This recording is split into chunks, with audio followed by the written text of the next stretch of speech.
Let's get ready to rumble! Been down and out for too long, nigga, I'm too strong, I'm gon' move on. Swagger on diamonds just Sakasha trying to pick my brain and judge me like a book. I don't got many likes, but I got a lot of looks. My picture on the news, they trying to label me a crook. They say I do too much, I say I'm off the hook. They ask me where I've been, I say I just came from the hood. Smelling loud off this good, the whole day out in Jug. These niggas wanna go to war, man, I wish they would. Oakland like Baghdad in my neck of the woods. Rest in peace, my nigga Lil E, man. Out the roots, he let the beats build, bitch, and we never switch. Even if I'm rich, I'll be broke like I'm Mitch. Niggas talking down, but that's headed in the wrong direction. But I knock that shit out like the boxing section, cause they can't touch what they can't see. All I gotta do is be the same me. All I gotta do is keep it cheap, always be the same me. While I'm solid, boy, they can't change me, no. What's going on? What's going on, man? We live from the boxing section, man. What's going down? Let me situate my situation real quick. Hold on.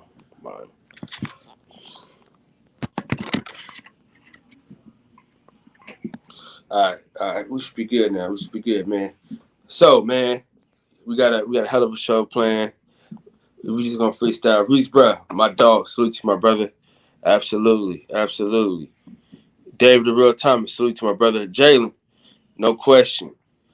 DJ, what's happening? Appreciate you, man. Eric, man, appreciate you for coming through, man. Appreciate it. Yeah, man. If you haven't subscribed, man, hit that subscribe button. JB, what's going on, man? You know what it is. We in here, man. Getting some shit together. We're gonna make some shit work tonight. I'm feeling good, man. I'm gonna put this nigga in the chat right now without further ado. You know what I mean? Let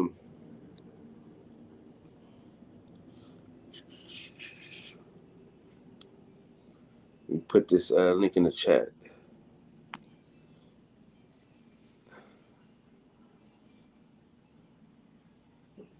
JB, DJ, y'all join that panel, or whoever else want to join the panel, y'all join the panel. Yeah, but it's everything is good, man. We in a great spot right now, man. So y'all join that panel for sure.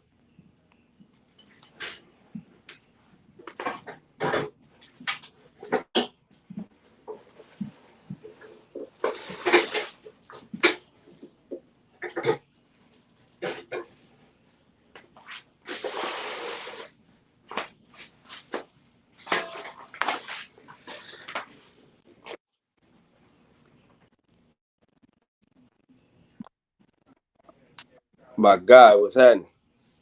What's going on, big dog? How we feeling tonight? Oh man, you know how we doing it. You already know how we do. Heard. Yeah, man, a little disappointed in the Jazz not pulling it out tonight, but I ain't had no money on that one, so I ain't too hurt. Yeah, we gotta deal with is the bullshit that's gonna come from Deuce Times. Man, we not letting him in tonight. After he said that, what he said last night, man, we not letting him in tonight. Zebo top 5 low profile. Man, that shit was ridiculous last night. That shit was so ridiculous last night, bro. And he meant that shit though. Yeah, because he said it. I could tell the way he said it. I was like, oh, he really believes that. That's all right. Don't worry about it. Oh, no, y'all not real hoopers. You ain't got to be a real hooper to know that Zebo ain't a top 5 low post player ever. Not ever, though, bro. Dude. And then he said, then he tried to say 8 people in the Western Conference was better than Mark Conley Jr., bro. It's got to stop, man. We gotta cut the crap. You know what I mean? At the end of the day, we gotta cut the crap. Yeah, man. It's just after a while, I was like, oh yeah, he's just saying stuff just to say it. Had to be. Man. What's going on with it? Cows to do with it. Man, I'm feeling good, man. No. We gotta talk about Juneteenth card. The Juneteenth fight. I'll say that. Not the card, but the fight. I want to talk about the belt and y'all thoughts and y'all feelings about it. Um, it's like that. So, Cam, what's up with you, dog? No, hey, I'm late. We late tonight. No. Look, Fridays is a two hour show. I mean, I always stay up on Fridays. Let's keep it real. Niggas stay up on Friday. Don't I stay up on Fridays though, DJ? Yeah, for the most part. Yeah, man. All right. Yeah, man. All right. So, give me your thoughts about the belt first and foremost, DJ, and then we go JB. You know what? I've only heard about it. I still hadn't seen that belt, man. I've heard it's like, I don't know. I hadn't seen the belt, but I've heard it's like got chains and fists and what. I was like, oh, okay, I had to see it, but I hadn't really It's cared enough not. to look it up and see it. It's But not as bad. I've heard a lot of people talking about it, man. It's not as bad as people say it is. I tell you that. That's for damn sure. You know, these niggas, it's hard to please black folks, man. You know what I'm saying? My thing is the gesture, you know. Uh, that's what that's what I think of. I'm downloading the picture right now of it so you can kind of see it. I was just about to say, can you pull up a picture? I Yeah, haven't seen it.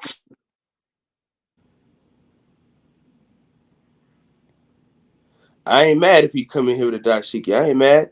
You know what I'm saying? I don't really get offended like that, man. Here's the picture right here for y'all that haven't seen the belt yet, which is not a bad belt in my opinion because the chains are being broken. You know what I'm saying? It's like, Oh, I'm talking on mute. I was like, it ain't terrible, but I get it. I mean, but listen up.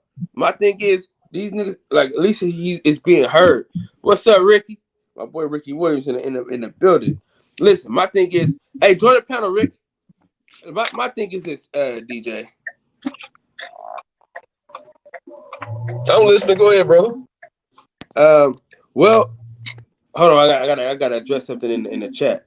So the thing about it is, the only reason why they even bring this belt to the thoughts and minds of the people is because Fred in a barbershop we bring it up. He didn't even know what Juneteenth was. Join the panel, Rick. So listen, he didn't even know what Juneteenth was, and when Fred explained it to him, he said, "Hold on, let me get my notes."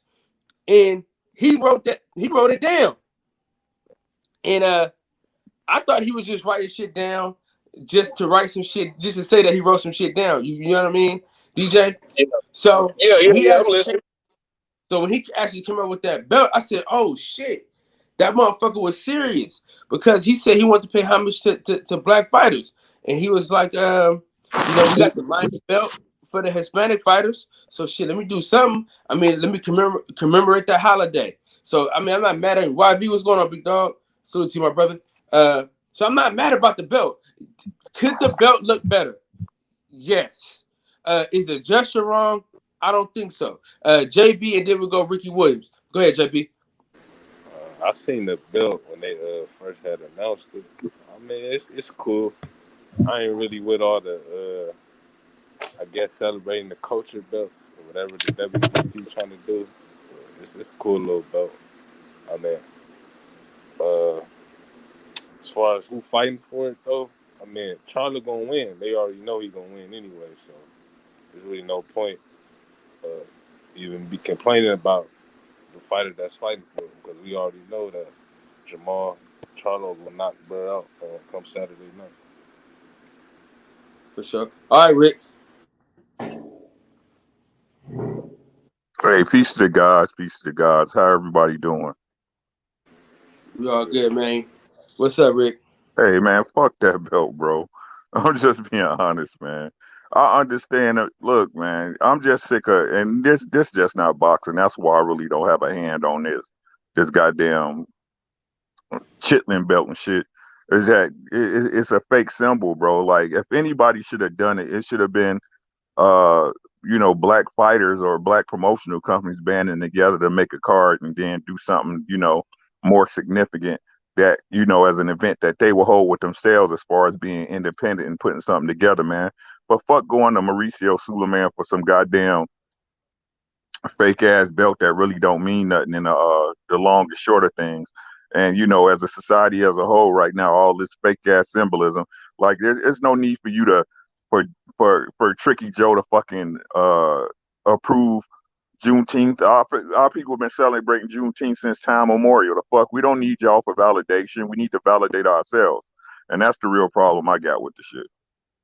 Okay, now he got validation from black people. You dig what I'm saying? Black people, bro. He didn't even know what Juneteenth was, Rick. He didn't even know what the holiday was, Rick. Shout out to my dog Taylor Bell, man. Listen, the man didn't even know what the holiday was. The only reason why he knew what the holiday is because black people told him about it.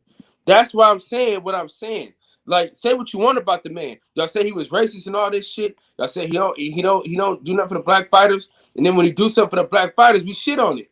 So it's like, why do something for these niggas if they gonna shit on it anyway? That's just like the Devin Haney shit, the Shakur Stevenson shit. You know what I mean? Y'all wanted Devin Haney to take more fucking risks. He go in there, almost get knocked down, and then y'all shit on him. So it's like, bruh, black people got to be happy about something. Hey, baby. My baby's a mermaid today, guys. She's a mermaid. Say hi. Hi. Okay, go in there. I'll be here. Yeah. When you first brought up the belt, I was expecting something different, but I feel like it's a step towards acknowledgement. It's a step in the right direction. I mean, every prototype ain't gonna look like the finished product. If Mauricio Suleiman and the WBC is really serious about embracing and celebrating this holiday, I believe they'll get better with it in the future, in the years to come. If they have a WBC champion fighting on that day. So, yeah, man, I just think this is a step in the right direction, bro. Shout out to my dog, Birdman. You know what I'm saying? Top supporter in the boxing section, man. He keep the lights on for sure. Let me say this, bro. Let me finish my thought before my daughter came in here want to be seen. All right. What I'm saying is this. The nigga didn't even know what the holiday even was. The only reason why he even know what it was is because we told him about it. And he said, oh, man, I got to do something for this day because Jamar Charlo is fighting on this day. So I got to do something for this day. So he was saying, he said, like, listen, I see the void. Let me do something. That's more than what anybody else done. Ain't nobody else done shit. Ain't nobody else did shit or said shit about it but him. Shout out to my dog, Tone Brown, man. Salute to my brother. So what I'm saying is, could the belt look better? Yes. You know what I'm saying? Was the gesture good? Absolutely. Because black fight fans have been heard. For the first time in the history of boxing, somebody gave a damn about what the black fan thought, and it came to fruition. You know what I'm saying? That man, listen, he came to the barbershop, dog, arms open. He got cussed out. He got called racist. Everything came back, right? Fred said something. He said, "Man, hold on. Let me write this down. Man, this is a great idea." But we didn't. I know. I didn't think he was gonna do shit. I thought he was just doing that for to look good on the camera. But for him to actually do something, I mean, you gotta commend that man, because he could have just said, "Fuck y'all." You know what I'm saying? Like, he honestly could have just said, "Fuck y'all. I'm gonna keep this Mayan belt. I'm gonna keep holding it down for the Mexicans and fuck these black fighters." But he didn't do that. He said, "All right, let me figure out a way to commemorate the day." And the belt is not like so you don't have to pay no sanctioning fees for the belt, nothing like that. It's more of a commemorative trophy. It's like recognizing the day. So my thing is, let that nigga recognize the day. Do I agree with the whole Joe Biden shit in the Juneteenth celebrations and all that? No, because I don't like that nigga and I don't trust his ass. But I will say this though, at least it's being acknowledged, and acknowledgement is a lot of times what people need. Now, am I up for symbolisms and all that shit? Sometimes. But do I think that we need to do more? Absolutely. And are we owed more? guaranteed. Are we gonna get it? Probably not. But you know, I just think Musa Suleiman stepped in the right direction because he could have just said "fuck you." You know what I mean? He could have said "fuck you." Now, my thing is this though: what do we want from him? We'll start with Rick, then we go JB, then we go DJ. I mean, what do we really want from the man? Shit, what I want is fairness among the sport, period. You know what I'm saying? Have that same energy you have for Mexican fighters that you have for black fighters, not with no commemorative trophy, right? But as far as testing and fucking reactions and actions towards things when a fighter brings up a concern, right?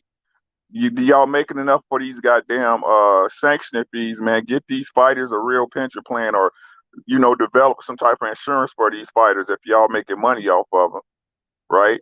So, I mean, that's just what I want. I want fairness across the sport. Will we ever have it? Shit, I doubt it. You know what I'm saying? Because again, our system is raised on a certain type of belief system where one race is greater than the other, and for that to change, you'll have to tear the whole system down and build it anew. So, I just want fairness among the sport. Black, white, purple, green, it don't matter to me, bro. But shit, when it's gonna start? Shit, I don't know. I mean, and I hear what you're saying about the belt, right? Even though I don't agree with the symbolism of it, right? But acknowledgement starts, and then hopefully you get precedence, and then hopefully you get change. But we've been waiting for change forever, and I ain't never seen it happen. So.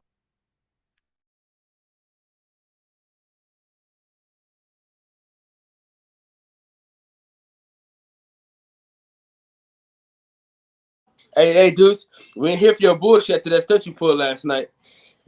You know what I mean? But shout out to your Clippers, though. Man, I don't fuck about none of that. I told y'all niggas we gonna put it down. PG-13, homie. Man, oh man. What a big man he showed up tonight, man. $40 on the table. Homeboy. Hey, one more pound of smoke, man. We gonna take care of booking CP3. I told y'all niggas, homie. Don't fade the homies, dog. We really with the bullshit out here. So, what do you say, DJ? I mean, JB, and then DJ, and then we go to Deuce Times. He want to talk about basketball and shit, but go ahead. Go ahead, JB. Nah, Ricky Williams is spot on. I want him to stop making franchise belts and elevating and all that super championship that they got going on. WBC, all the WBR. I just want that to stop. That's all I really want. Yeah, I echo everything Ricky Williams said and everything JB said. That was gonna be my point. Just get rid of that French fries belt. That ain't doing nothing, but it's stopping big fights. It's supposed to be helping us. It's supposed to help create big fights. It's actually stopping big fights. So yeah, just get rid of some of these belts, man. Quit giving everybody participation trophies. Yeah, that's true. I'm with it. But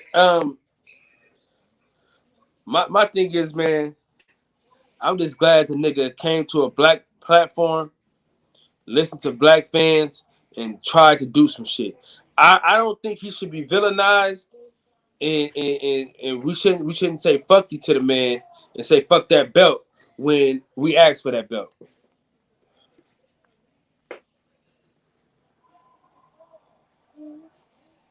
Anybody can go. I mean, I don't think we necessarily asked for a belt. It was more so just do something to celebrate the holiday. We literally asked. They literally asked for that belt on Fred's channel. Literally asked. Okay, I must have missed that. But just do more to celebrate the holiday.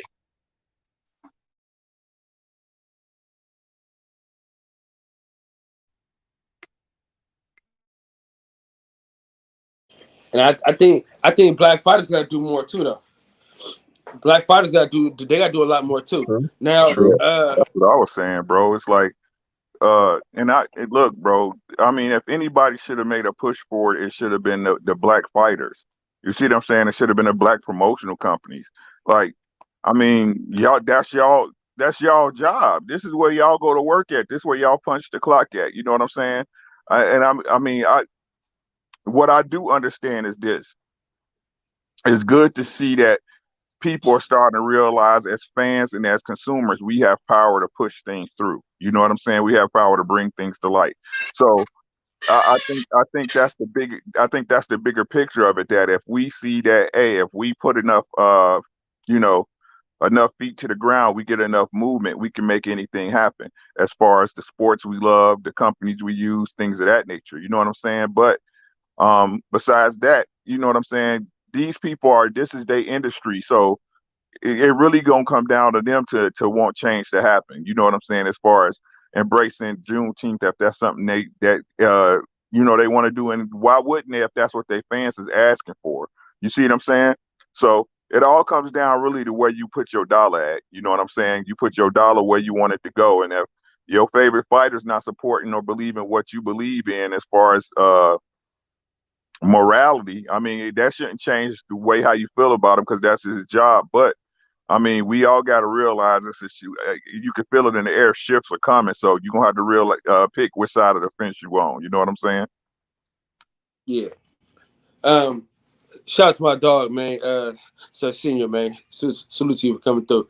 I don't know, man. Maybe I'm just different because I just think that shout out to my dog Jafar, man. Salute to you, my brother.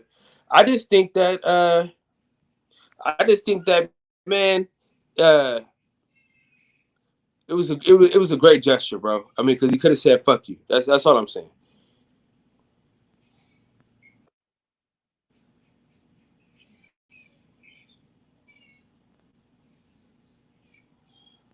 Did he say that?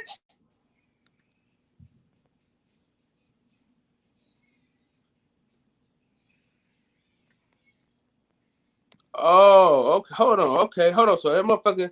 So he came on there and lied. Hold on. Drop that track, DJ. Drop that track. Drop that track. Sweet Size Examiner, man. What's going on? Drop that track, man. Tell us what happened now.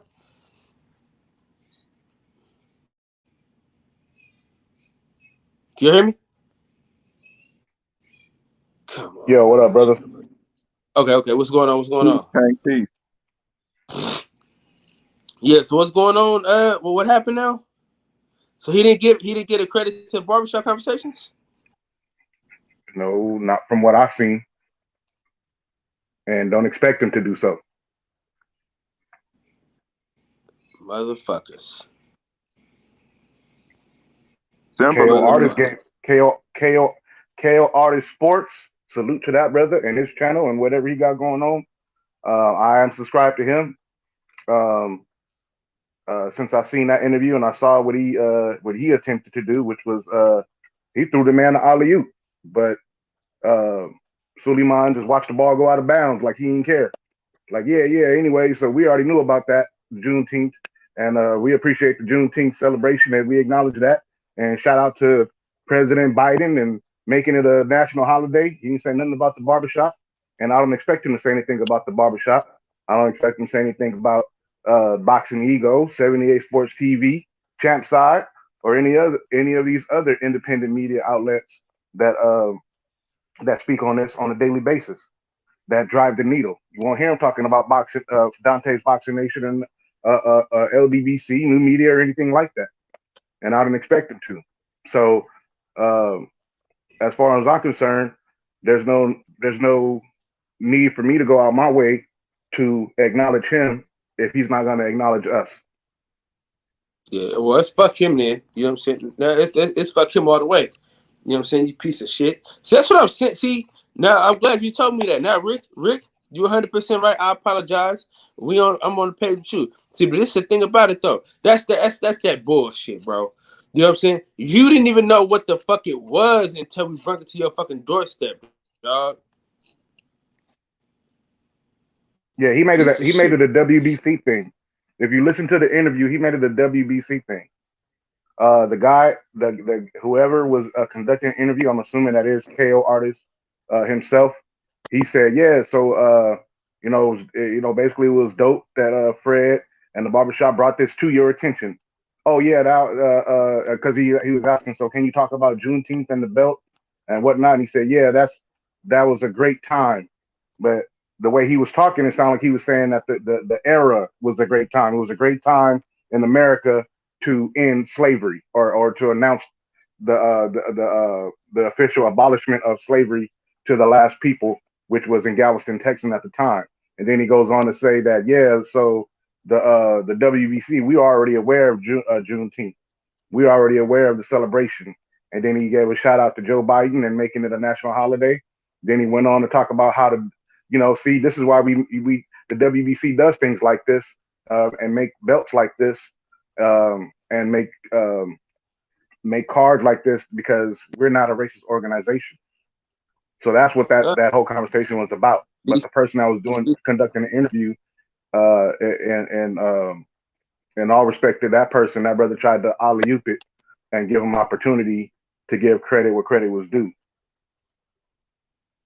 Man, I don't know salute if to my anybody dog. on the panel have seen that Salute to my interview dog. yet, but you can go pull it up if you want to. But yeah, that's what happened. That's how I saw it. Oh, go ahead. Salute to my dog on the mic with Terrence Bailey. Salute to my dog 817 Boxing B, man. Salute to my brother. Go ahead, Tank. Yeah, that's how I saw it. That's how I interpreted what I saw. If somebody else saw the interview in its entirety, the same way I saw it in its entirety, and you have a different perspective, then feel free to voice that perspective, and let us know how you interpreted what was said in that interview. But it was, from my perspective, it was clear to me that he was bigging up the WBC, and he took the opportunity to use it as a means to promote that the WBC is a non-racist organization and always has been a non-racist organization. And they do, and the proof was this Juneteenth belt in commemoration to the fact that they are a non-racist organization. So that was the whole point that I got out of that interview.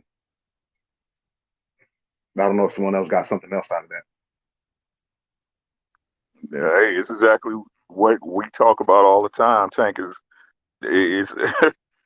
hey man, it's all about optics and consumerism and convincing your consumers, bro. And that's all it is. That's what I mean by the false symbolisms, the empty rhetoric, the Trojan horses, bro. You know what I'm saying? Just for the look of it, so they get more views or more participation or whatever the fuck you want to call it, bro. It's just par for the course. That's why I said fuck him and that belt. Right, and more money, because then more people are gonna want to invest their time and money in an organization that presents themselves as such. So, that's why I rock with who I rock with, and I let that be known, because I only rock with intelligent people. You know what I mean? And the intelligent people know who they are because they research the research and they see through the facades that's out here.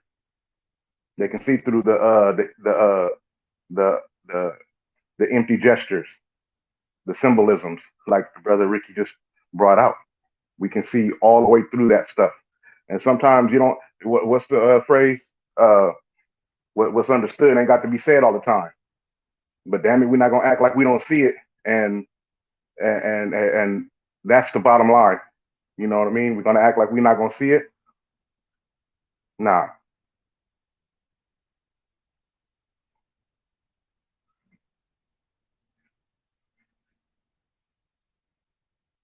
That shit was weak as hell, bro. That's weak as hell for him to pour that type of shit. That shit weak as hell, bro. Rick, go ahead, man. What you got? Unique Don, salute to you. Oh no, man. I said what I gotta say on it, man. It's whatever, bro. Like I said, it's whatever. It's like it's as simple. Like I said, if the fighters want to change it, they gonna have to change it from the inside. They the commodities. You know what I'm saying? The only reason the only reason why these belts have weight is because the fighters want it. You know what I'm saying? Once these fighters need to learn to get away and move on their own accord, it doesn't matter. Oh, a belt helps a fighter get more money. No, if people coming together at the table with good intentions, everybody gonna get paid the right way. You see what I'm saying? It's just these sanctioning bodies got a wedge in the game, and it's no different than anything else, bro. If anything there is long enough, people believe that that is necessary to have them there when they're not necessary. Promoters aren't necessary. It's all about the talent, and the talent believing in themselves and betting on themselves, structuring their business the right way. And then we would get everything we want to see and more in fights, because then the best will fight the best. And there's nothing wrong when the best fight the best and somebody loses. As long as you don't quit, your fans still gonna love you. 100% facts.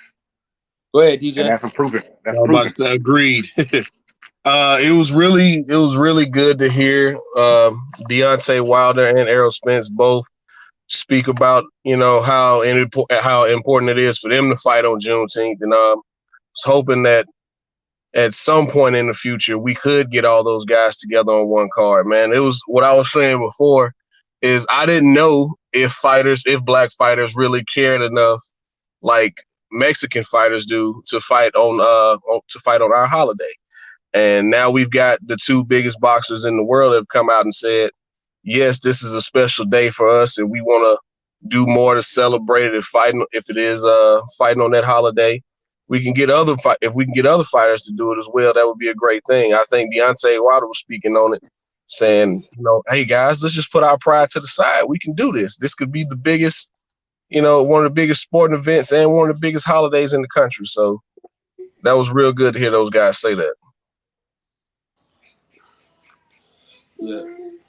No, I mean, but Mauricio Sulaiman is a real piece of crap. You know what I mean? That was just trifling, man. Yeah. I mean, you wrote down notes and everything. You didn't even know what it was. Right.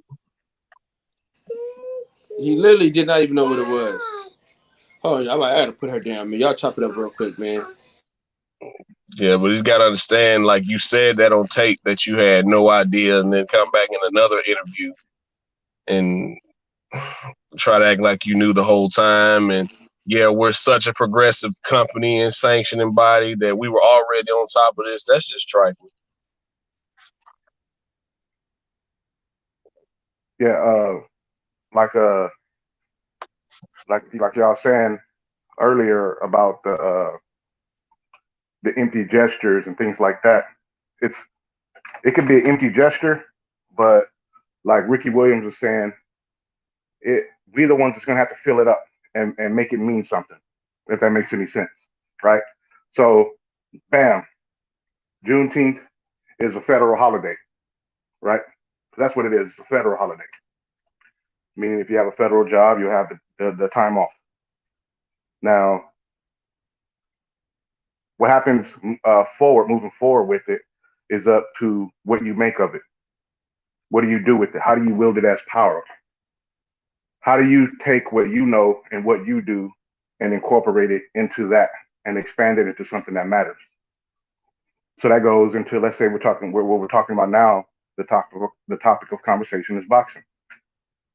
So that's when you give Deontay Wilder or Errol Spence, a Gary Russell Jr., sit down with Clarissa Shields, and you all put together some great fight cards moving forward, right?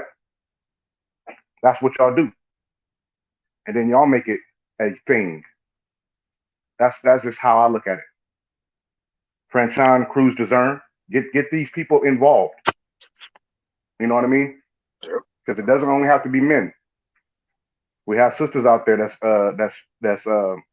that rocks with us as well, and those sisters need the brothers to step up on their behalf, because the brothers, for the most part, they already are granted the spotlight because boxing is a man-dominated sport, so they can use their voices like Deontay Wilder did, and he say, well, women need the notoriety, they need the platform as well. Well, that goes for y'all to now put your shine where your mouth is.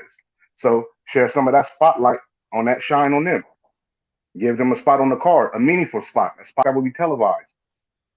So that's what I mean by you take the empty gesture and you fill it up with significant shit, and then you wield it to benefit you and your people.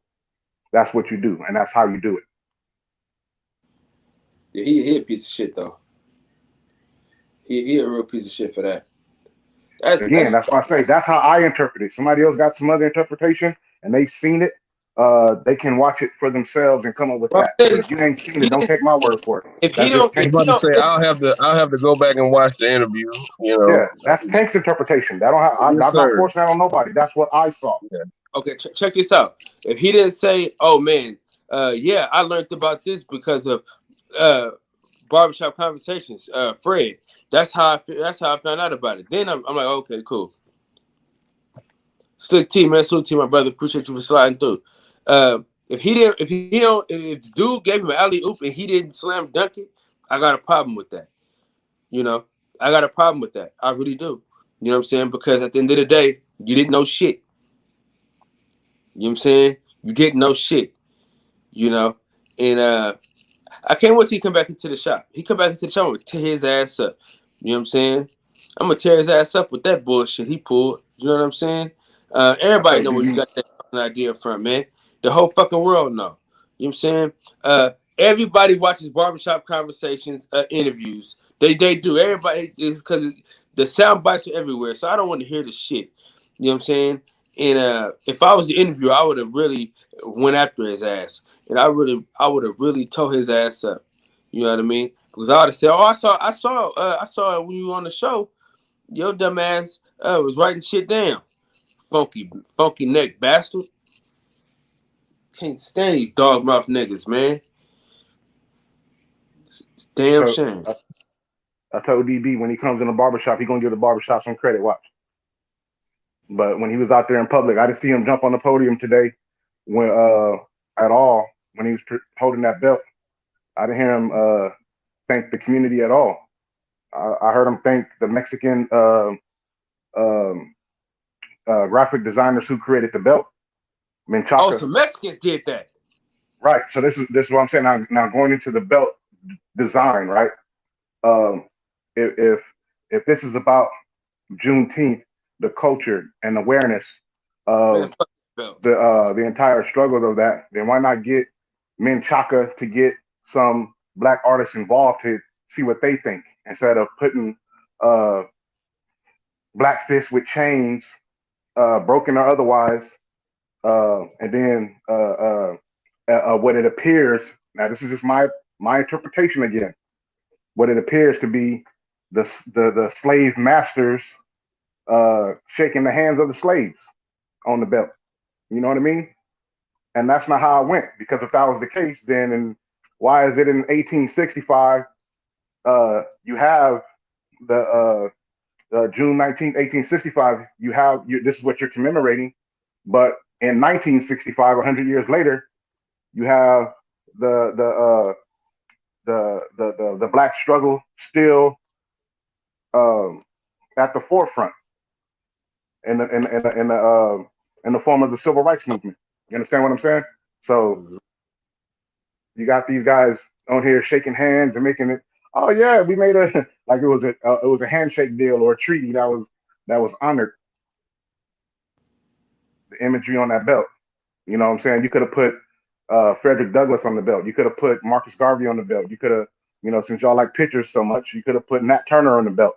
Get with somebody who understands the Black Liberation Movement or the people who were on the groundswell of uh, of, of of fighting for the liberation and freedom of the Black people.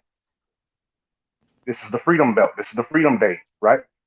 So get the people that were fighting for the freedom to be represented on the belt from a historical perspective. Yeah, I don't like this shit at all now. Now I gotta retract everything that I once said about that fucking belt. That belt is some bullshit. Fuck that belt and fuck him too, piece of shit. Nah, stop cussing. My daughter just walked in here again.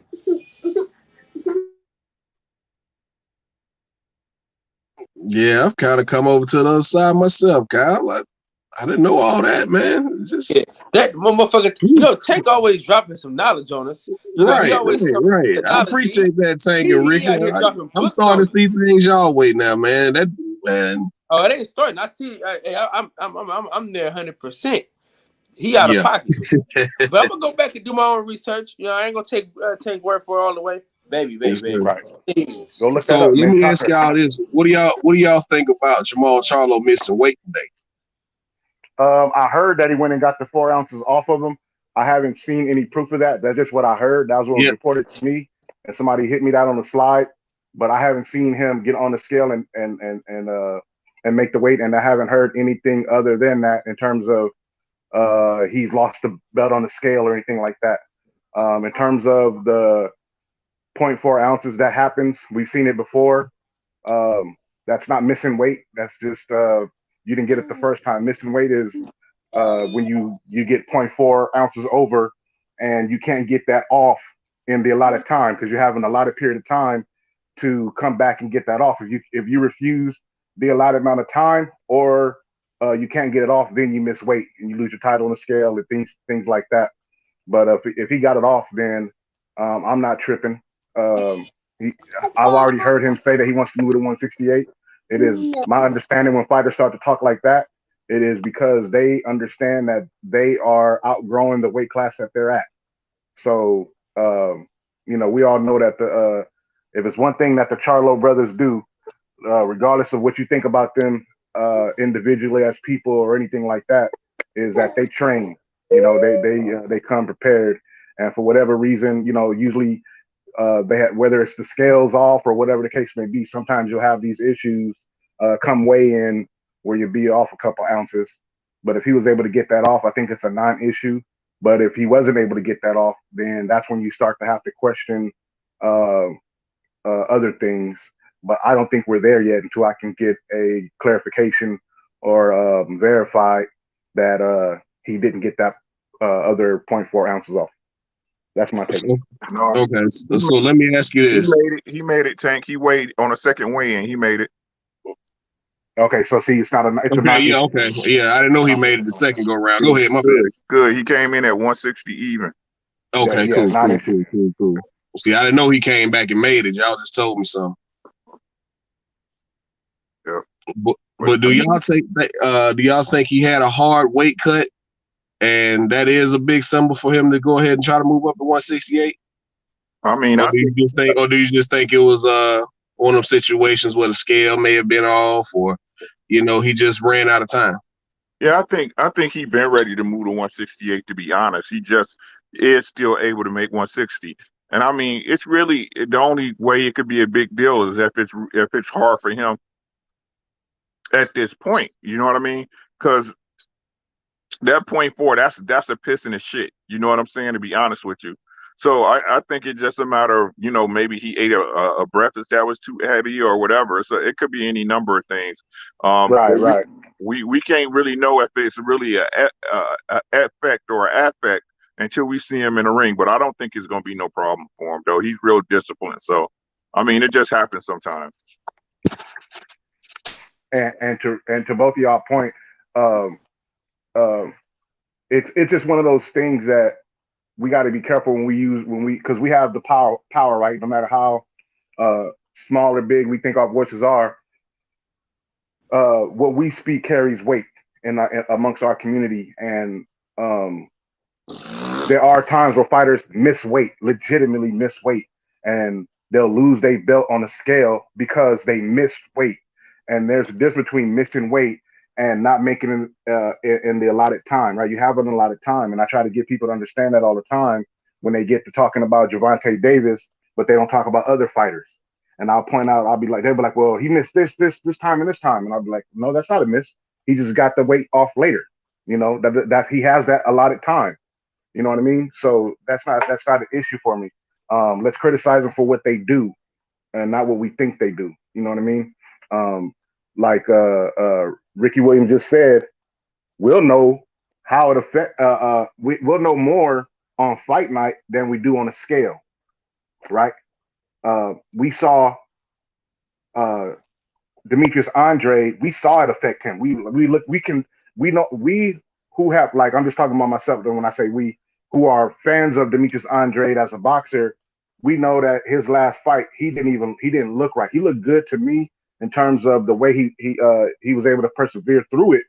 right? And still come out with the win, because at the end of the day, you just have to all you can do is win, right? Whatever way it takes. If you got to make it rough and dirty, rough and tumble, whatever, rough and rumble, whatever the case may be, you got to get in there and get the win. That's the goal of the fight. How it looks is how it looks, and you could tell that getting down to 160 to make that fight, it's starting to take its toll on him. But the thing with Demetrius Andre is he's admitting that. He's coming out and admitting, like, look, if I don't get a unification bout or a big name at 160, there's no need for me to keep trying to squeeze into this weight class. I'll move up to 160 and get a Benavidez, a Caleb Plant, or one of these guys. Like, he's on record in saying this. And I think that when boxers are honest like that, we can't criticize them. But if boxers are saying things like, well, they're at 160, they're at 168, and I'm at 160, and then you can't make 160 as easy as you once were able to, then those when the questions will start to creep up and people start to really looking at you with a microscope and looking at you more closely, and we'll know more moving forward in the fight, because how he fights will dictate that. Like, for example, Danny Jacobs in his last fight at 160, people can tell, like, oh yeah, he need to move up. He's squeezing into 160. Yeah. So, what are y'all thoughts on tomorrow's card? Y'all excited or not really? I'm gonna be honest with y'all, man. I'm only gonna watch one fight on that whole entire card. I'm not excited for boxing tomorrow, like I normally am. I just Oh, go ahead. My bad. I thought that was the question. Yeah, I'm not really. You know what I mean? Shout out to my dog, Big Cletus, man. Big Texas. Dead game boxing. Salute to my brother. Yeah, me personally, I no longer even look at boxing like that. I don't look at boxing like this card versus that card. I don't look at boxing like that anymore.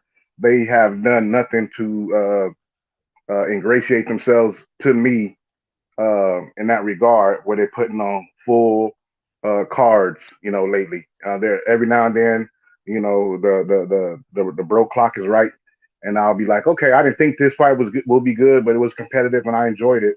But for the most part, I find out which fighters that I'm interested in and when they're fighting on whatever date, and I'll go around and I'll watch them fight regardless of what card they're on, what channel, what network, etc. So like tomorrow, I'm interested in seeing what Jamal Charlo does.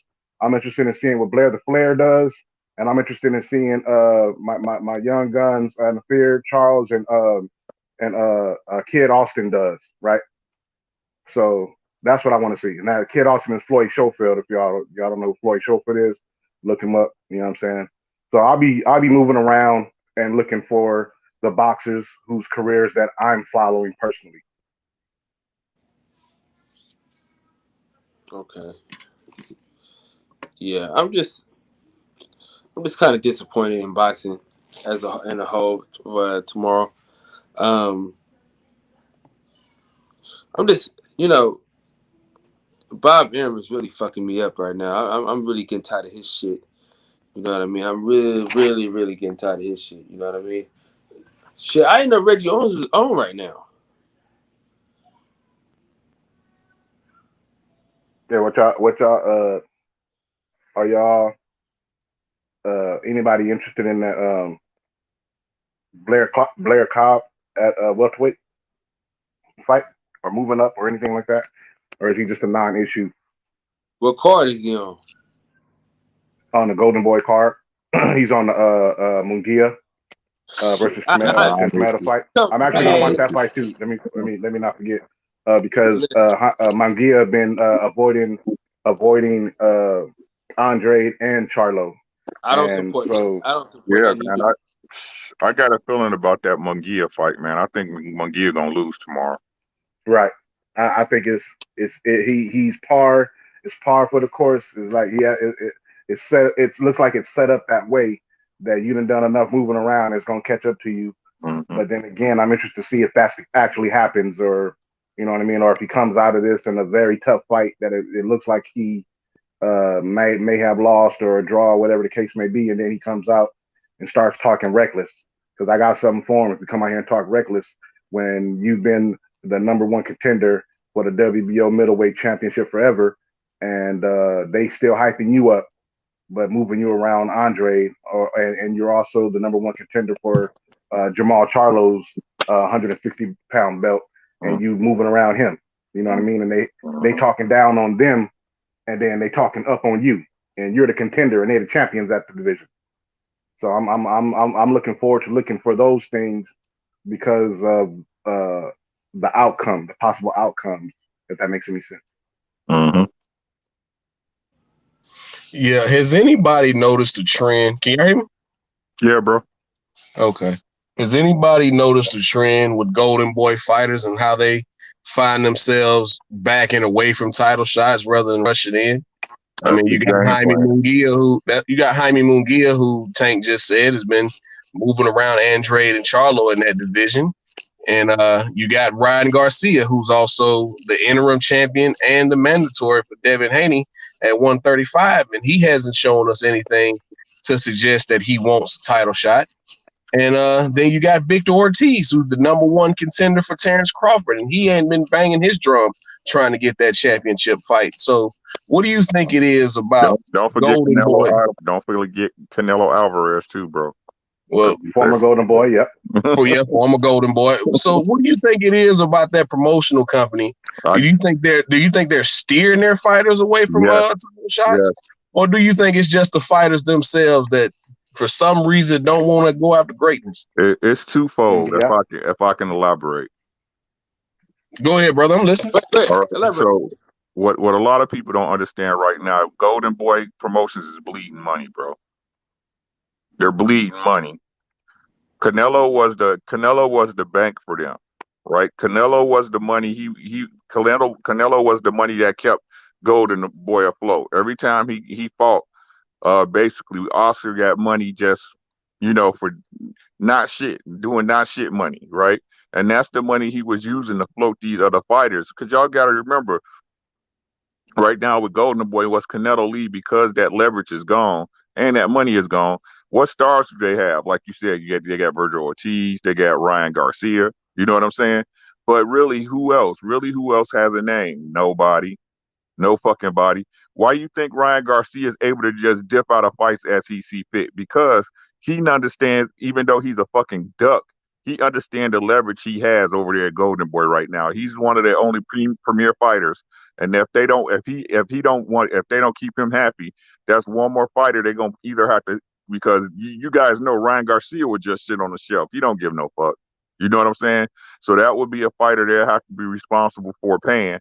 And again, Virgil Ortiz, even though he's an up and coming fighter, they're not gonna put him in. They're not gonna put Ryan Garcia or Virgil Ortiz in there with anybody they believe that could beat them, straight up and down. Because if they lose, that's one less premier fighter that fucking Golden Boy got to present to the world, which means, the ticket sales are down, no pay-per-views, all this other shit if they on DAZN. You know what I'm saying? Not pay-per-views, but as far as lower views on DAZN. And, the fighters doing it because, Ryan Garcia do it because he don't want no smoke, plain and simple, short and sweet. Ryan Garcia, simply put, is a clout chaser. He chases the clout and try to use a premier fighter's name to make his name bigger, because the only people that watch him are little girls and Transformers and shit. What other fighter that was able to duck 3 fights in a 6-month period and don't nobody say shit? That's a fact. If they get well soon, come back stronger time. Yeah, it's just ridiculous, bro. It really is, man. Boxing just. The only fighter really I like over there is Blair Cobb. You know what I mean? And I'm not saying that just because his. He got 3 or 4 fighters. You got Slick Nick, the guy you just named. I like him too. Yeah, you're right. Okay, Rashidi Ellis. You don't like Rashidi Ellis? Yeah, he cool. Remember I said he should fight Jamal James. They ain't gonna happen. Golden Boy is fucking. That's the fight that I want to see. That's why remember we was having that conversation a couple months ago. That's the fight I want to see between those two. But yeah, they Well, got a couple fighters over there, but in terms of personality with it, you know, you can, and I know, I get it. You know what I'm saying? People are weird and they idiocentric and have all these different idiosyncrasies. Different people have different personalities. But what's the guy's name again? What's the bald headed dude that talked with Andre Ward on the show Tim ESPN? Timothy Tim Bradley. Bradley. Yeah, Timothy Bradley was saying how boxing is entertainment, and Blair Cobb is a character. You know what I'm saying? And you know what I'm saying? Like a person like me, you know, I'm not afraid to say that I grew up watching wrestling. You know what I'm saying? So for him to take on that Ric Flair persona, that shit was funny to me. You know what I mean? And he does it well, and he's doing his best to promote himself. He's gonna be one of those. He's gonna be one of the next guys from Golden Boy to get up out of there. If Ryan Garcia don't beat him to it, because Ryan Garcia has Saul Alvarez in his ear, but Blair Cobb might be one of those guys too that get up out of there, because he's gonna realize these guys ain't promoting me, and I don't need them to promote me because they don't even know what to do with me. Yeah. I bring the interest in me on my own. You can say that he fights reckless, right? But ain't that what they tell all these other black fighters to do? Take risks, get in there and slug out when they don't need to be slugging out.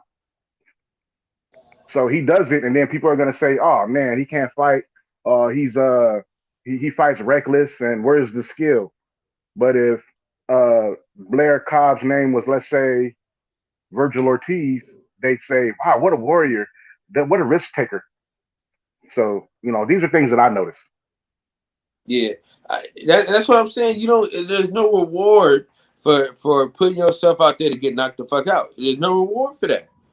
So keep outboxing them. But go. I can't. I don't want to talk bad about Golden Boy because I be having sick Nick on here, and I don't. But yeah, I don't even. That's what I say. I'm with you, Kyle. I don't want to talk about these dudes' business. They have business arrangements. My whole thing is this: I follow the fighters I follow. I support the fighters that I support, and I roll with them wherever they go. You know what I mean? If Devin Haney want to go to Top Rank, I'm still going to support Devin Haney. If Errol Spence wants to change it up and go to Dazian, I'm going to go support Errol Spence, whether he's in Dazian or Showtime and PBC, because I roll with who I roll with. You know what I mean? And if they feel like they have a business decision to make because of stuff behind the scenes and deals that they can make and reach their financial goals to help them and their families, that's their business. You know what I'm saying? That's their business. I'm here to support the fighter. I can buy your merch. You know what I'm saying? If I want to go to your fight, I can go to your fight if I know some of that money's going to you.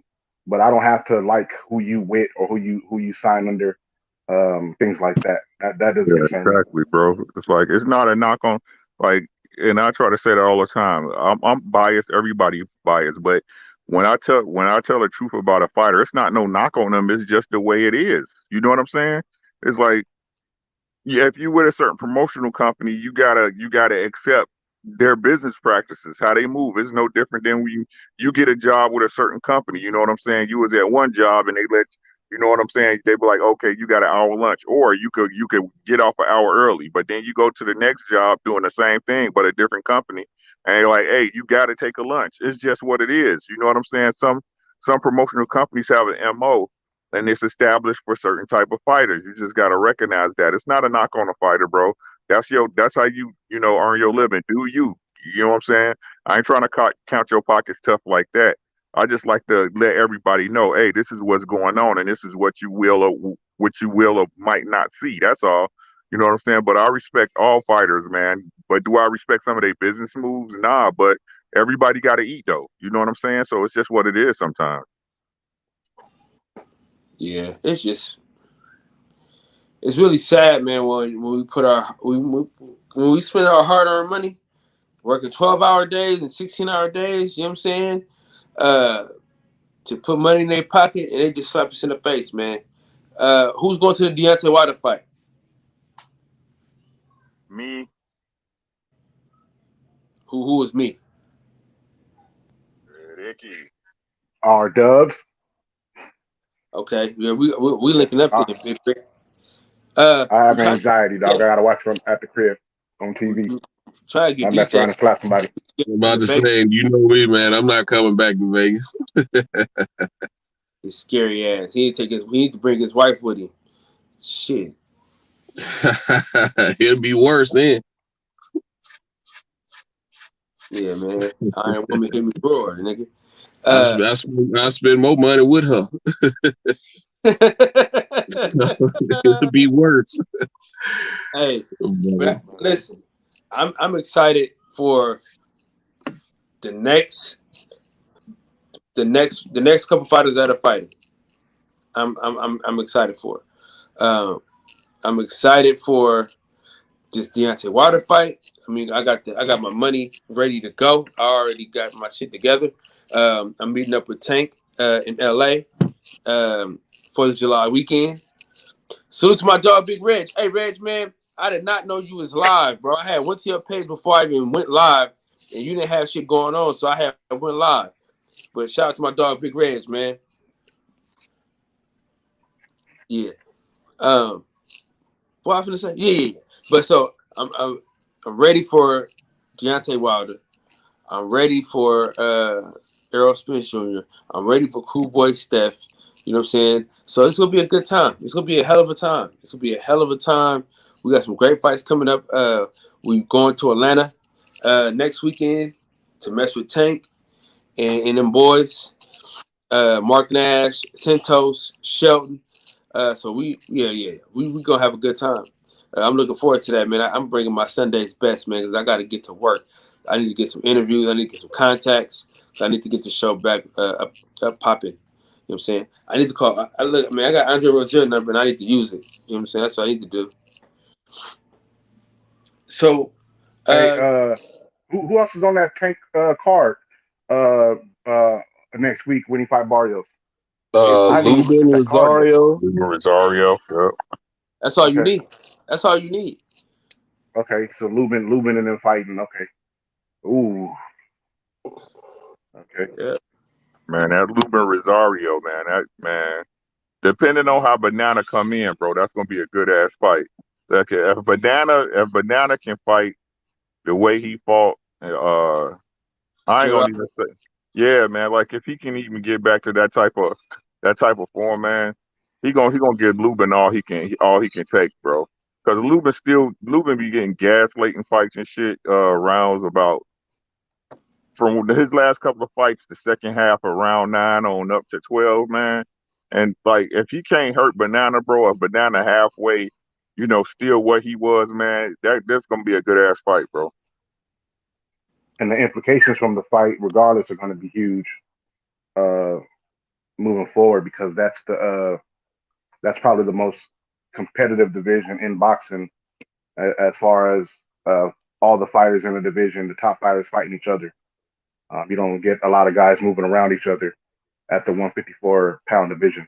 They're all going through each other as opposed to some of the other divisions that placate the politics. So the outcome of this match is going to be interesting as well moving forward. Oh yeah. Hey Reg, if you ain't doing shit, man, join the panel. If your kids ain't punky you and everything else. Hey y'all, I'm about to slide out. I'm about to fall asleep over here. It's about almost 2:00 where I'm at, guys. Oh Hey, man, my brother appreciate you Ricky Williams, calling through, dog. bro. All Hold right. on, don't let him. Brother, you take it easy now. Don't let him leave without telling him where to find your channels at, Ricky Williams. Come on, my brother.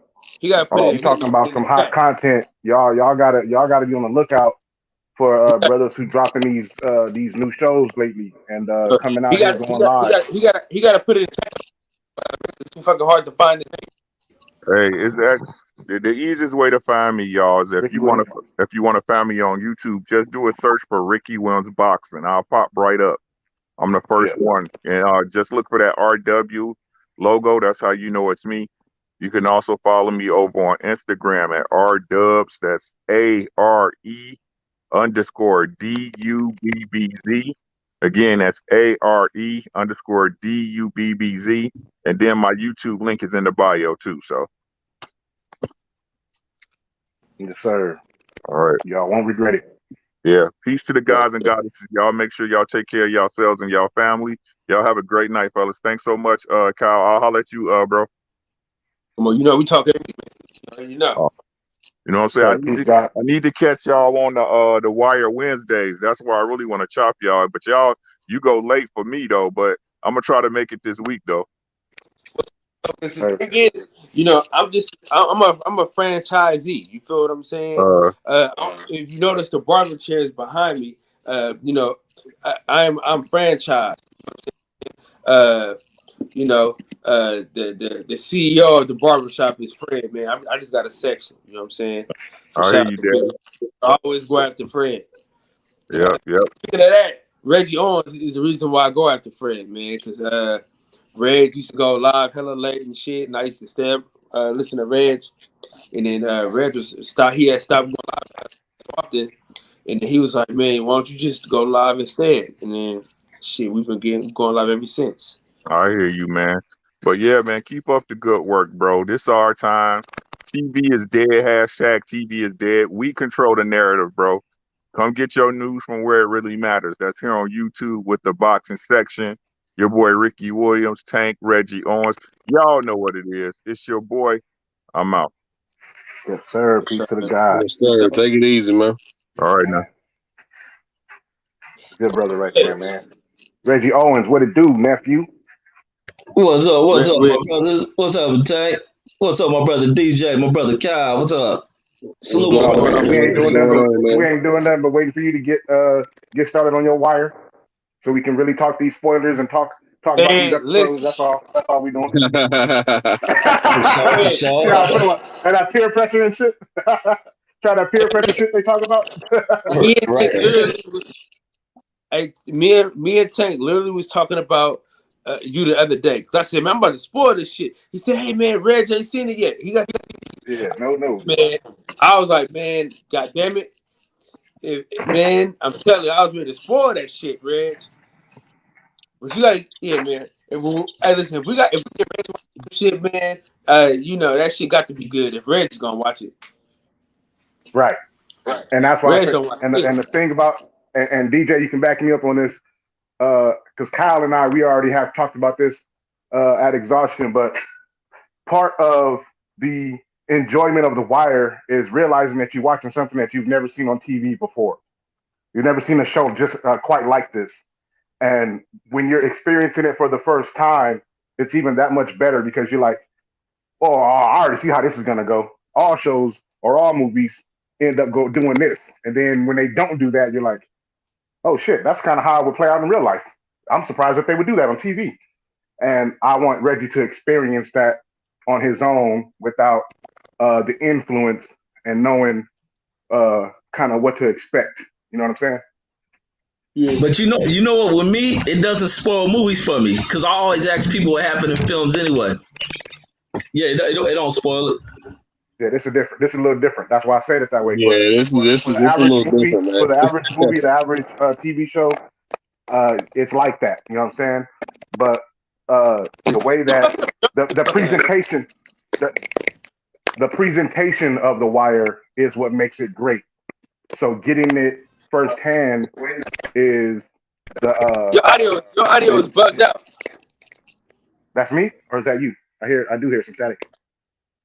Yeah, it's you. Can I just turned it on the TV. Yeah, I can hear you. Okay, because I heard it static when Kyle was talking, but I don't know if it was me or him. But he said it was me. Let me mute and then go back on.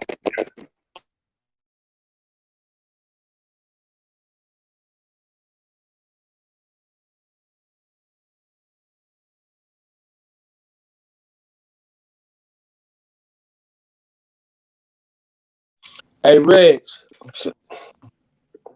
Yo. How you, man? We got some bad news about that, man. Your boy Suleiman didn't even give credit at all. Wait, that's you breaking the count? That's you. I must say that's you, Kyle. That might be my shit, man.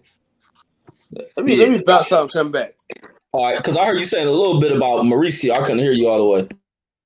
Yeah, Tank will do a better job explaining than I will. But go ahead, Tank. All right, I'm back. Am I clear now? Yeah, no, it wasn't you. It was Yeah, Kyle. that was Kyle's mic, man. Okay. Yeah, I wouldn't know because I've been having problems with mine too lately. I was listening to the replay. Me and Reg was talking about it before, but that was on my laptop, and I'm not on my laptop right now. I actually have my phone kind of charged up to speak on it or connect to it. But yeah, I see you 817 boxing. Check it out. Check it out. Definitely worth the watch. Even if you're just getting on to the wire late. As far as I think y'all said about the Mauricio Suleiman's interview with KO Artist Boxing about the June 19th card, right? Hello? Yeah, Kyle was saying something. I couldn't hear him. Okay, yeah. Yeah, did you hear Suleiman's comments and what he didn't say? That was the big part of the interview. Right. No, or what he didn't say. Well, it was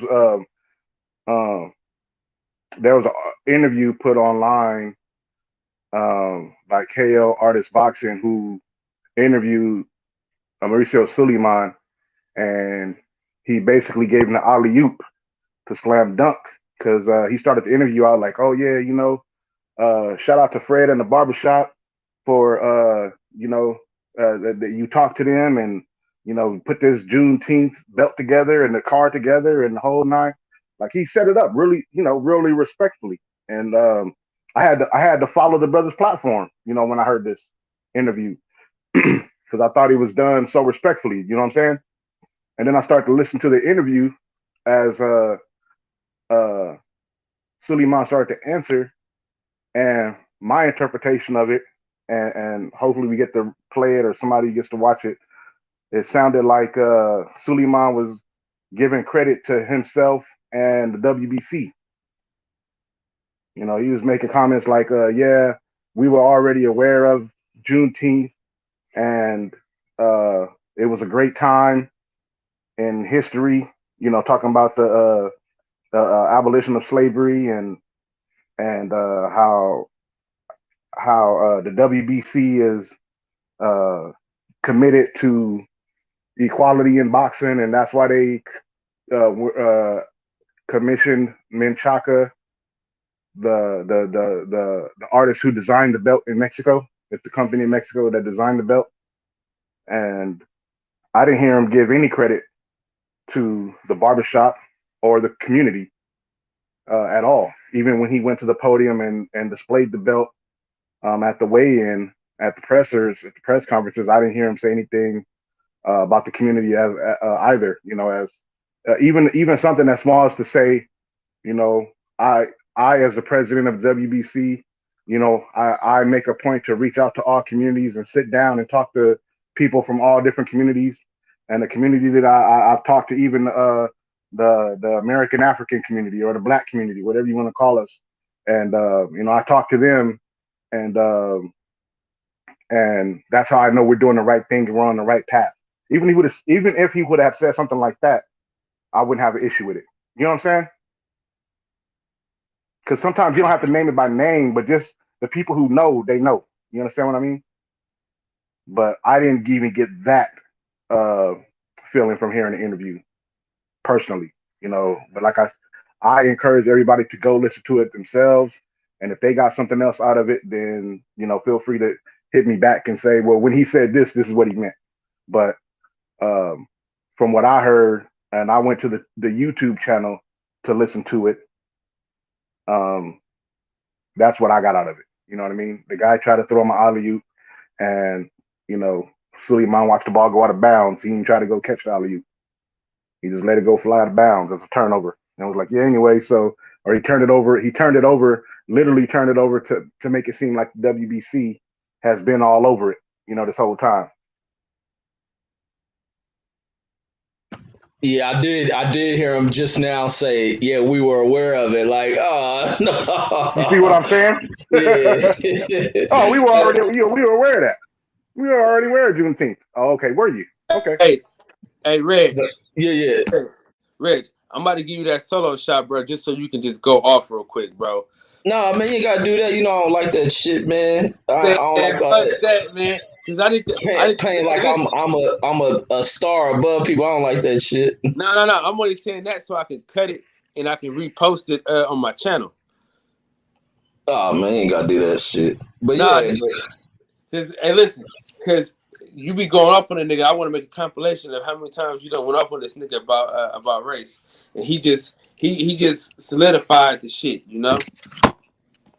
yeah, and it was crazy. Like when he says that shit. Now that Tank said, I went back and looked at it, and the fool saying like as he blends it into what the guy was saying, and salute to the dude for giving Fred the credit for bringing that up to him, and the reason why they go it, because he's gonna capitalize financially off of this shit.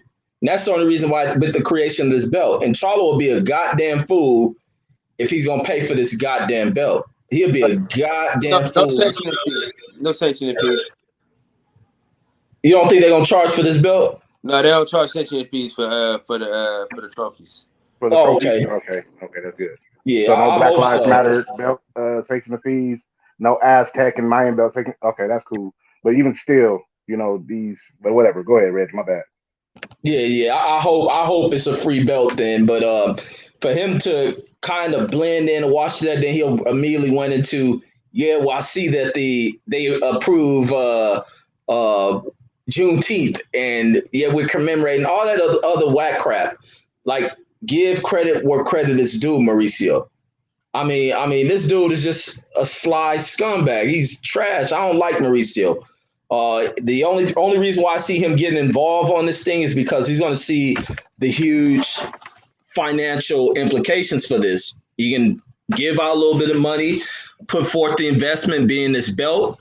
Everything else coming behind is going to be these fighters shelling out money over whatever this belt becomes. And that's the only sad thing about creating moments like this in history. That's why I ain't been the biggest supporter of needing a Juneteenth date for boxing, is because once you do that, people don't do nothing but glorify this stuff as a gimmick, finding it as an opportunity to just create the economic opportunity and not so much of the history of being honored. Everything within this country that stood for something, has been part of a tradition, has ultimately fallen to every single gimmick America has started to become.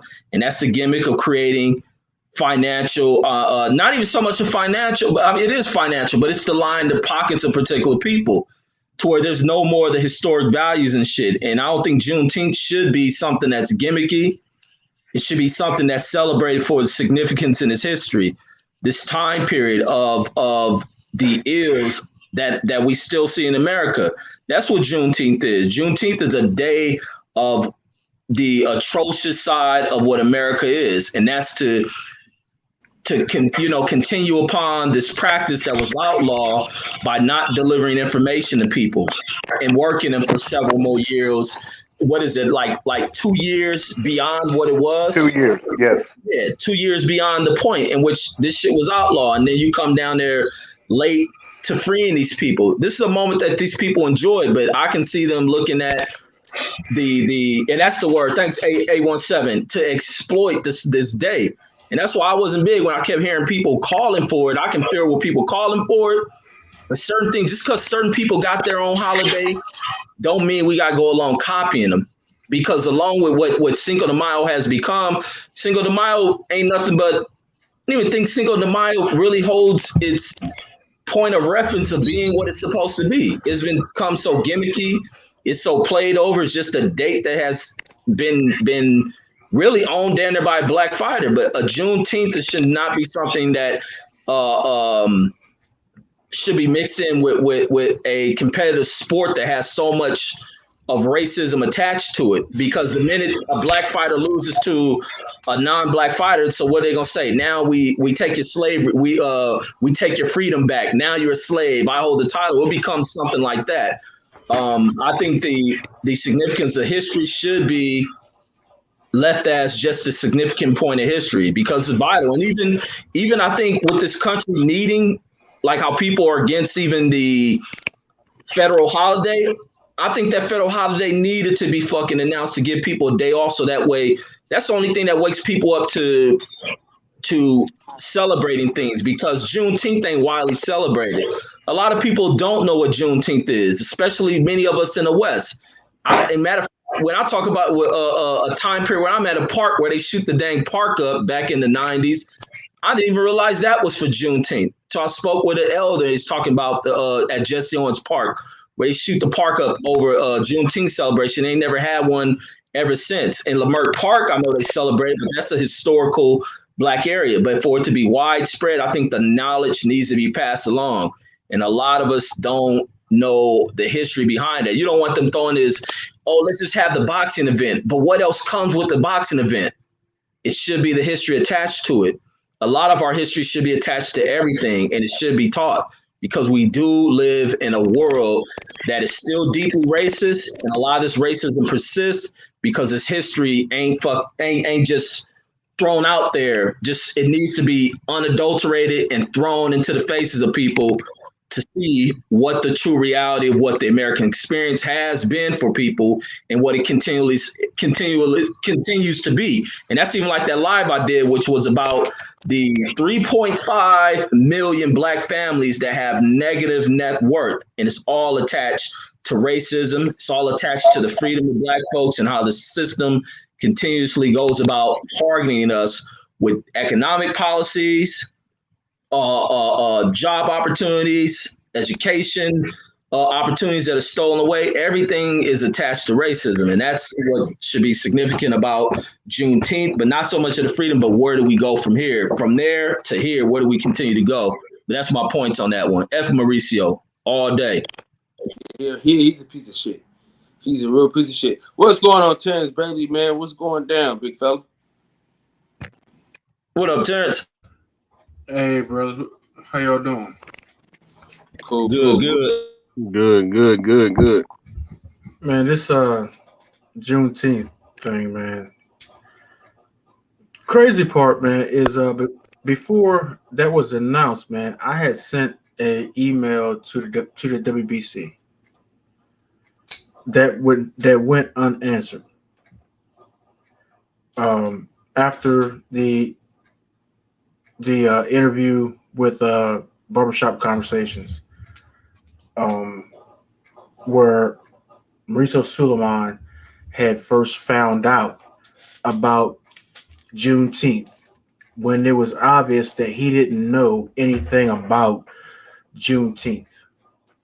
And I sent an official email from the Frederick Douglass family, and I had it was obviously made known, and there's video and audio evidence through YouTube that I really don't care much for the dude, but because I kind of assumed that he knew the history, but I found out he didn't know the history.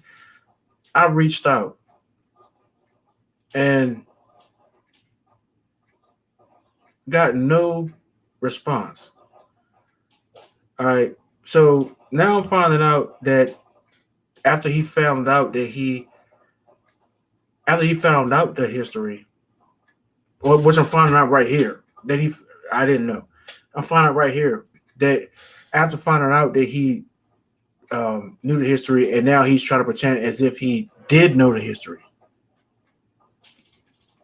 And I can share the email if anybody wants to see it privately. That he's trying to pretend like he does, like they already knew the history. They go to show just how much of a piece of trash that this dude is, that I said he was before. Now, as far as Juneteenth goes,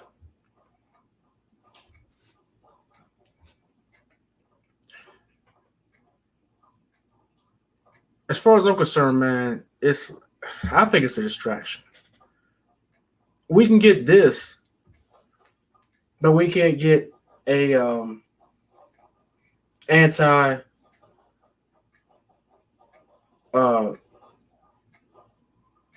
black hate law anti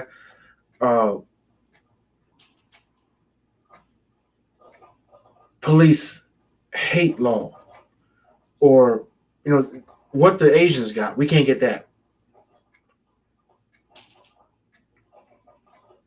The same activists that are out here, the Tamika Mowrys and all them, that said that the same thing that what the Asians got, we can't get. And then, like, not long after they say that, the Asians get that. You know why? Because China has a trade thing.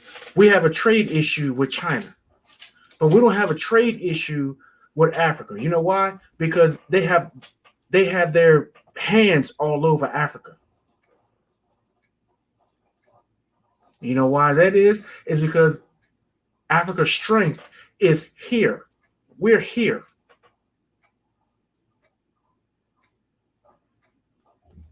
And then France and the rest of them are there.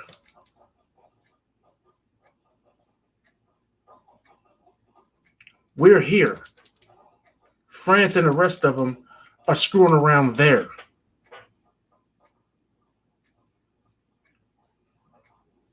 We're the exiles. We need to be trying to figure out how to get there.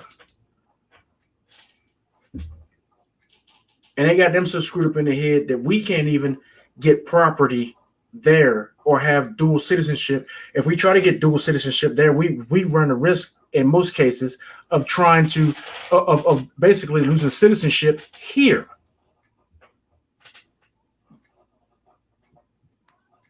Especially if you're a veteran like me and Reggie, if we have any military benefits and we try to get dual citizenship there and we're getting our money here, we could lose our money here getting dual citizenship there.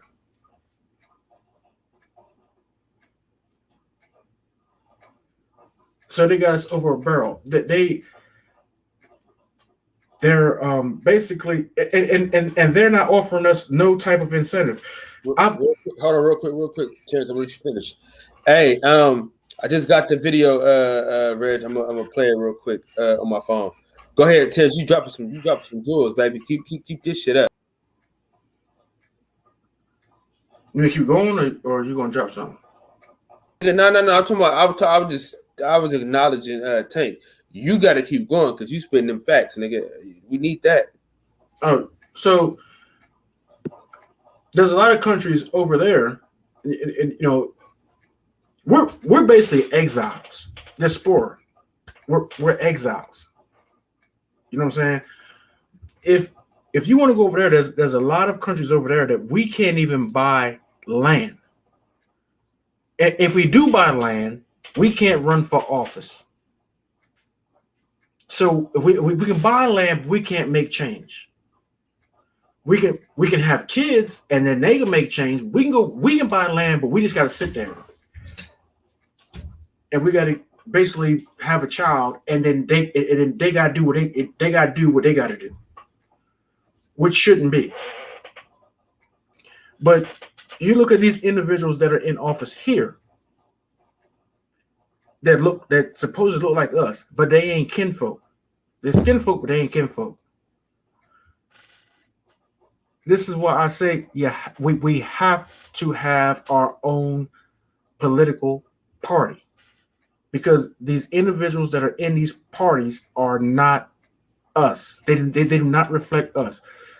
Just because they speak pretty and look pretty and come and eat some come to your business and eat some chicken and put some hot sauce on it, pull out a purse and put some hot sauce on it, or come to your Jamaican spot and eat some jollof or whatever, they are not us. They will say whatever they want to say, whatever you want them to say. And once they get in the office, they're going to do whatever. The government is a garden club. They ain't got nothing. They don't care about you. They don't care about you. The current government don't care about you. It's a club. It's a country club. Only thing Washington is missing is a golf course. It's the only thing they're missing is a golf course. Hey, Big Tank, we gotta apologize to Mauricio Suleiman, bro. He acknowledged Fred. He was saying that was a good time. He was saying like being in the barbershop was a good time. He wasn't saying like that it was a good time like that. He made this shit up. So we gotta apologize to Mauricio Suleiman. I just rewatched it twice. He was saying that that was a good time. Like saying like him and Fred talking about it was a good time. He's saying that's why we came up with the Freedom Belt. So shout out, yeah. So apologies. Yeah, that's what I'm saying. Everybody got to watch it for themselves. That's what I interpret it as. I didn't interpret it as that.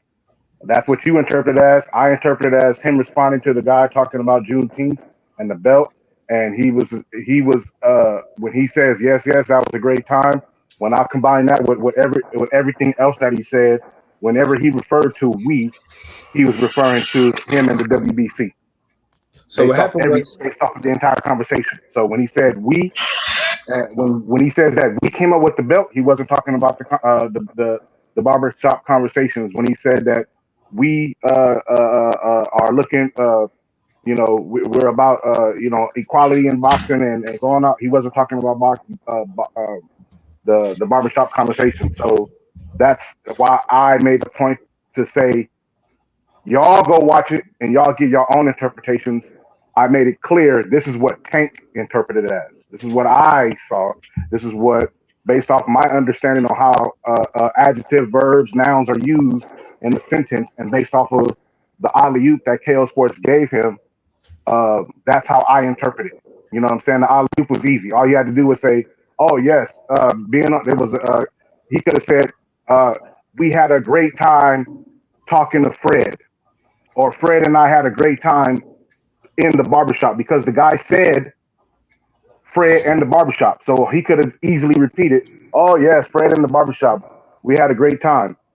But he said that was a great time. And that could be interpreted, if you want to interpret it as him talking about talking to Fred, or you can interpret it as him responding to the question at hand, which was the Juneteenth, when the guy asked him a question. So to be clear again, I don't owe Mauricio Suleiman any kind of apology, because I know how I interpreted it, and that's why I made clear that everybody has to go watch it on their own, and you get your own interpretation from it based off of how you understood the interview. But that's the way I understood it, and I combined that also. That's why I went on to say, when he got up on the panel, I combined everything. I didn't just listen to one thing here and one thing there. When he got up on the panel, and Brian Custer also gave him a second time, "Hey, talk about where you came up with the idea and the significance of the belt." I didn't hear him mention anything about the community being that either. Okay. Well, I'm saying from the clip you showed, the clip you sent me, the guy said, "Oh, Fred brought it up," and then he said, "Oh, that was a great time." So it was like boom boom. It was like right back to back, like bang bang. You know what I'm saying? Can I play the audio, or would they give me a strike, Reg? I think as long as you give him credit, you know what I'm saying? Yeah. I don't know. It depends on. It's out there. It's media. You know what I mean? I'm gonna play the audio. Tell me if y'all can hear it. I'm gonna play it off my phone. Yeah, play it from the beginning. Let everybody hear it. They can. All right, here we go. It's a KO artist. De la emancipación, de la abolición de la esclavitud. Sí. Emancipation. Exactamente. Entonces, ahora va a ser ya una tradición así como 5 de mayo. Ahora, 19 de junio.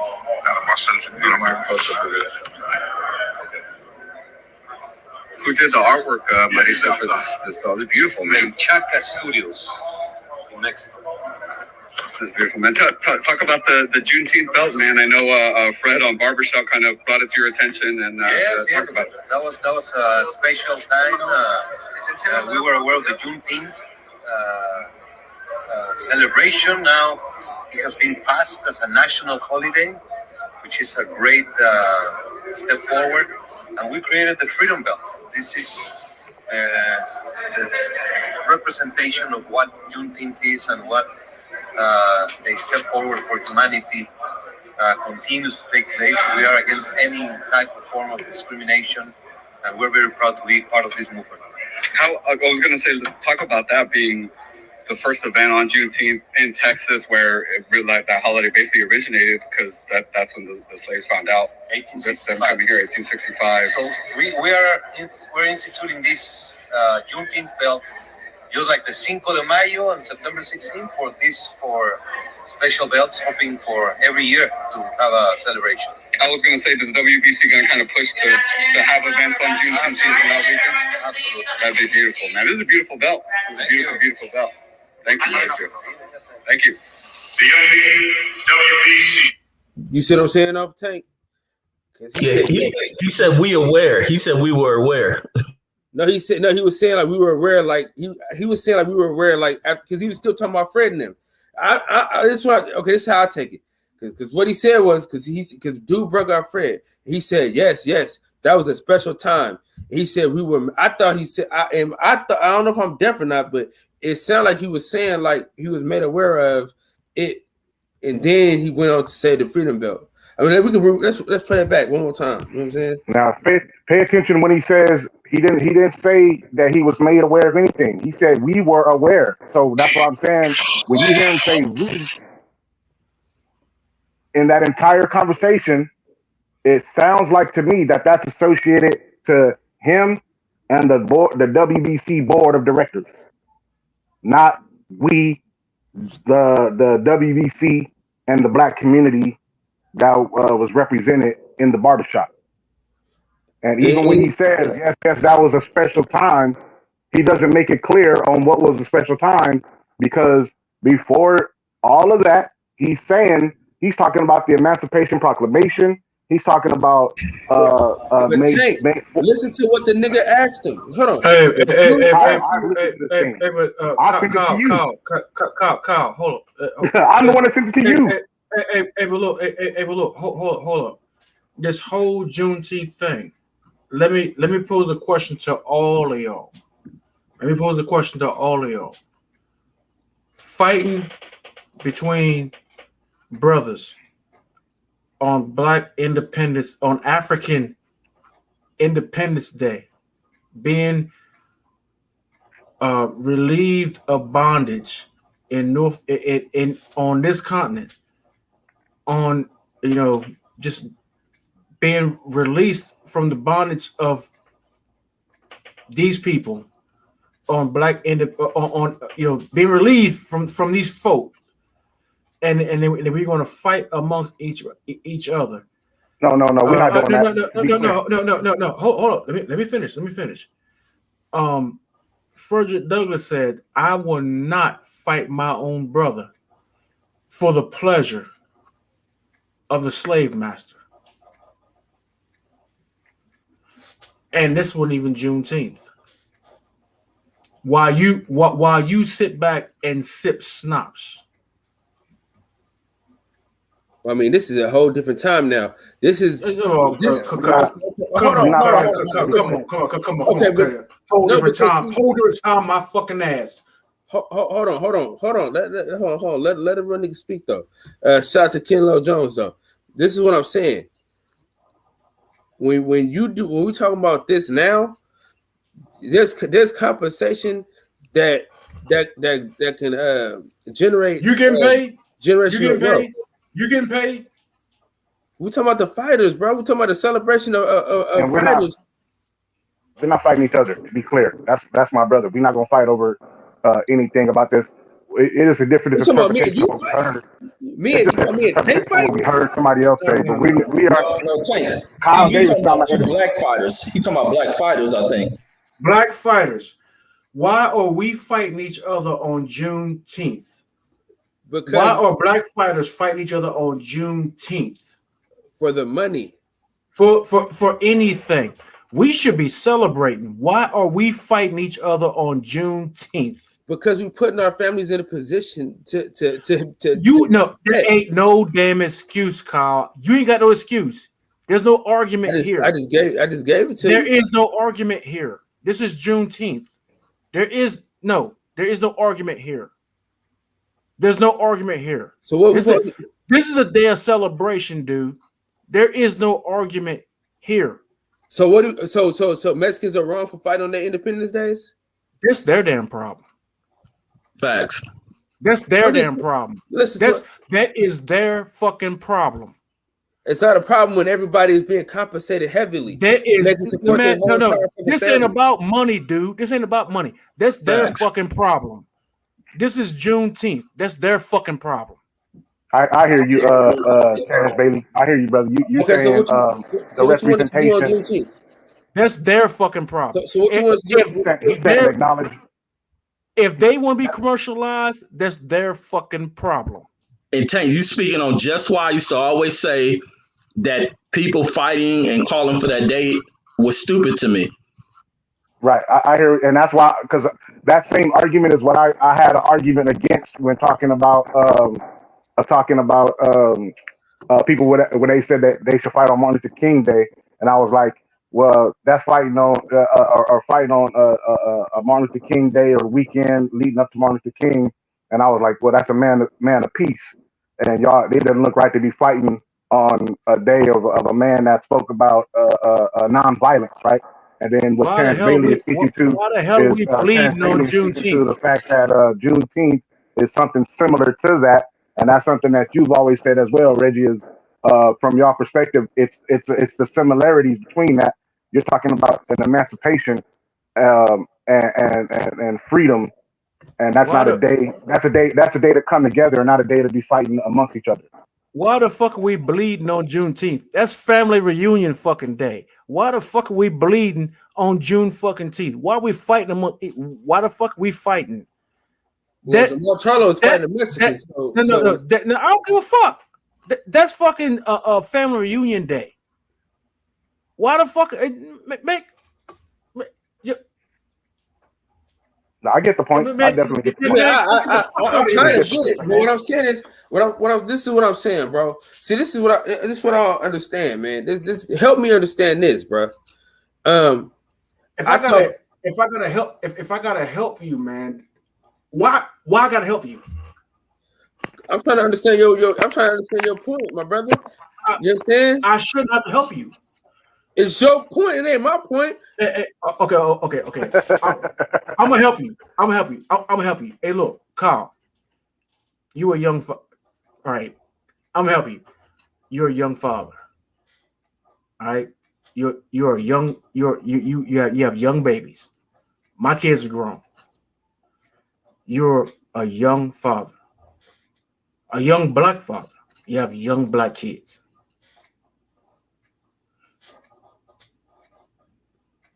You know where I'm going with this, right? You want your kids to grow up in a place where they can be safe, where they don't have to worry about none of the stuff that myself and the examiner and Reggie have seen. Some semblance of a utopia. You're not going to see it. It's probably going to take another 150 years to see it. If it was a utopia, man, I'd be driving a Benz. Now, hear me out. They're not going to see it, but some semblance of it. It's probably going to take their great grandkids to see it, but some little bit of it. You get what I'm saying? This Juneteenth thing, I think, is a farce a little bit, because reparations should have came before it, long before it. Before reparations should have came, we should have got this bill that the Asians got 30 years ago. But we are where we're at where we're at. So where we are,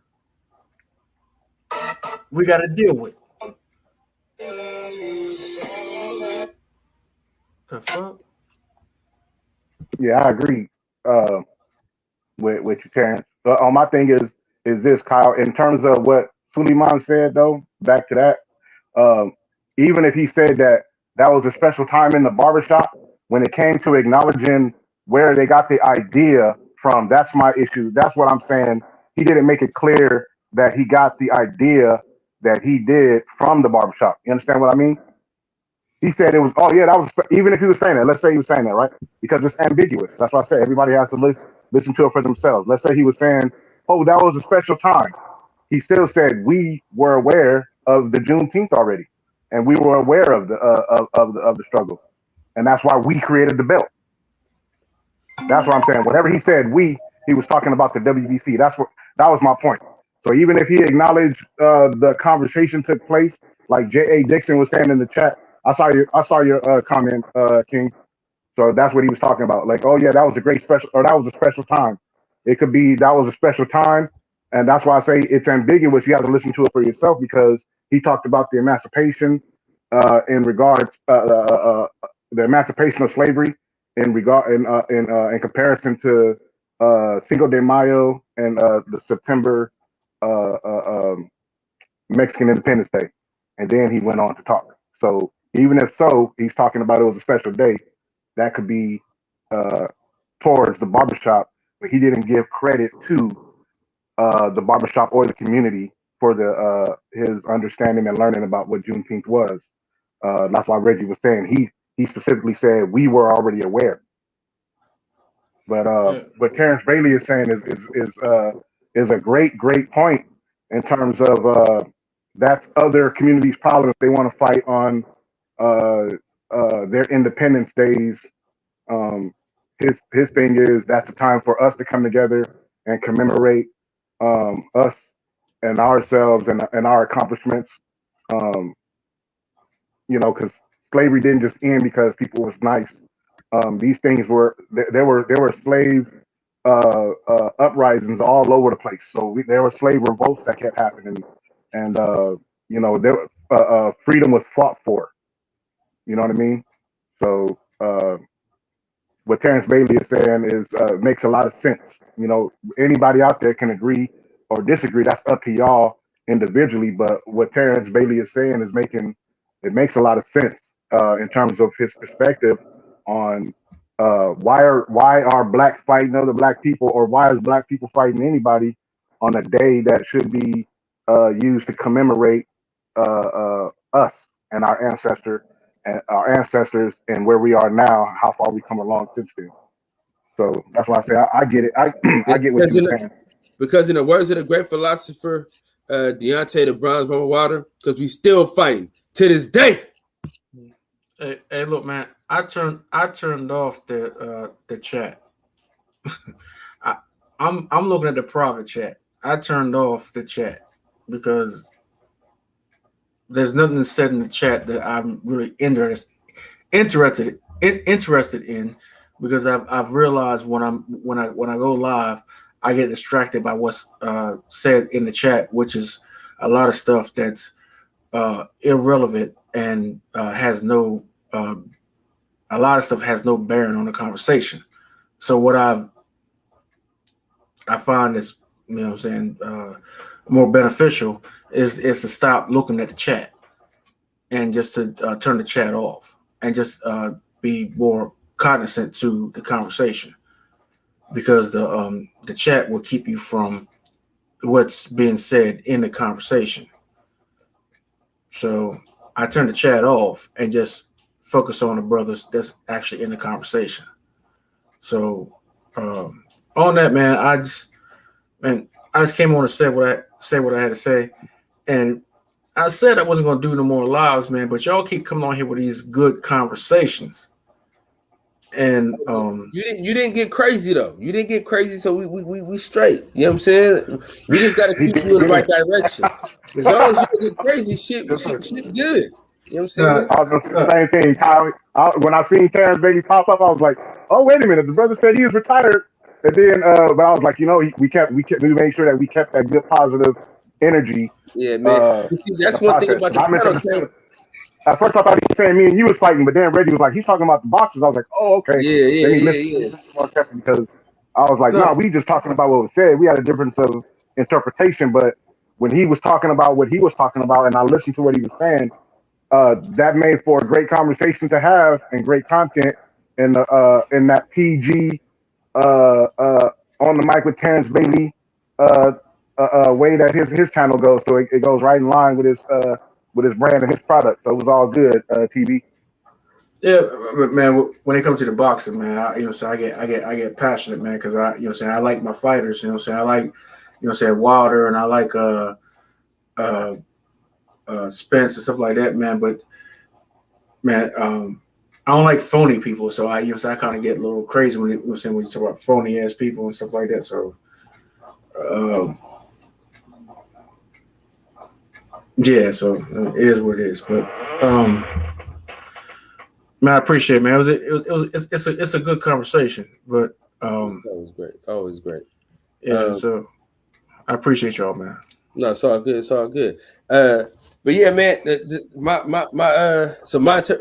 have a difference in interpretations, Tank, but that's fine.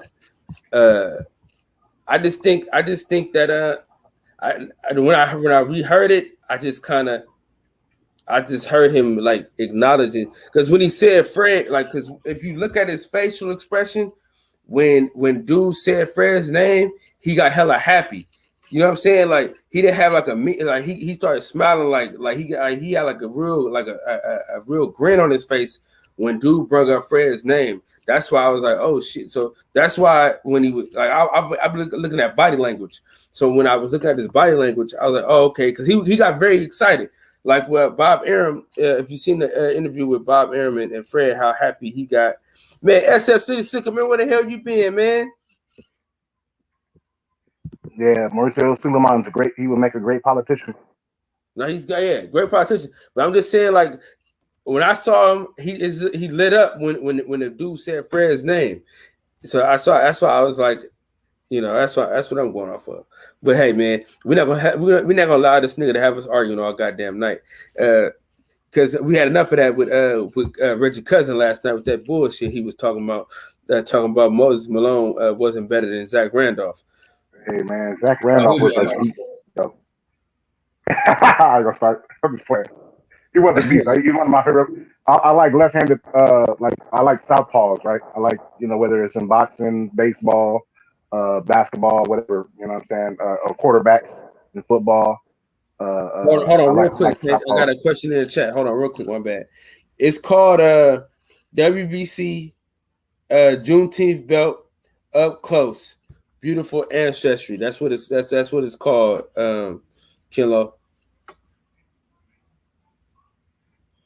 Well, let me ask you this though. No.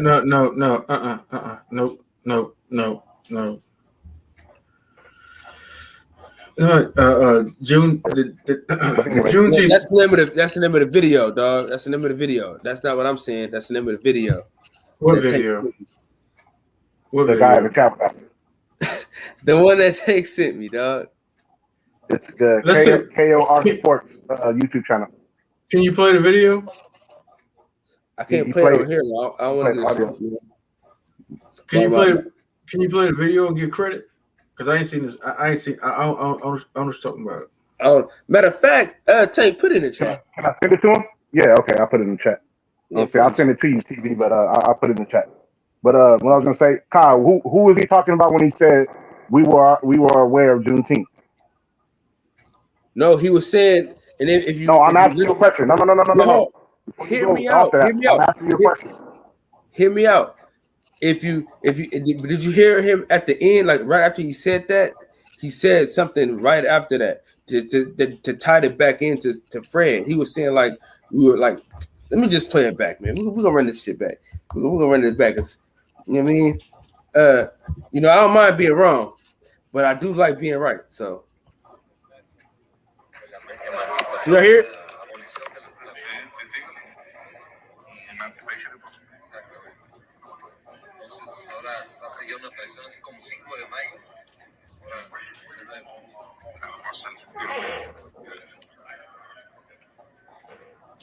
Who did the artwork, Marisa, for this belt? It's beautiful, man. Chaca Studios in Mexico.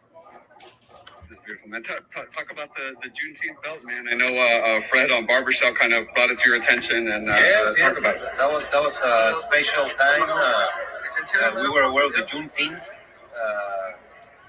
celebration. Now it has been passed as a national holiday. You see what he said? He said we were made aware of it now. That's what he said. We were made aware of it now. No, he did not say he made aware of it. Look, I'm about to No, he never said we were made Rewind aware of it. Rewind it. He said we are aware of it. You don't say made any time. Hold on. Here we go. The Juneteenth belt, man. I know Fred on Barbershop kind of brought it to your attention and talk about it. That was a special time. We were aware of the Juneteenth celebration. Now it has been passed as a national holiday, which is a great step forward. And we created the Freedom Belt.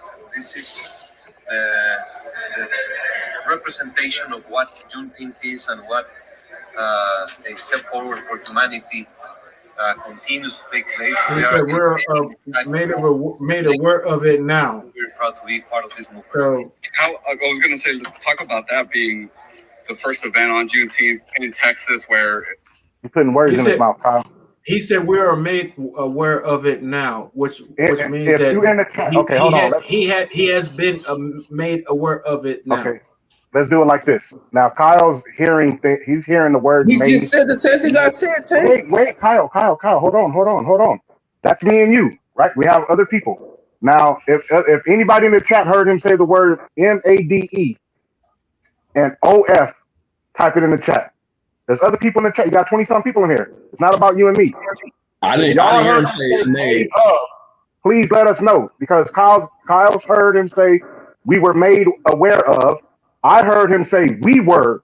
And what I'm telling you is, in context of how he's speaking, whenever he says we in this conversation, he is talking about himself and the WBC board of directors.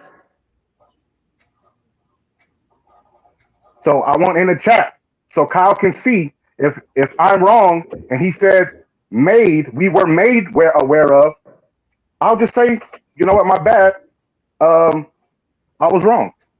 But again, I sent it to Kyle because I've listened to this thing all day. I found this interview. I found this YouTube channel. I subscribed to this YouTube channel and I listened to this thing in its entirety. I understand adjectives, nouns. I understand how the English language works, just like the rest of y'all. But at the same time, we all interpret things differently. That's why the first thing I said was, you guys have an opportunity to listen to it and tell us what your interpretation is. This is just what Tank thinks. I know how to understand stuff like y'all understand stuff. But he also had a second chance. If y'all don't believe him here, later on, like I said, Brian Custer asked him to come to the microphone and do the same thing. And Brian Custer, when Brian Custer brought him to the podium, again, he didn't say anything about the barbershop. He didn't say nothing about the community. He didn't say nothing about being made aware of anything. He made it sound like him and his organization, that's just what they do. They got their ears to the streets like that.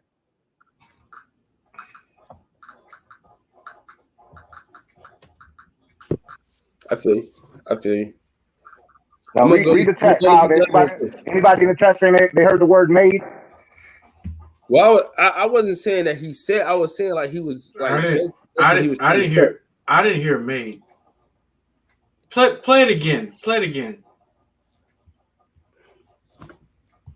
All right, it's the last time because we finna cut this off because it's 2 hours and it's Friday night and wife just got home. I just got here, nigga. Well, sorry. Hey, look, Black Star Collectibles. Go get your T-shirt. All right, here we go. Entonces, ahora va a ser una operación así como 5 de mayo.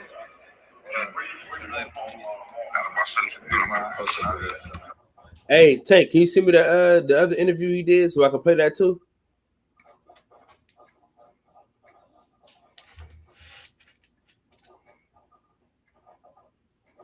Tank?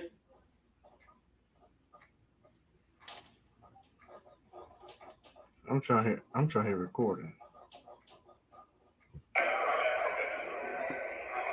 who did the artwork, Marisa, for this belt. It's beautiful, man. Chaca Studios in Mexico. It's beautiful, man. Talk about the Juneteenth belt, man. I know Fred on Barbershop kind of brought it to your attention, and yes. About it. That was a special time. We were aware of the Juneteenth celebration. Now it has been passed as a national holiday, which is a great step forward. And we created the Freedom Belt. This is the representation of what Juneteenth is and what a step forward for humanity continues to take place. We are against any Juneteenth celebration. Now it has been passed as a national holiday in Mexico. That's beautiful, man. Talk about the Juneteenth belt, man. I know Fred on Barbershop kind of brought it to your attention, and yes. About it. That was a special time. We were aware of the Juneteenth celebration. Now it has been passed as a national holiday, which is a great step forward. And we created the Freedom. All right.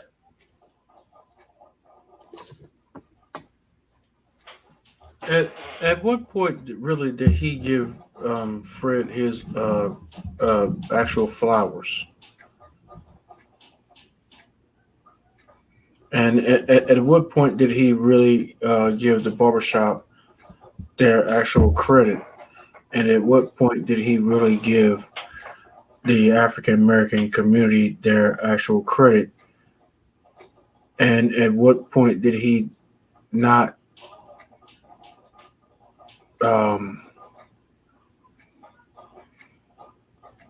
take full credit for that award?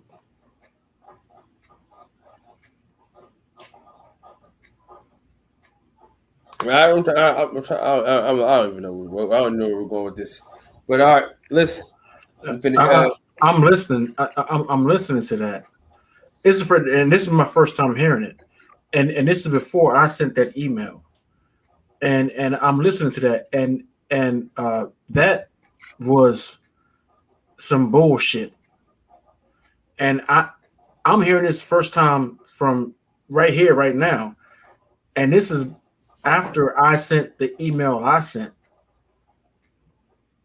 and on behalf of my nonprofit,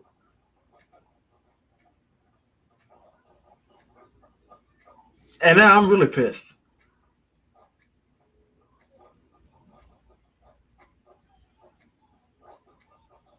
That's some fucking bullshit. PGTB. And PGTB. The what now? PGTB. That's your nickname around here. You got to keep it PG, player. Oh, my bad. And well, I've been saying that dude has, you know what I'm saying, has some issues.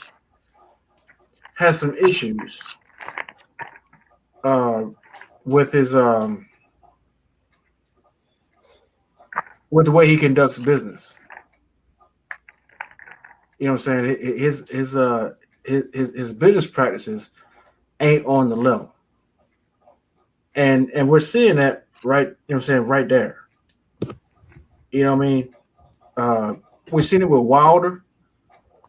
We've seen it with Canelo. We've seen it with a few other fighters, and now we're seeing it right there, just with something as simple as the African, with a whole race of people. So he has no bounds. He didn't even know about the whole a whole race of people when the first president. The person who emancipated the entire country of Mexico was an African man, and he didn't know anything about this. My man, he didn't know nothing about this holiday. When the man who emancipated Mexico was an Afro-American man. The first Afro-American president of North America was an African, but he didn't know nothing about this freaking holiday. This whole thing. I'm not even sure I'm going to call it a holiday. That's why I can't even get the words together, because it's nothing but something to placate us. Because they ain't said nothing about no legislation. They gave that to the Asians. They ain't said nothing about no reparations, but they give us a day off. So, hey, Reg, man, I know you want to get off, man. So I know you got some stuff to say, man. So I'm going to shut up, man. Let you get off, man, because I know you got something to say. No, I just want to remark on what I was saying, and also with what Eli is saying. It fits right to go ahead. Y'all listen. I'm about to get up off it because I gotta get up. I gotta get upstairs to my old lady. So y'all can keep it going though. You know what I'm saying? But I want y'all to breathe air and live life, man. Shout out to my dog, man. R.I.P. Lil E, man. Salute to you, man. Solid True and Players, me. Thank y'all for breaking bread with me, man. Appreciate y'all for coming on. Big Reg, man. Hell of a job you doing over there on your channel, brother. You doing a hell of a job, bro. I'm always catching the playbacks. If I can't get in the chat, I'm in the playbacks, man. You doing a hell of a job over there. Big Tank, Chance Bailey, man. Keep being PG.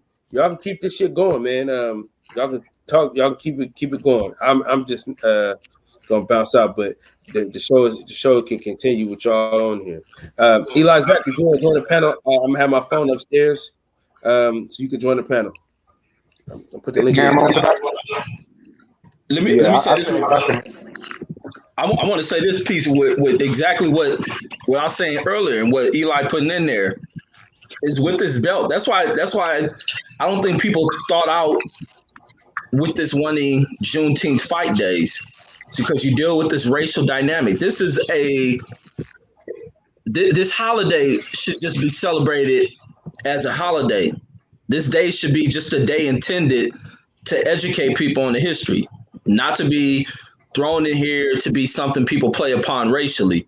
Now, being Jamal Charlo against a Mexican fighter, and the fact that Mexican win, he's the first Juneteenth titleist. Same thing is with that Mayan belt being put up with two Caucasian people fighting on the card.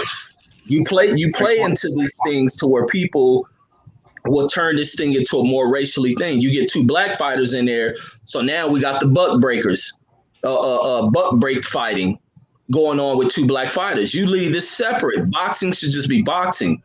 This is a real dark part of history that should not be a thing brought into fighting. One aspect of slavery was slave masters getting two black people to go in there and fight for the plantation, fight for his damn property, fight to represent him, not themselves. Like, that's the issues you run into with this Juneteenth, because black folks just want to copy because other people have dates. And even Cinco de Mayo is a joke when it comes to boxing. It's become a day for a black fighter.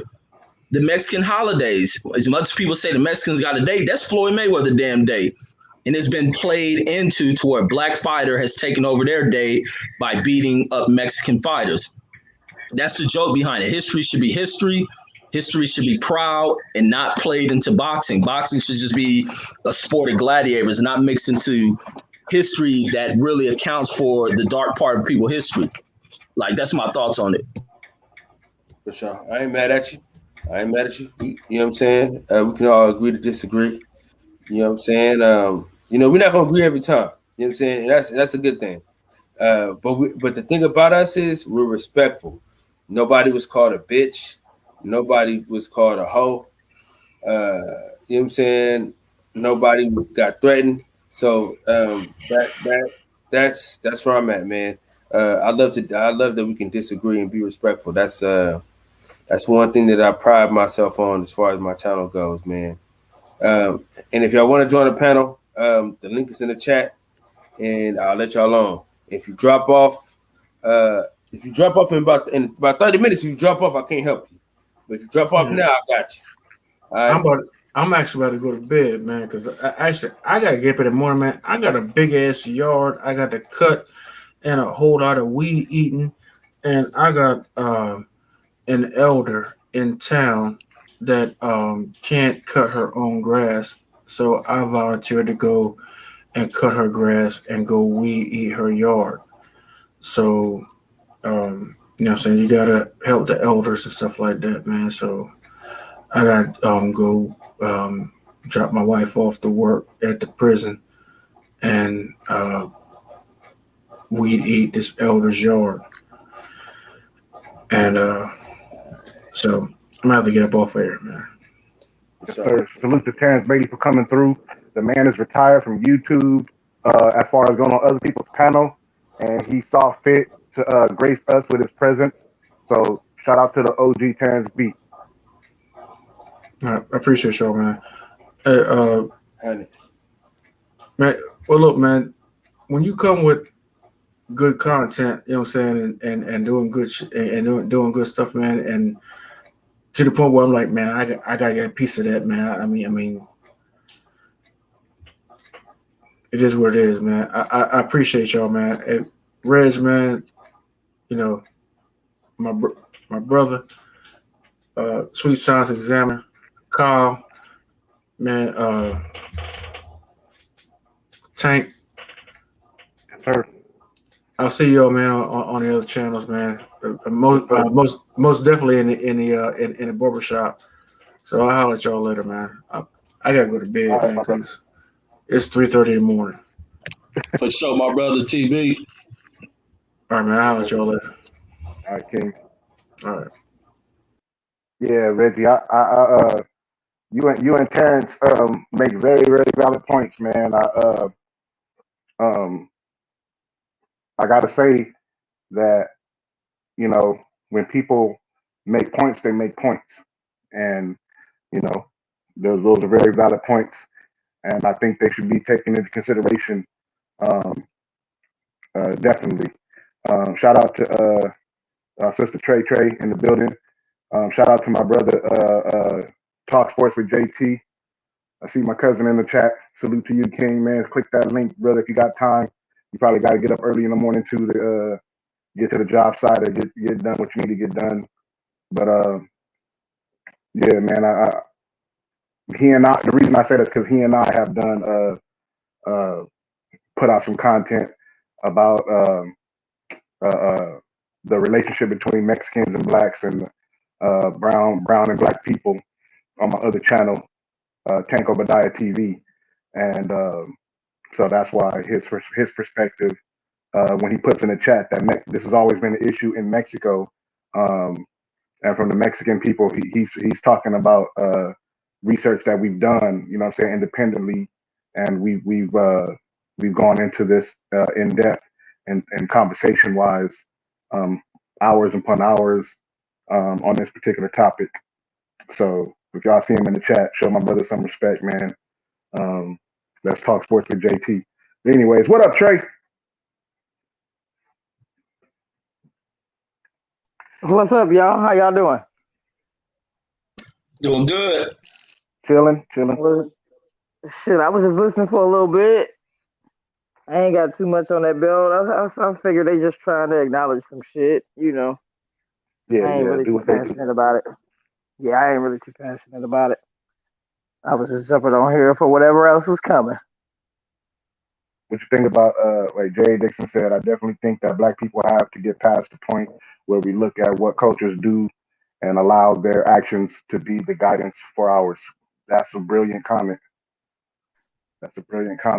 Salute to Jay Dixon and the rest of y'all in the chat that's been on this topic. And Yeah, I feel that way too. I get tired of that shit. I get tired of hearing that mess. Oh, he said PG. My bad, Kyle. I get tired of hearing that mess. He was talking to Terrence because Terrence won't go on other channels because he finds himself going R-rated on at times when he gets very passionate, and it's not beneficial to his brand that he got going on. You know, he's a curator and a gatekeeper for the Frederick Douglass family. And so the moves that he's making over there, where he has to be very, very careful on the stuff that he puts out on these airwaves. You know what I mean? Yeah, man. I mean, you We always can talk call about that bullshit anyway, for what right? it is. I'm just playing. Tank, you always talk about that anyway, that playback. You the one who got me worried thinking about it. At first, I wasn't really thinking about it, which was pretty ignorant and naive. You know what I'm saying? Yeah, that playback is Yeah. key because that's where they get all the stuff. I call it what Ice Cube once says all this self self snitching and self telling gonna get us sent back to that watermelon. You know what I'm saying? Because that's where they get it. They send their people out to look at these replays and see what we're talking about. And people that's always out here talking too much and stuff like that. But yeah, I'm always very aware of the playback. You know what I mean? What we say, and people listen to us tomorrow, the day after that, and the day after that, and so forth and so on. But you on it? Heck yeah. What y'all think about this Montiel guy? Y'all think he gonna give Maul a little fight? I think he may give him a little fight, man. Yeah, we gonna see because we was talking about that earlier before we got on this other topic, but we was talking about how because of that little .4 ounces that it took him a second to get rid of so he can make his weight or whatnot, that little water weight or whatever. We're gonna see tomorrow if it's an issue or was that just one of those things where maybe the scales that he was using in camp may have not been calibrated right, or maybe he had a big breakfast or something. He ate something that what I mean, or is it one of those cases where he's outgrowing the weight class and he's having to squeeze into 160 in an unnatural way? Not saying it. Let me rephrase that because some people will be like, "Well, you saying he take PEDs?" Not give these guys ammunition, but what I mean is he he's forcing himself to dehydrate unhealthily, and so tomorrow if he comes in weak for any reasons and he's not on his game, that could be a very tough matchup. You know what I mean? Because Montiel's he's a game fighter, so we're gonna find out tomorrow what it is. You know what I'm saying? And what to do. So I was you saying, got go that ahead. point 4 ounces. I was thinking two things about the point 4 ounces that irritated me.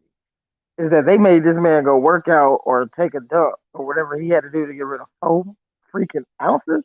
Come on, man. How petty. Um and then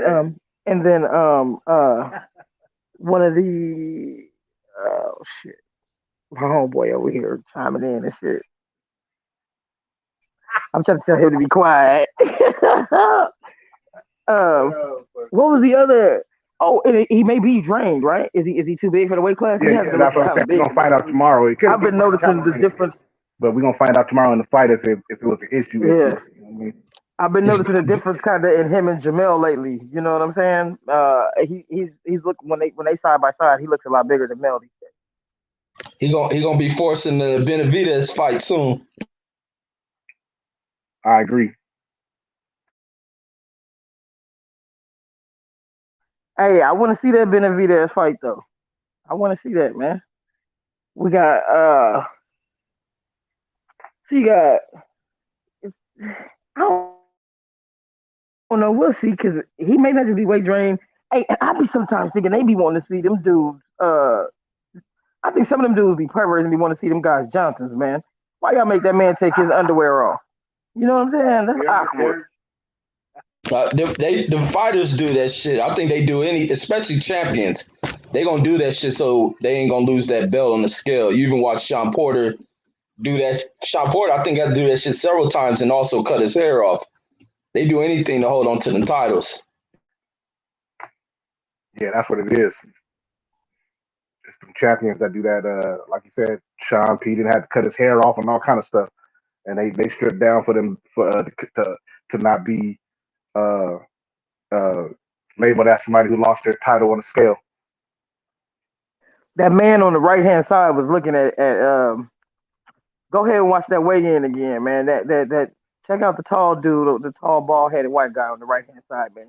When Charlo went to grab his underwear, man, he looked at him. I'm like, I don't know. I've always felt like when them dudes strip naked, the people that's around there, some of them people is Low pervs, key. you know.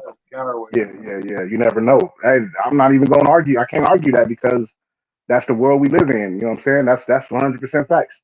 I haven't seen the weigh in yet, so only thing I got was people were sending me stuff. You know, like, hey Tank, check this out. This is the news on it. You know, Charlo, he didn't make weight the first time out, and he had to go lose zero point 0.4 ounces. So everything that I even am speaking on is on just information that was given to me secondhand.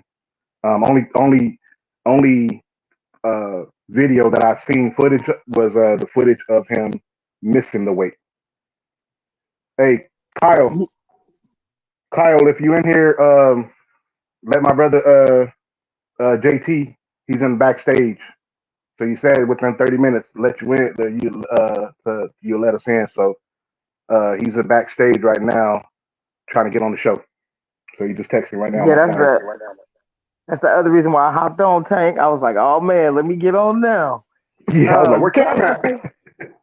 They got the but my man like 4 ounces. Y'all gonna make the man get, you feel me? Y'all gonna make him drop the draws for 4 ounces on national television? No, they don't make the fighters do that. The fighters do that, and ain't nobody going back to watch that damn play. They gonna lose their title if they don't make the weight. That the fighters choose to do that because they trying to keep them belts. They don't want to get labeled as losing their belt on the scale. So they gonna drop trial. That's what Ricky talking about. You know what I'm saying? They're not saying, like, nobody tells them, hey, go take off your underwear. You know what I mean? They tell them this is what you weighed in. This is the scale that we're using. That's what you weighed in. You can stay at 160.4 and we can have a fight from here, but you won't be the champion. You know what I'm saying? If he wins the belt. But if you win, the championship is vacated. Like, you don't got to drop trial, but if you want to keep that belt, you know what I'm saying? That's what they do. You know what I'm saying? What he could have did was, go for a run. You know what? And another thing to Reggie's point, what they do is they get a chance to lose the weight, right? But the thing is, they're not using the same scale. So when they lose whatever ounces or whatever weight that they think that they needed to lose, their thing is, I'm assuming their thought process is do whatever it takes to make the weight. So if you got to drop trial, cut your braids off, cut your hair off, or whatever, that's what they do. Yeah, man. Hey, Porter cut them little 5 braids. My bad, Tank. I thought you was done. My bad, Go ahead. No, you good. I said, yeah, when Porter cut them little 5 braids, man, that was freaking hilarious. That's all I had, bro. What else y'all covered tonight that I missed?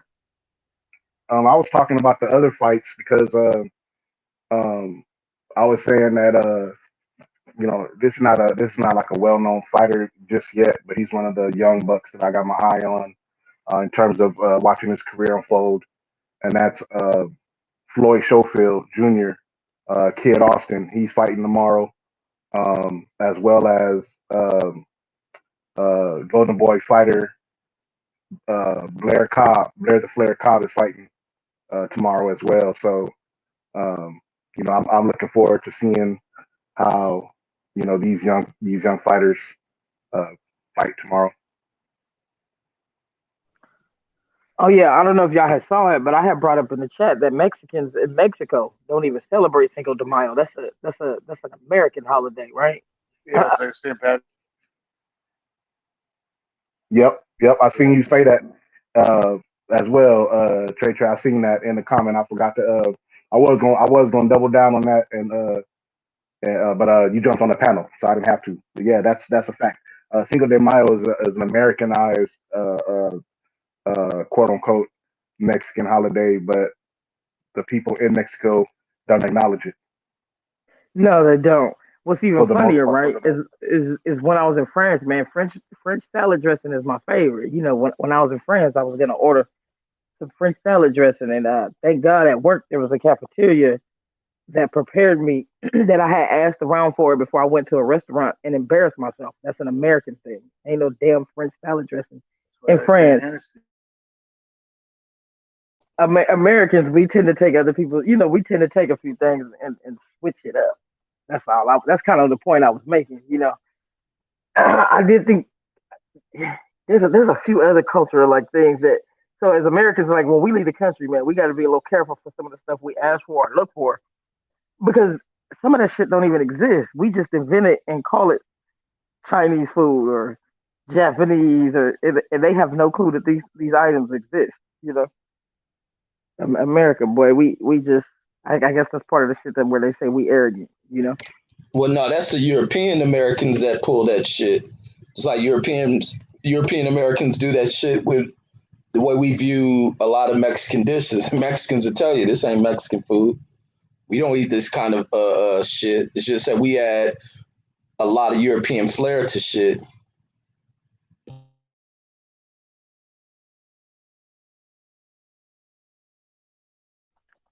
Yeah, man, I missed most of the show, y'all, so I'm kind of off topic. Tank, you gonna have to lead this mess, Tank. I just hopped No, on I when I came heard in. I had just.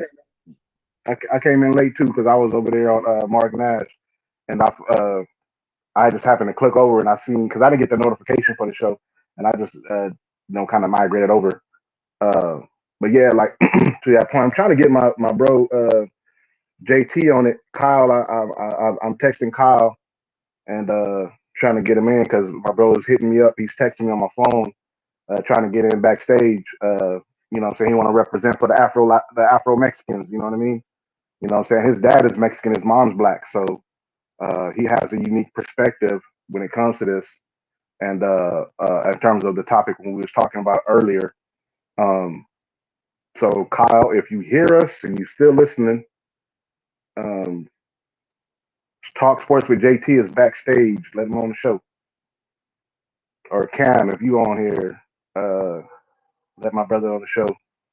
But anyways, yeah, that's what we were just talking about as far as when I got on, because by the time I got on, we were talking about Picasso's backstage too. Damn, we gotta, now y'all can't see who's backstage. It's only I know JT is back there because he's texting my cell phone. So if anybody else is back there, Eli, Centos, or anybody's back there, Kyle, check it out.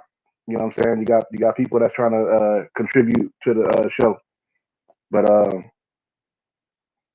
yeah, I think that for me, um, with the whole Juneteenth thing, as far as that is concerned, it was because everybody's talking about it because of mostly what the president did for the making it a federal holiday. So now it's a topic of conversation.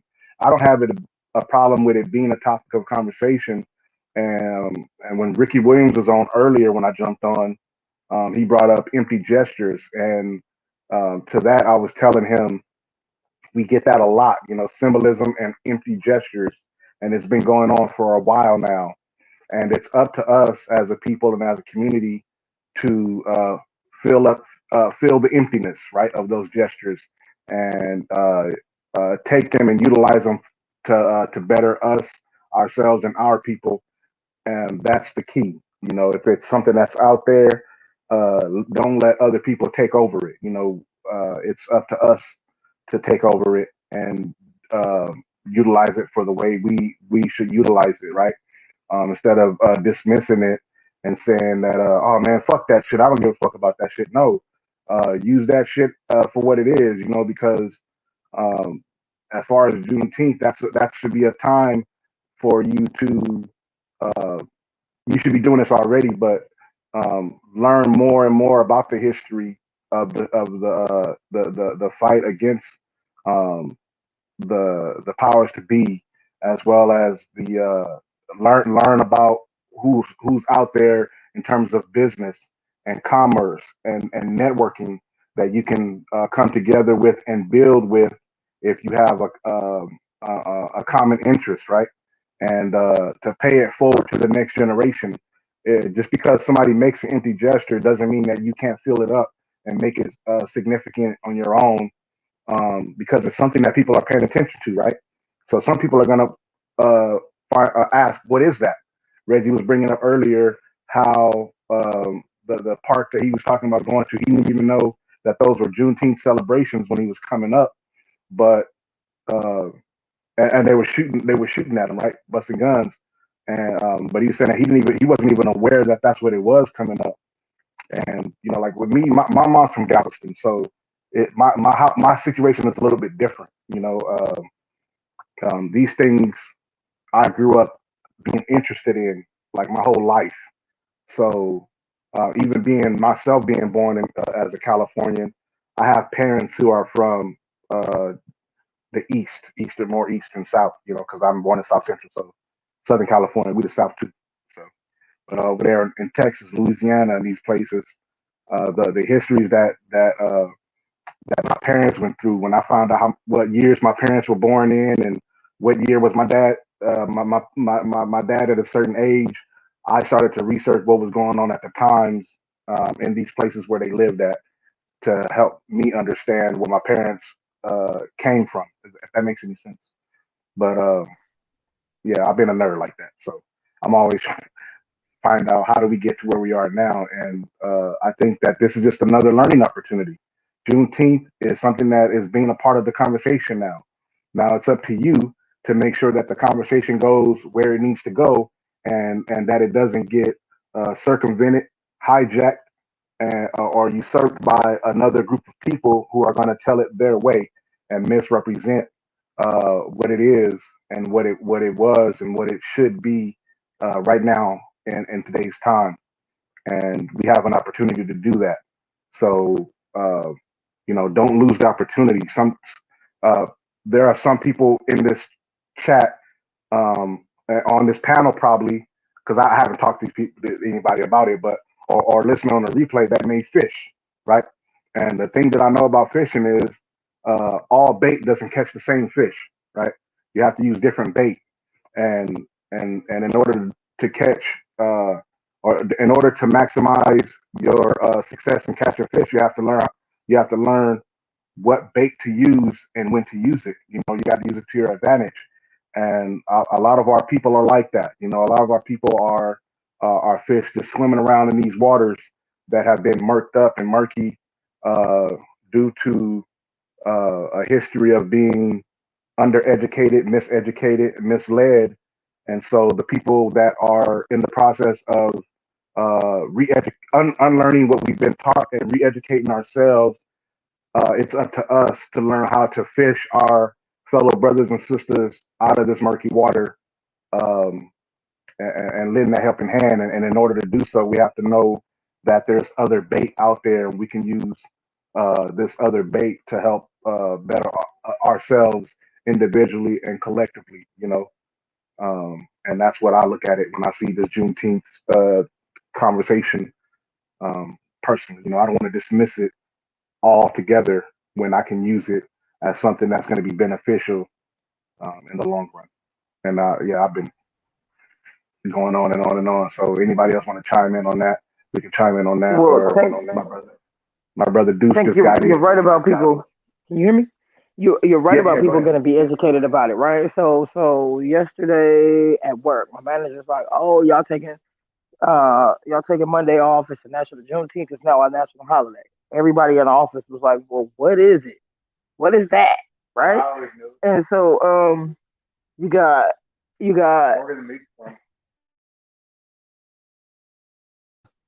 So then you got So then that was my chance to explain, right? One guy was explaining it like, "Oh, that's when slavery ended." I'm like, "No, it's not." And so I got the chance and the opportunity to explain what it actually was.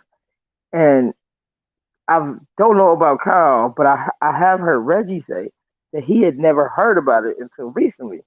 And Reggie, I've heard like 3 or 4 other people from LA say the same thing. And I was like, "Huh, we from the same state." It's but I guess it's like family by family, right? Who knows about it? Because my family's always celebrated it, and the people around where I'm from has always celebrated it. So I just assumed that everybody knew about it. But I guess that's my ignorance, right? Yeah, it's not a widely popularized celebration at all.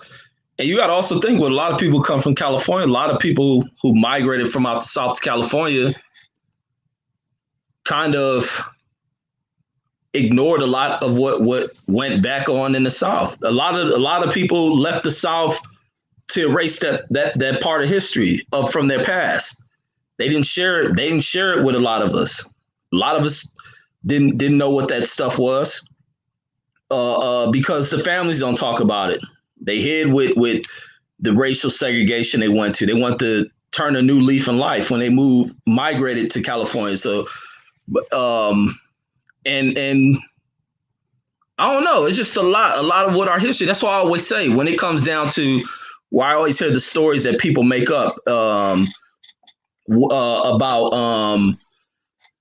our history being lost by white folks. And I'm like, we empower white people way too fucking much. White people ain't still our history. It's the fact that a lot of times we don't share our history is the way in which you get lost. And it's easy to lose history. It's easy to lose where you come from. And it's like everybody don't have the same history. That's why I get on when people talking about we're all Indians and this and that. Everybody ain't got the same damn history. But also like with the thing with our history is that when you don't tell history, you can lose a lot of pieces of that history within 20 years, whether an elder fall off, all that is locked into the mind of that elder is gone forever for the questions that aren't asked. Then you can give it another 30 years, a parent fall off. You can lose a lot of that history ain't asked. And then you come in with your kids and you don't pass that along. And even with my kids, they ask my history. I don't got too much of my personal family history. I can always tap into it because I got attached. I got a few of it because I still talk to biological aunt and all that. But a lot of my history, like my kids will ask me shit about myself. And it could be a thing to where I'd be like, God damn, what this little kid asked me this shit for? I ain't about to answer this shit. But then it's like, and then it comes out to my mind like, no, she needs to learn this. She needs to learn the history of who I am, what I come from. So it's like I have to answer these things because it's the purpose to why she asked that. And then I seen somebody wrote something. My cousin wrote something. He says in the Bay, says they do what's that? They do reap. What's that? Reap Juneteenth? I don't know what the hell he's writing on that one. Oh, he talking about my mate, my mom. He called her Bay. No, she ain't teaching about no Juneteenth. That's false, Mike. Mom and them didn't talk about Juneteenth. They ain't celebrate. None of us celebrated that shit. We ain't celebrating no Juneteenth.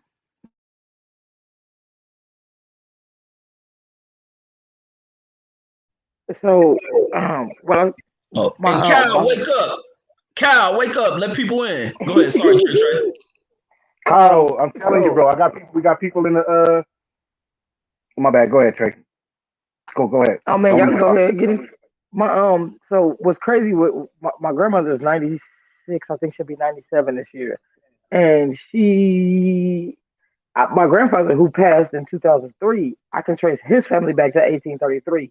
But with my grandmother, and because they don't talk about stuff like that, she gives me some stuff, and she knows, oh, my family was from Nigeria, and she'll give me this and she'll give me that. But anything about Arkansas or anything about like what happened to them there, or she won't give me any of that. And like her grandparents' name, because they never called her grandparents by their names, I cannot physically get on Ancestry.com and trace her family back like how I did my grandfather, which kind of bothers me. And my grandmother, I spoke with her sister some months ago, and her sister's 101, and she didn't even know the grandma's name. She like, well, grandma got the same name as one of my aunties, but she didn't know the last name like that. They were little. But I do know my grandparents were. My grandmother and her family were sharecroppers in Arkansas. You feel me? So, and I know they know where they came from. They passed some of that kind of stuff, like, oh, well, our family is Nigerian. They came here around this time, but because my grandmother doesn't know the names, I can't trace things back. And then I have to ask her all the time, like, well, what was this person's name again? What was that person's name again? And now that it's like 12 or 13 of them. She'll forget a brother's or sister's name. You feel me? I'll write them down and be like 12 up, and we get to like number 13 or number 11. Her memory's going too. So, but actually now that she's old, it's easier to talk to her because when I was younger, she wouldn't give me nothing. So they don't like to pass the history down. But I know if y'all remember I don't know if y'all remember, but if you guys know, there was a civil war in Nigeria, and their parents don't talk about it with them at all. They don't know. So I don't know if that's like a cultural thing, or people just want to leave the trauma out and don't want to pass it to their kids. But some people, some cultures learn about theirs, and other cultures just be like, nah, we're not even gonna talk about that. We're gonna let that be and let y'all live free and move on. And that's the thing right there, Trey. A lot of people tend to hide trauma, and I don't know why. It's even like with Jewish people, they don't hide the trauma of what they went through.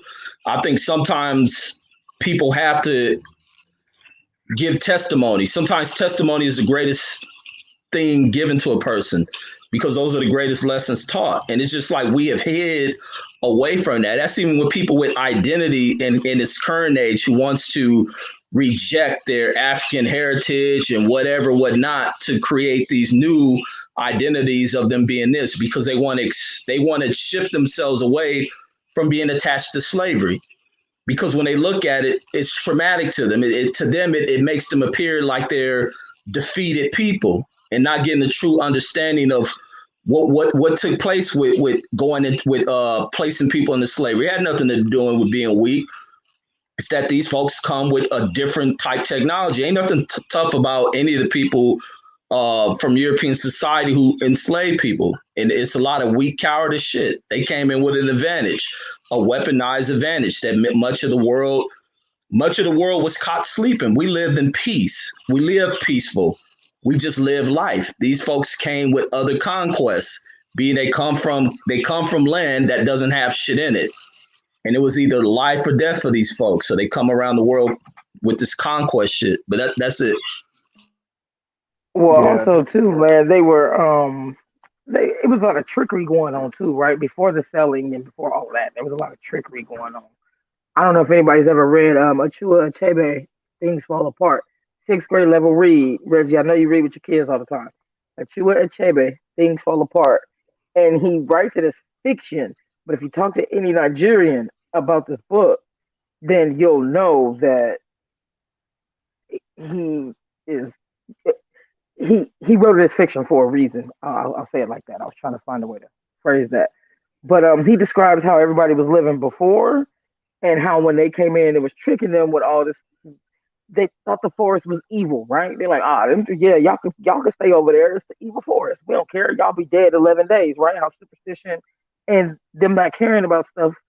Well, not caring, right? Because they felt like anybody in that forest that longer than a certain amount of time was gonna die anyway. So they're like, yeah, y'all could have that over there. Go ahead. We don't care. And when they didn't die, and how they weasel, he shows how they weaseled their way in. But truthfully, the first half of the book, it's an Igbo thing too, and he's got the Igbo language in there, and he uses Igbo words, and you can go back to the back and look at the dictionary. Um, but he describes the culture and how it was, and how the systems were set up, and the governments and the hierarchy, and things like that before we were introduced to them. It's a really good book. Like I said, it's a sixth grade level read, and it's a really good book, bro. But I think people like my grandparents, yeah, they don't talk about it at all. But again, I refer back to Nigeria, where there's Nigerians who went through that civil war and was trying to wipe each other out, and they don't talk about it, right? And their kids have questions because a lot of their history is lost, and a lot of their language is lost too. A lot of Nigerians will strictly speak English, kind of like how when people come over here, they tend to lose their language and stuff because just to fit in, they don't want their kids to have the accent and go through what they went through with being discriminated against from having a thick accent or having a second language. You know what I mean? So it's relative around the world. It's relative around the country. But I ain't gonna lie, we had people asking for the kind of going to tie it all into the belt and the Juneteenth thing. There was people asking about it. I did get tired of seeing black people fight on Cinco de Mayo and coming out with sombreros. You feel me? That shit kind of irks me, man. Like, where's the red, black, and green? Like, so if they're gonna do that, if they're gonna do that, that's fine with me. Like, I get tired of seeing black people. That shit irks me so much. So I'm gonna give credit to Jamal for it. WBC. Look, man, they made a Mayan belt and had two white dudes fight for it. So I'm not really offended with the black and the Mexican guy fighting for the freedom belt. To me, they're trying to make it seem like you know, I mean, look, man, people was asking for it. They got it. We got it. Let's celebrate it. I don't think.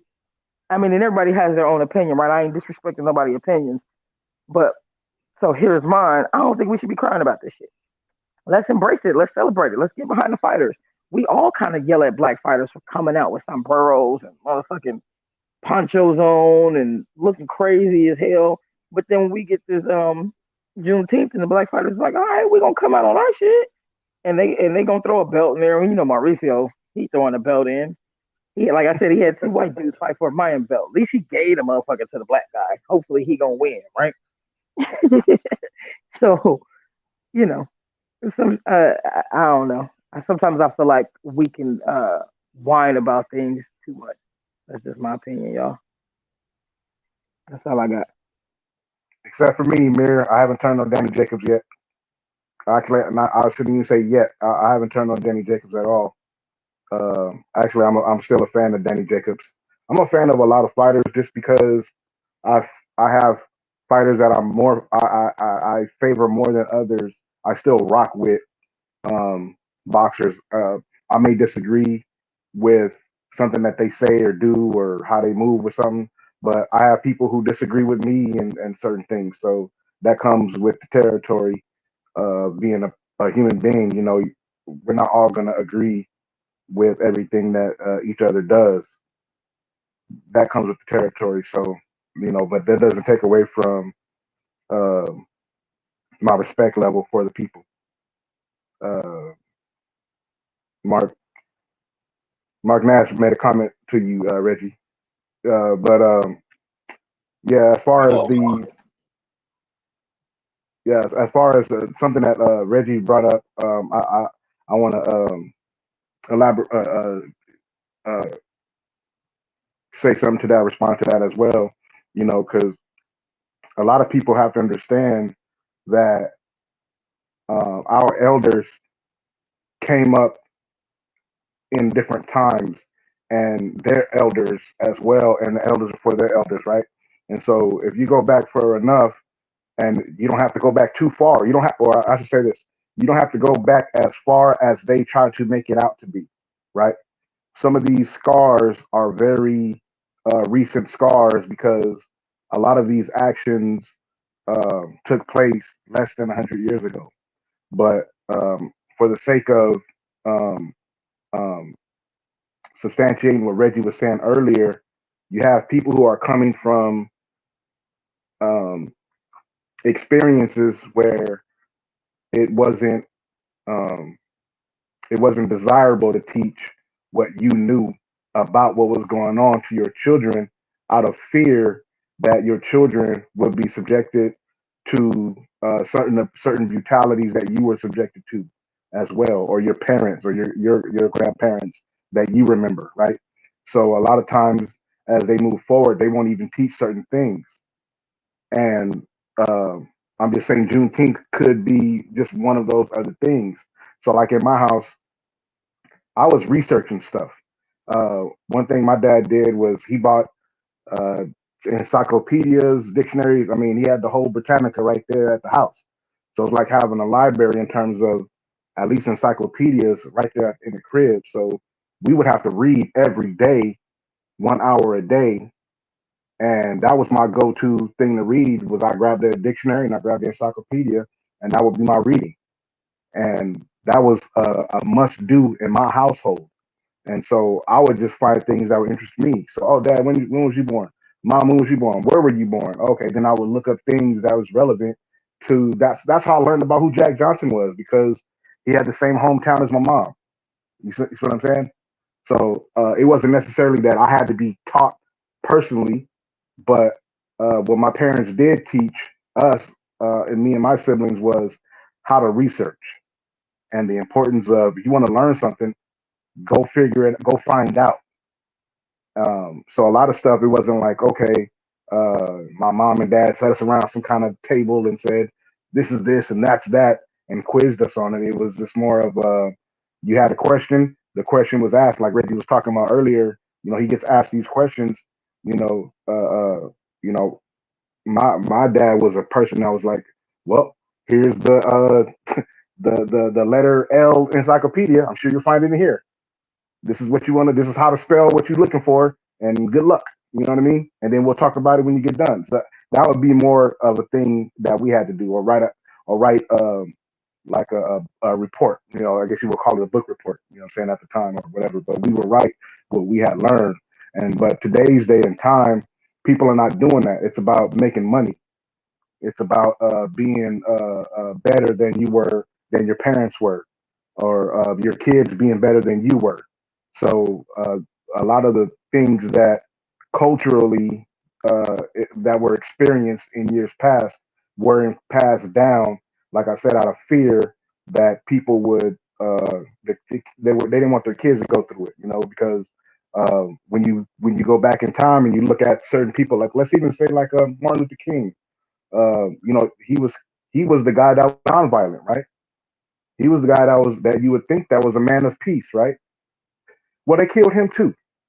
Why? Because he spoke too much. You know, he talked too much, and he had a way of agitating the status quo, even by doing it the way he was doing it. And having too much information sometimes leads you to question the narrative that's being put out on the mainstream, and that is agitating to the powers that be sometimes. And in order to protect your offspring, sometimes people just do the Kwame Brown thing and tell them to go teach them how to go along to get along. And that's when we see these things not being passed on from generation to generation. Yeah, facts. He's talking about trying, yeah, but those are things. I don't know if he's talking about like the way we talk or whatever. I think that it's dope that we have little slangs and what did they call it when I was a kid? Or start to grow up ebonics or something like that. Like I remember when ebonics became a thing and people was like making fun of that.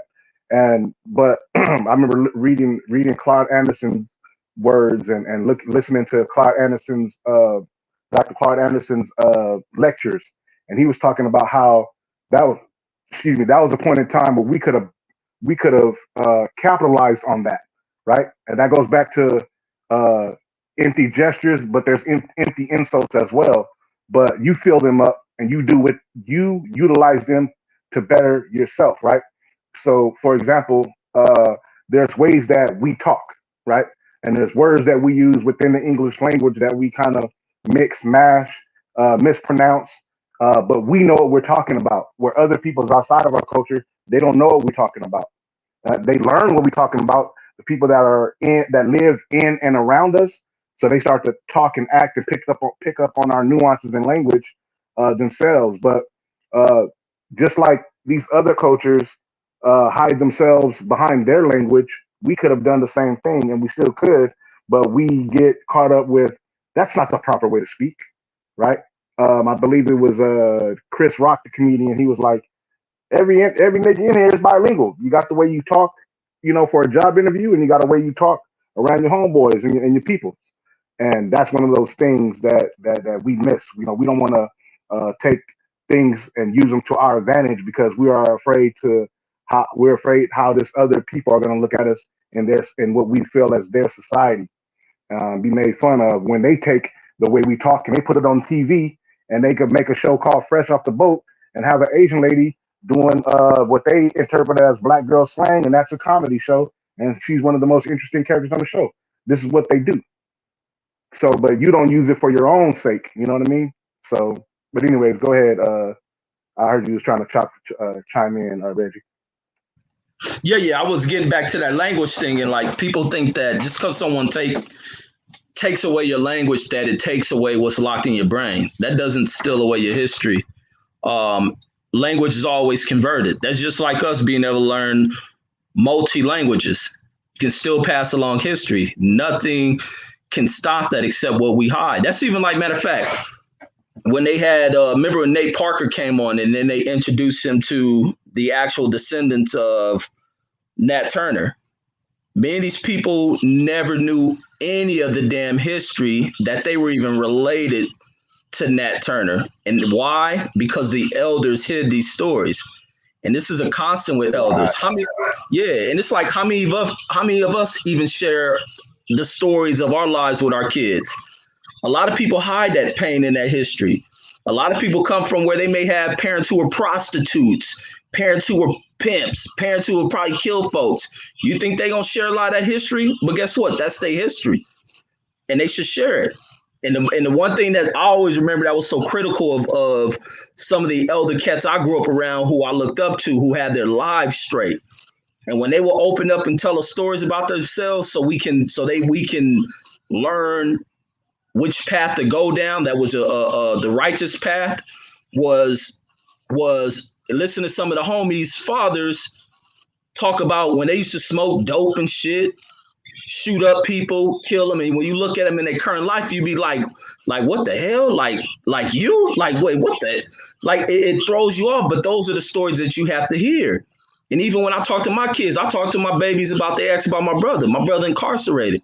My brother done did this and that. Now there's lessons that they can learn from it. You behave like this in society. You do these type of actions.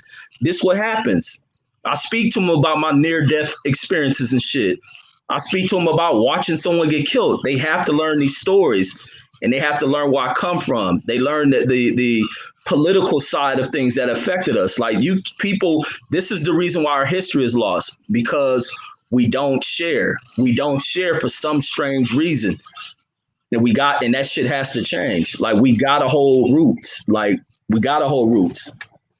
that's why we so new with our history. It's been lost. Our elders didn't pass it. And a lot of times it ain't the fact that even with our elders, a lot of times we so young, so active in life, wanting to play and this and that, we don't even take the time to sit with our elders. My pops who raised me, I used to ask him the damnedest fucking questions as a young kid.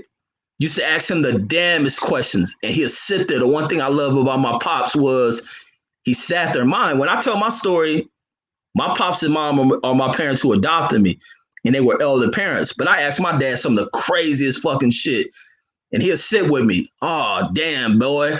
And just sit next to him, can ask him the wildest shit. Who will win a lion or tiger or bear? Where did this come from? Where y'all come from? And he'll sit there and answer. And then I sit with other elders in the neighborhood, listen to their stories. That shit was essential to me. And that's really what shaped me as who I am, why I don't get caught up in fuck shit. And it is essential for younger people to sit around elder people, because elders love to talk and they want people to listen. But young people sometimes don't do that. And a lot of that shit dies off. Even with cooking. Motherfuckers don't even know how to cook no more. Why? Because we don't pass that shit on. We don't sit with the elders to learn how to cook. We reject it. We have rejected so much about ourselves. I remember people talking about everything being so negative because people try to play everything about black being negative. Oh, you eat watermelon. The fuck is wrong with watermelon? You eat fried chicken. What the fuck is wrong with fried chicken? You eat collard greens, and so many people have rejected that shit. And I'm talking about people born in the 80s, coming of age in the 90s, who don't cook the shit, don't know how to cook anything that has been essential to our culture and is lost. And now you're seeing other people slowly pick up on shit that they tricked you into saying, oh, it's all bad and shit. It's unhealthy. Now you got white folks cooking the shit, talking about it's mama's cooking and all this other shit. But that's my thoughts on that.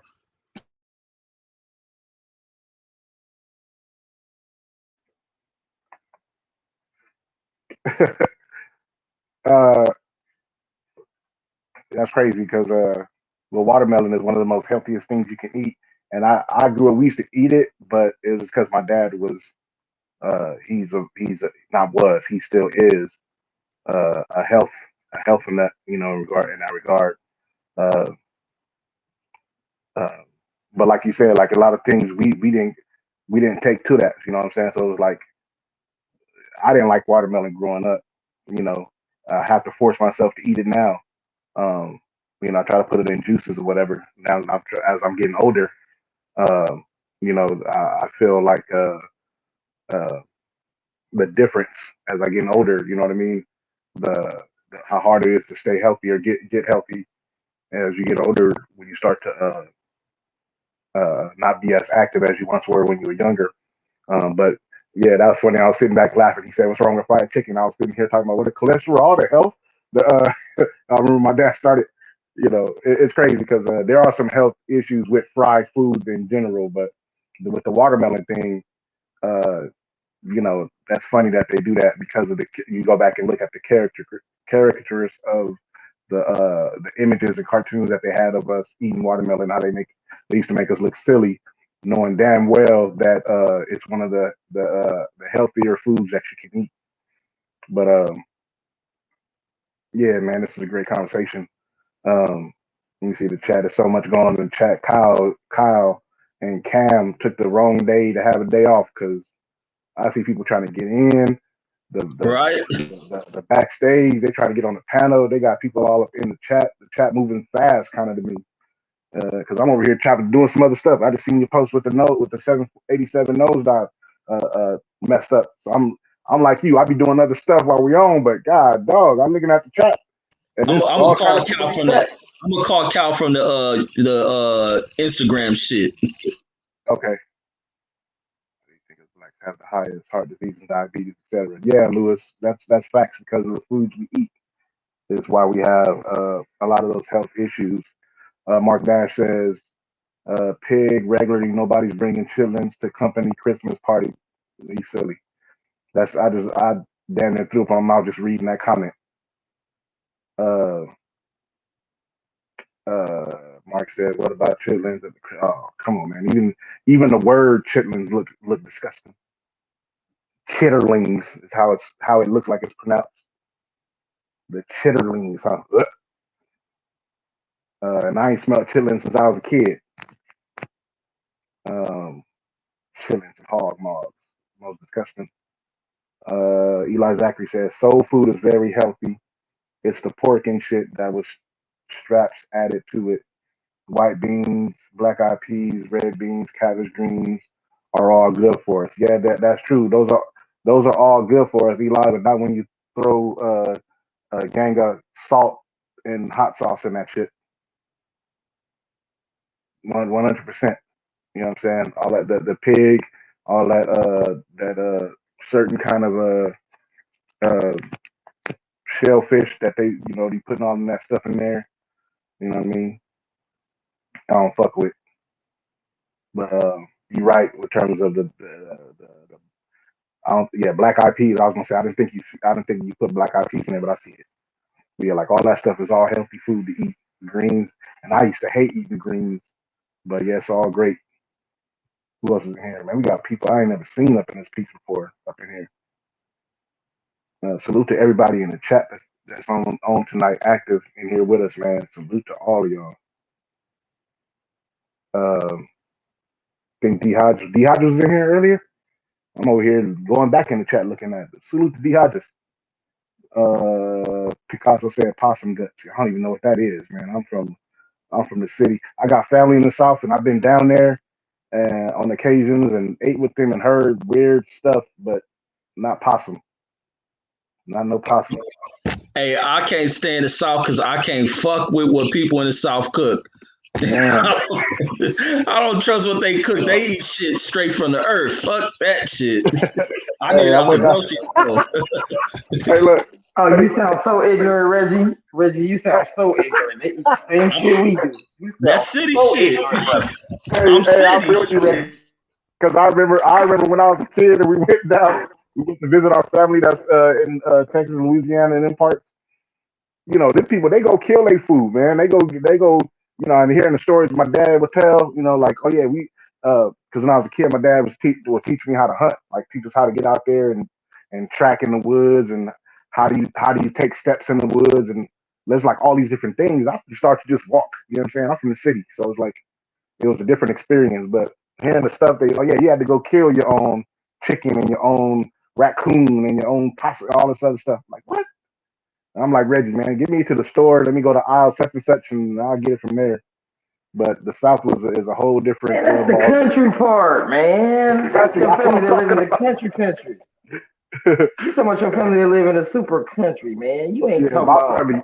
I lived in the South for 6 years, man. Y'all tripping, bro. The food ain't no comparison. Man, hey, listen, Trey.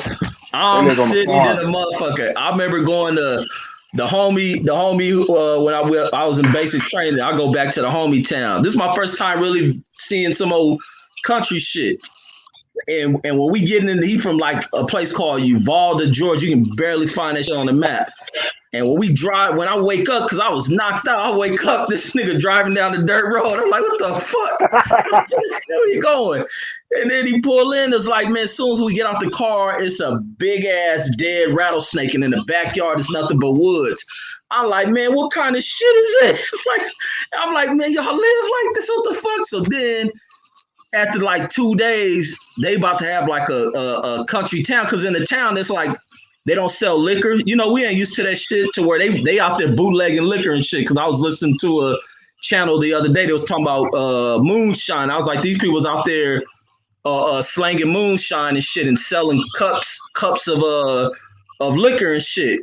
Yeah, that's but when we yeah, it was an old school cats. And then it was like in the morning, his pops was asking like, man, you want to, because matter of fact, the day before they killed his hog, they showed us this big ass wild boar they done caught, big ass pig.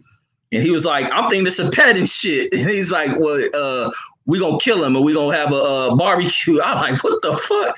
He's like, you want to get up? We gonna this telling us how we gonna put the bullet in his head, and then we gonna turn him in all type of shit. I like, shit, yeah, I want to see it. Not knowing they wake up early, so I ain't go to it because they woke up too early.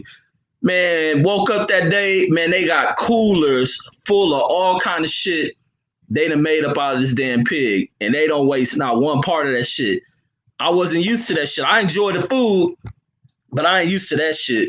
Hell no. Nah. And then ain't no telling they'll eat other shit they'll kill out there. I remember growing up, and them motherfuckers had a pickled jar of pig's feet on deck. Oh, that's the pig's foot. Pig's feet? Y'all eat the just soak it in. But yeah, you gotta read. Hey, Reg, you gotta read Mark Nash and Jay Dixon. Go in the chat, dog. I'm over here crying. It's so funny, dog. Mark said, City Man, Boy. what you know about the pickled eggs, Tank? You ain't never had the pickled eggs? Yeah, they sell that shit in the clubs in the South. That was a science project for me one time, dog, doing pickled eggs and shit like that, man. Man, that shit was so disgusting. Man, I'm not an egg person anyway, but no, I don't eat hot dogs. No Chinese food over here. Tank. Yeah. Hey, back in the 80s, I used to buy pig feet off the ice cream truck like a motherfucker. They used to sell them pig feet on the ice cream trucks, man. I was wasting my whole $1 on the pig feet. I used to be on the mugs, man, for a minute. Hey, when I was a kid, we used to eat, and it was crazy. It was until I got into like my teens. When I became a teenager, all that shit was null and void. But I remember as a little kid, you know, because that was, you know, that's just what people like my people was from at least my because Mark Nash put your grandma from. This is where my parents are from. My parents are from Texas, Louisiana. So I have uncles, aunties, cousins, grandparents. They was still there. I only had one. Well, growing up, my grandma that was on from my mom, my maternal grandmother. She was in L.A., but even she was from Texas. You see what I'm saying? But so we would visit our family frequently when I was a kid, and so I was getting used to all these foods in terms of, you know, asking my cousins, "What's that? What's that? Oh, y'all eat that? Let me see what it is." You know what I mean? But as I started to get older, you know what I'm saying? Yeah, it's like that. You'd be like, no, I don't fuck with that. But I think it was Jay Dixon or Eli. They was saying, or Mark or Eli. One of them was talking about how like we got so many delicacies in the hood in the city. That's right, because we don't. You know what I mean? But you know, still that other stuff that is. I grew up with like, nah, I'm good on the pickles, pig feet, and pickled eggs, and hog mogs and chitlins and stuff like that. You know what I'm saying? Yeah, somebody said, who's that? Lewis Hartland said chitlins is, yeah, disgusting. Mark Nash said, never fuck with pig's feet. Yeah, man. Eli said, fuck them chitlins. Yeah, man. We grew up like that. You know what I'm saying? I didn't even know about this, and I don't know if it's a down south thing or just something that I didn't know about. But I didn't even know about like sticking peppermints in pickles. You know what I mean? That's that. I didn't learn that until I started going out in Texas and visiting my cousins and shit like that. So it's a lot of shit that we don't learn in the city that and that goes to something that Reggie always talks about, and that's uh, experiencing the cultures of other people, even amongst ourselves, because region to region, it's all kind of different cultural aspects that we have amongst ourselves. Mark Nash said, "Hey Reggie, uh, but we get grown like Tank said, and we look down on the meals that helped our ancestors survive. Shit, man, that shit was killing our ancestors off. That's probably what was part of the program and shit. Yeah, let them eat this shit so less of them will be around later on or weaken them so when we get to fighting these motherfuckers, they have weak systems. Depending on how you look at it. Eli said I took an ass whooping behind not eating chitlins. I couldn't do it. Yeah, after a while, yeah, I remember when I first started saying, no, thank you, I don't like that. And they'd be like, it's clean though. Yeah, nah, I seen y'all clean them. I remember when I had to clean them once, and I was like, nope, I'm good, no more.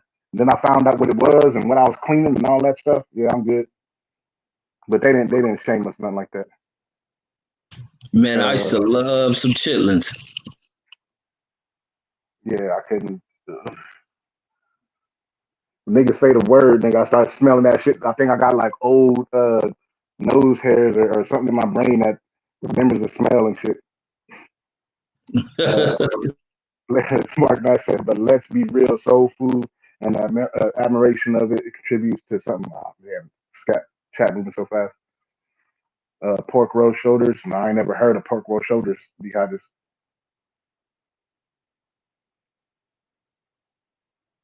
J.A. Dixon said, I saw them get clean once and smelled them cook, and I have never tasted them. Fuck that. Yeah, I had to clean them one year. We all used to have to take turns, and then I remember when it became my turn. And when it became my turn, and I saw what it was, and I experienced that shit, cleaning them shits in the sink like that. And like I said, we had encyclopedias, man. I started looking up stuff. Oh yeah, I was done. And my dad never ate it, so that was cool. So it's kind of like a different. I had that contrast in the house.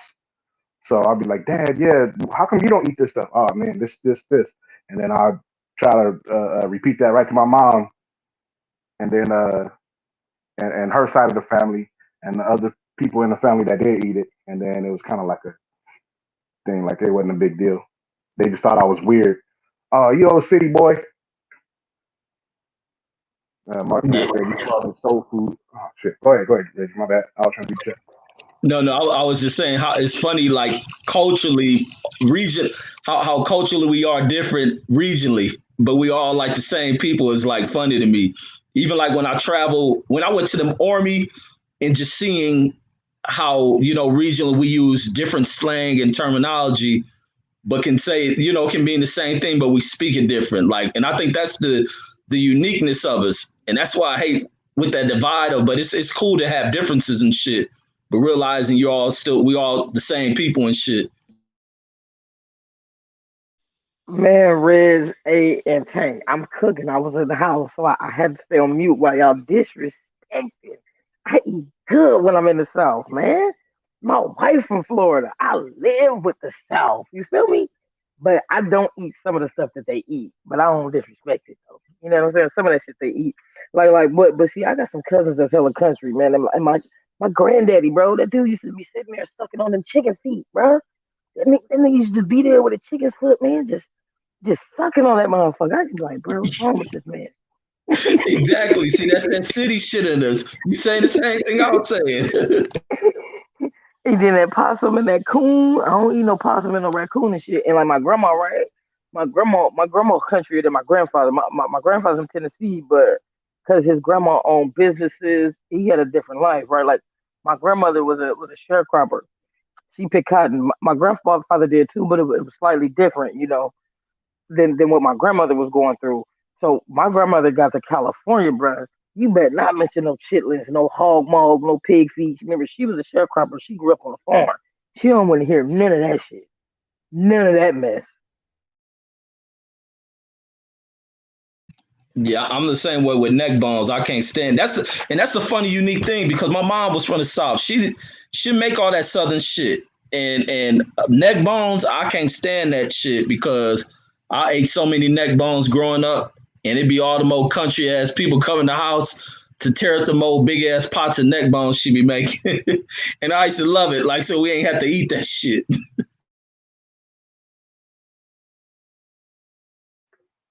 Yeah, I love it. I love it. I love.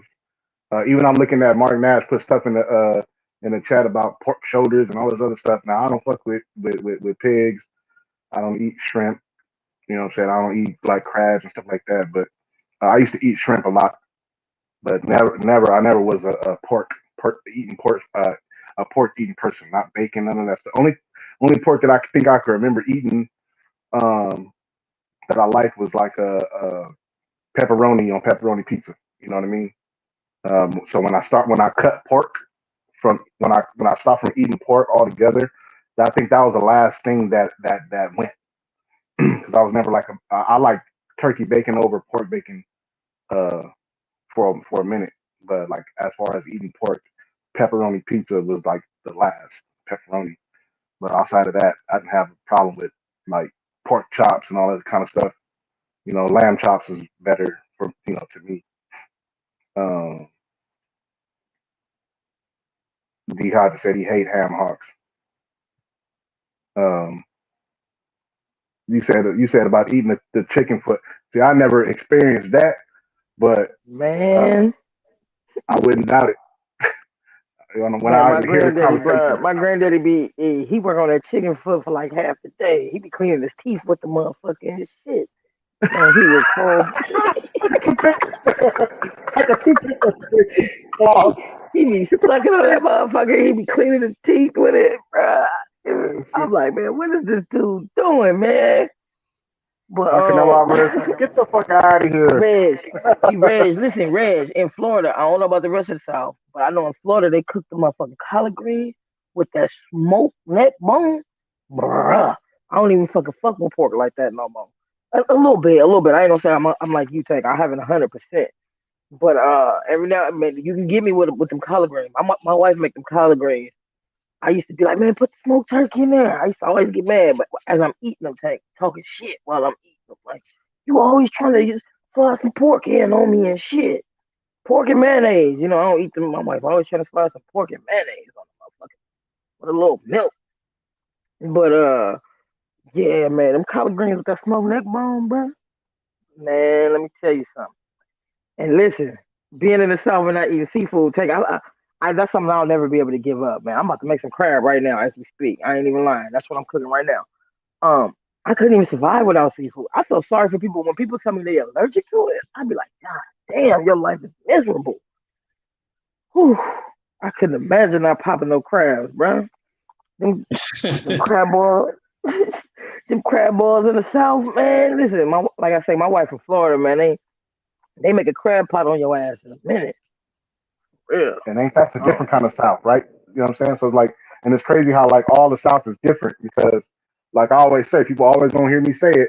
I consider where I'm at as the South. I'm in. If you go look on the map, I'm in Southern California. I mean, you can't get no more South than where I'm at unless you go into Mexico. You know what I'm saying? And so I don't think I look at it like differently. Like up north is like Oakland and San Francisco and the Bay Area and things like that, Vallejo. But I'm just west. You know what I'm saying? But I still consider my shit the South. And then when we get like, I'll say like headed east, you'll see like Texas, Louisiana, and those places, Atlanta, Georgia, what do you call it, Florida, like you just said. Those are also considered the South, but they're more so considered the South than where I'm at. They consider us the West. But Florida is further south than California. Florida is the furthest south you gonna go. That's the further because of the way the state is set up. Right. Goes into the water. And I just said something else too. That got me. Go ahead. We're connected to Mexico. That's why. Oh, and up north it's funny because we from Oakland, But I feel like Oakland held more of they southern roots than LA. Y'all Yeah, got some little funny ways about y'all little LA Yeah, brothers, man. you right. Y'all little I remember going to see my folks in Sacramento. I thought them niggas was country. I thought they was the first country people I ever met in my life. Cause that's when I was like 12. I said, man, these niggas country up here. And they all them big ass yards and shit. But that Hey, South, you know what's funny? You know what's funny, Reggie? Is I'm from Oakland, but we moved to Sacramento when I was little. You feel me? And then moved back to Oakland when I was like 19. So I am hella country nigga, like barefoot kind of country nigga, dirt bike, four wheeler kind of country nigga. And it don't help that my grandparents is the two countryest motherfuckers on this planet. it, it, Hey, y'all, I say shit like wash house. Hey, Tank, I be like, yeah, I'm finna go to the wash house. what? I'd have been like, huh? The wash house. Yeah, the wash house, bruh. Yeah, y'all My up north. grandparents was born in the 20s though, so my grandparents was born in the early 20s. My grandfather was like 1921, my grandma like 1922 or something, 23. So you feel me? So they old like my grandfather's from like a country podunk ass town in Tennessee. My grandma is from a country ass town in Arkansas. So and then they raised my mama who raised us. You feel me? So some of my words still like I say wash house or wash powder, washing powder, or like I remember the first time I heard soda water when I went down south. But I went over there to Texas and Louisiana. And like, yeah, Tank, you want some soda water? Huh? I'm like, or what do pop. y'all Hey, I used to be embarrassed because my mom used to always ask if we want pop. You're like, that Yeah, shit pop. juice or soda. You're like, this ain't no pop. This I used to be, what the hell is a pop? Are you in Soda, man. Louisiana? They call it cold drink. You know that shit. I used to think, and I used to, I wonder how they would look.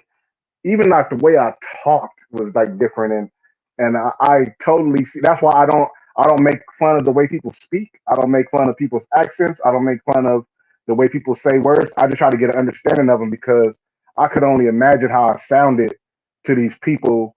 Because they would make fun of me, right? Because I would go and you got to understand I have a speech impediment, some slight lisp and stuttering issues. So growing up in order to learn how to communicate with people out loud, I would have to read dictionaries and the phonetic spelling of words to help pronunciate words. And so as I got older and I would visit my family in the South, every year we get worse and worse. They'd be like, "Oh, here come Tank talking proper, that proper English. Here go Mr. Proper, right?" And so that was like my nickname. They'd always tease me. Uh, but because I would be hearing stuff from them that I would be like, damn, no, I try to talk like them. Like the longer we visited out there, then you pick up how people talk, right? That's just a natural thing. Like if you stay somewhere long enough, you'll start to pick up how they talk. But I just remember like, you know what, I gotta sound hella funny to these people. I know I gotta say because they all sound the same, so they understand each other. It's only me that they be like, "What are you talking about?" And then I have to break down what I'm saying. Oh boy, you just want hey some Tank, want some soda water. Tank and Reds. I got one for y'all. I lived in Florida for like 6 years, right? I'm in Florida going off at the hotel desk, and a white lady was like, "Man, you so gangster, but you talk so proper." A white lady, bro. A white lady called me like a proper gangster. I was like, "What?"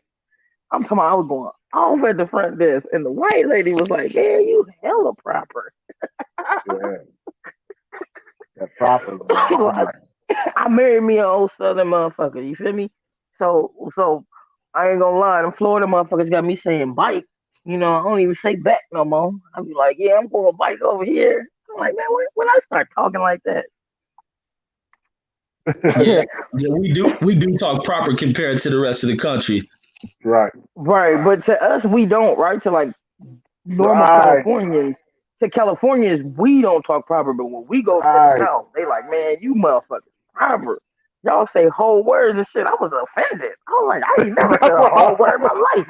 Unless it was in a job interview. I don't say whole words, lady. right.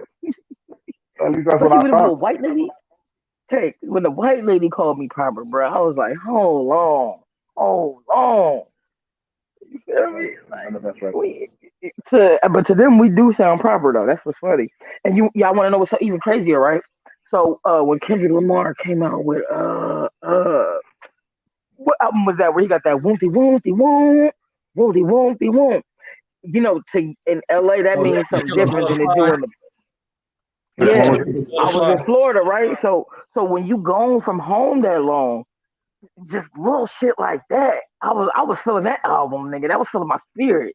Just to hear this man's California accent. It had been so long, and when he killed it with that woofy woofy woo, I was like, oh, I haven't heard that in so long. Like little words. So LA in the Bay, we think we different, but we not. Now I think that's some gang shit for y'all. You know, we don't got none of that up there. You know what I'm saying? So and even in growing up in Sacramento like that, the Bloods don't talk like they don't talk like that. That's not a you know what I'm saying? So when we say it, we more like talking and gibbering, right? Like and he said, well, you know what I mean? And whoopty whoopty whoop, whoop, whoop, whoop. You feel me? So but yeah, man, the languages is different. Yeah, yeah. My wife stay calling somebody green. Y'all hella green. Y'all hella green. No, we got her saying hella. I got her saying hella. She got me saying Mike, and then they say green in Florida. So like and then my nieces and nephews, when they stay with me, they trip out because they be like, she sound like grandma. She sound like grandma. I'm like, no, she don't. Grandma from Arkansas. They got different accents. Hey, see, look, 817 Boxer said, y'all all sound like y'all from the valley. That's Man, crazy you got because us fucked up, man. Hey, Ted, you got us fucked up, though, man. Same hey, way. look, it's crazy. It's crazy when you hear, and the thing that I love the most is that on this internet shit, we've been able to link up with people from all over the country, and in some cases, brothers and sisters that's all over the world, right? Um, and so you can really get a chance to interact with people from different places, and that shit is dope. That shit is real dope. I know people be like, God damn, like you said, Malibu's most wanted. Yeah, see out here, and then the motherfucking the people that was the Malibu's most wanted to get their ass. They was running into people that's from the neighborhoods that we from, and But get see, their asses hurt. but Tank just even talk about the language because when we talk, if me, you, and Ray, even though I'm from the Bay, if me and Kyle, we can say some stuff that kind of leave y'all out the loop a little bit. But what I Yes, learned you from can. being out of state, what I learned from being out of state and running into other motherfuckers in California is LA and the Bay is more alike than we think we are. You feel me? Northern California and Southern California in general, we're more alike than we think we are. We just when we here in this great big state, we like, we different, we different, we different. Man, when I was kicking it with this brother from LA and Tampa, he said some shit like, yeah, out here, motherfuckers ask to dance where I'm from. We just get behind the bitches like this. I'm like, man, me too. I ain't never had to ask a bitch to dance in my life. He was like, yeah, man, this shit weird. And so me and him vibe just because we was both from California, even though our whole lives we thought, because we northern and southern California, that we so different. We got a lot of differences, but not like that. You feel me? And to them, he said we sound like Malibu's most wanted. But keep it real, Tank. If we really get to talking like how we, you know what I'm saying, around some white motherfuckers at work, they won't have a clue of what we're talking. They won't have a motherfucking clue. Right, and I love that shit. I love Yeah, that they shit. won't have a clue. So to y'all ears, it sound different. But for me, right, when I lived in Florida for 6 years, I learned the difference in between people from Alabama. Because to us, look, so Southern people do not get offended when we say this. All y'all sound the same to us. Until I moved to Florida for 6 years, and I lived in Texas, right? And where else I lived? I lived in a couple different states. I can't think, but mainly Texas and Florida, right?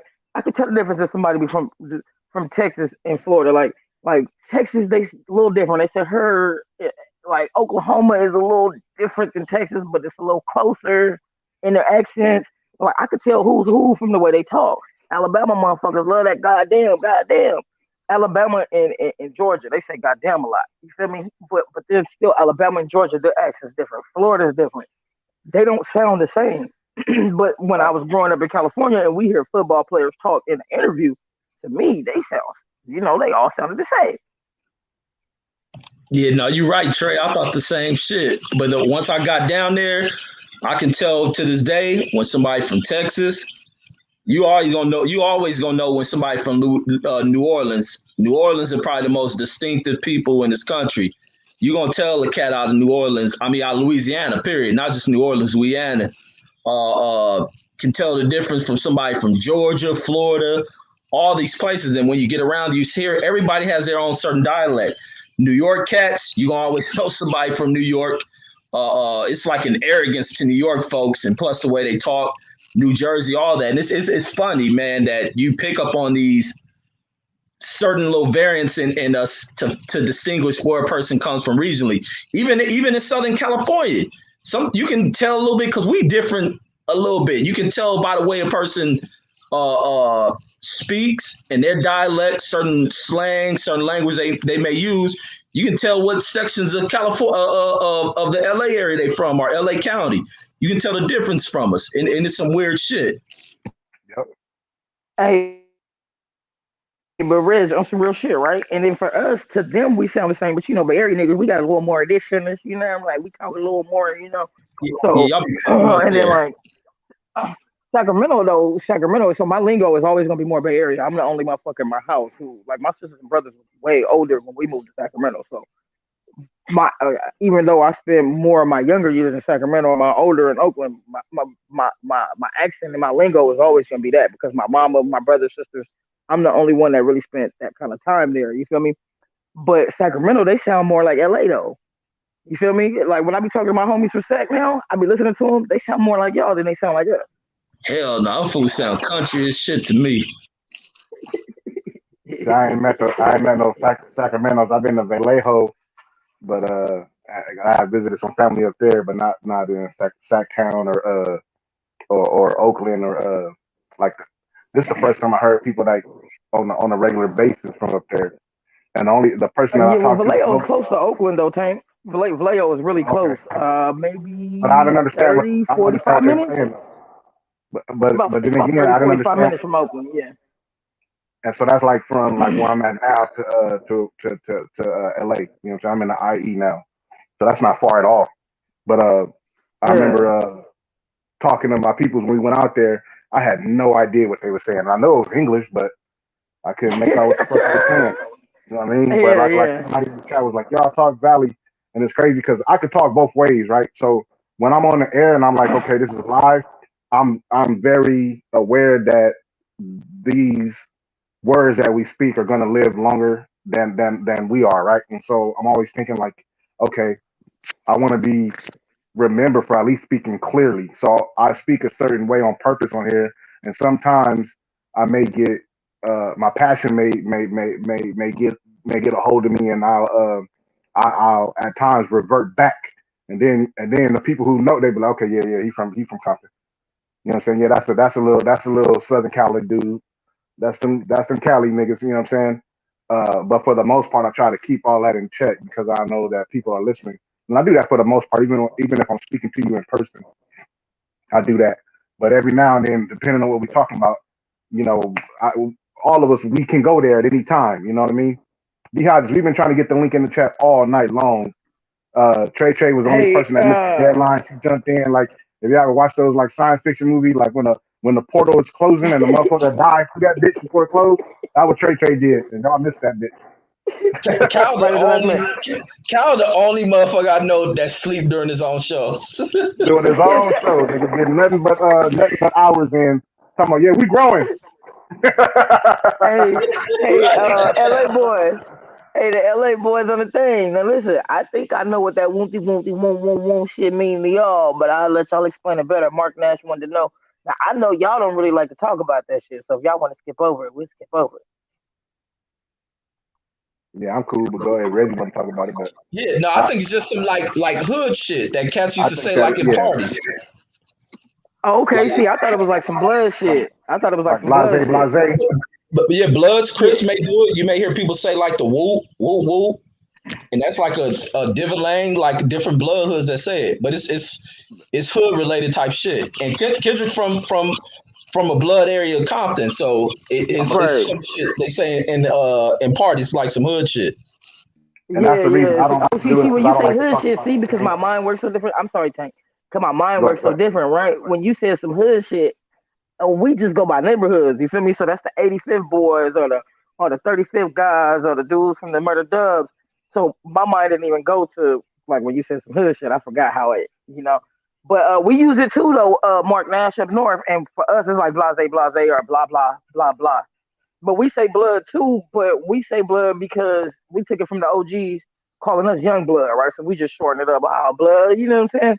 I had to, hey, when I left the Bay, bro, I had to get rid of that shit out of my vocabulary because people take that shit too serious. You know what I'm saying? Ooh, that was hard to get rid of too because we use it like the N word. Yeah. Ooh, that was hard to get rid of. That was real hard, and people took that shit. And for us, like I say, it's just we just shortened it up from young blood. You know what I'm saying? Right. So it really has no meaning in the Bay Area because I don't know if y'all know people who not from California in the chat. Let me explain. In the Bay Area, there's no gangs. Richmond, San Francisco, Oakland, Vallejo. I don't know about Vallejo now, but I don't even want to speak for Vallejo. But most of the Bay, right? So Palo Alto and all of that, there's no gangs. Now, people like to play semantics and be like, there is gangs. The Mexicans. Well, I'm talking about black people. The Mexicans, the Asians, the Tongans, and the Samoans gang bang, but the black people don't do that up north. In the Bay for sure. Sacramento has it, but that's because a lot of LA people. So Sacramento happens the same way my mama ended up there, right? She left her husband. It's cheaper than the Bay Area, so we ended up in Sacramento. The same way with a lot of people from LA, right? Motherfuckers leave their husbands or just financial disparity, and they end up going to Sacramento because it was cheaper. Well, Sacramento ain't cheaper no more, and it's a whole bunch of LA motherfuckers and a whole bunch of Oakland motherfuckers up there. So Sacramento picked up the gang banging, but it wasn't there when my mom first moved there, though. You feel me? Yeah. It's just that's why I don't like to touch on it because it's really gang politics, and if you ain't, it's hard to even understand if you try to explain it to people who don't Yeah. understand See, the I don't know. politics of the area. So it's like our best, the Yeah. best thing is don't try not to say certain things just because you hear other people say it. You know what I mean? Talk how you talk, and then try to just Mm-hmm. do what you do because out here is like it's just different. I don't like to. It's hard for me to talk about certain things because I know every like Reggie was just saying he's like, oh, these New York they be arrogant or whatever, and I think a lot of people think that about L.A. People from the West. Um, um, but the thing is, I think we all are. Even wherever you are from, you hold fast to your region, and you know where you come from, and the shared experiences of the people that's around you, right? So it's just a thing that you big it up, even some of the negative stuff sometimes, because it makes you who you are if you're able to move around it and become better versions of yourself, or have to go through it and survive it and become better versions of yourself. Regardless of that, you still, you have that badge as a life lesson. You know what I mean? So it's like it's hard not to big up where you from and believe that where you from is better than where somebody else is from, or harder or best, whatever. So you always hear me and DB. You see us joking in the chat about Californians. We feel like no matter where we go, that's how we that's how we that's how we rock. You know what I'm saying? Uh, Wherever a Californian goes, especially like a LA brother or sister, we be like, yeah, Reggie could be in Las Vegas and that's still a LA dude. He just carry himself the way that he carry himself. He go to the military. He ain't gonna let nobody just talk to him any old kind of way. You know what I'm saying? I moved to the IE, San Bernardino County. It's no different. You know what I mean? And it's not to say that people don't do that wherever they from. Like a New York cat ain't gonna be New York wherever you go. But I think from like our experience, we be talking a lot of shit. And I'm gonna speak for me right here. Is that because I see people who come from other places and they adopt the California lifestyle. You know what I'm saying? Whether you from Philadelphia, like Corrupt and Roscoe, and then now they be in our culture. You know what I'm saying? Or Tupac Shakur come from Brooklyn and all these Harlem and all these different places in New York, and then end up in Oakland up north, and then in the Bay, and then coming in Southern California and hanging out in LA. And his persona reflects California. You know what I mean? Even to the point that now they talk about him as a West Coast rapper. So it's like things like that. Kobe Bryant comes from Philadelphia, Italy, or whatever, and he come to LA. That's our guy because we feel like wherever you are, if you come out here, you're gonna adapt to being like us. Facts. You're gonna end up finding LA, California, Facts. Oakland, San Francisco, your home. Facts. You know what I'm saying? Facts. Look at So Chris that's why we Brown. be cocky. We be cocky, like, Look yeah, at nigga, Soldier Boy. Soldier Soldier Boy out Boy. here Chris talking. Brown. That get Chris Brown. smacking. Don't forget Chris about Chris Brown. Brown. Right. All these cats. You know what I'm saying? Yeah. So, salute, They come Mark out here Nash. and you're That's just funny. screaming California love. I swear, I love Cali and Cali people because it's just a shared experience, right? So, like, I think it was yesterday or the day before yesterday. Melee. I don't know if y'all know who Melee's music is. If y'all ever heard Melee, his music. Um, he's a LA rapper, right? He rep California hardcore, right? And I got a chance to meet the brother a couple years ago and chop it up with him this dude is so down to earth, and this is a gang banging crip dude, but the intelligence that we have amongst us as people, you know what I'm saying? I've always tend to because I have, like it's not just because I had cousins who was gangbangers and stuff like that, but I always looked for the intelligence of our people, whether regardless of what their situation was, if that makes any sense, right? And so this brother was so intelligent, and when we was talking about certain things that had nothing even to do with rap, it started with rap, and then I'd be like, yeah, whoop whoop whoop whoop whoop. I remember you did this song, and this is one of my favorite songs, that I ever heard in rap. And you one of those guys that I think more people should know about, talking about Melee, right? And he was like, "Damn, yeah, that was I had a good time making that song. That was dedicated to my grandma and stuff like that." Shout out to Mark Nash because he did a song dedicated to his mom, and so I'm drawing that correlation because we do have those lyricists and MCs out here that you'll never hear about because in that track they're not talking about gang banging, killing, drug dealing, and fucking bitches and stuff like that. You know what I'm saying? It was just a righteous ass song, and I posted on my Instagram the other day. Shout out to this a true California king and Melee, and I think he ended up getting on one of the Grand Theft Auto games. Now I ain't played Grand Theft Auto since like Grand Theft Auto 3 way back in the day, but I guess on the newer versions of the Grand Theft Auto, Cam is it Cam or Solo? One of them brothers got like some kind of deal or that they work with the Grand Theft Auto game. So Melee got on there, and so some of his music is on there, and I guess his likeness is on there. So a lot of people know him when I bring him up from Grand Theft Auto. But yeah, bro, I was bigging him up as a true king of LA. And then I think I posted something about Andre Ward yesterday. Shout out to Andre Ward because he did hit me back in the DM. Very appreciative, but I call him a California king. You know what I'm saying? So it's just a thing that I hold fast to anybody that come out of California and does well for themselves. I don't care what facet of life that they move on to.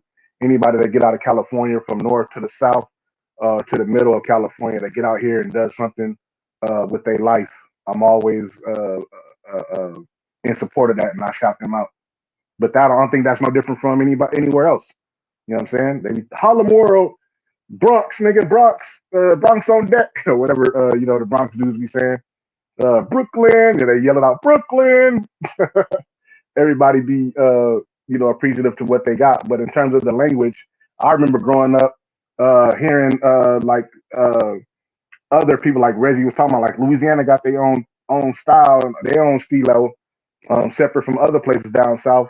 And I remember the benefit of listening to hip hop music because you get to hear these people from other places and use their little nuanced language, and it helps you to understand them and their lingo, right? I remember I didn't even know what a Wody was. What the fuck is Wody? Wody? Water? What was that? Like what? Nah, man, little shorty. You know what I'm saying? I'm like, oh, okay. I remember in a song, Ice Cube had to break down. He said, we don't call them 5-0, we call them one time. You know what I'm saying? So it's like different things that you learn by listening to hip hop music. Like I didn't used to know what a drop was. I listen to Jay-Z overnight, be like, man, that's a dope ass rhyme. But what does he mean a drop? Oh, he's talking about a drop top. I'm like, oh, look, you mean like a convertible? Yeah, drop top. Oh, okay. You know what I'm saying? So you learn all these different languages or our people's ability to use nuance in the English language to learn how it's respective of where they live regionally.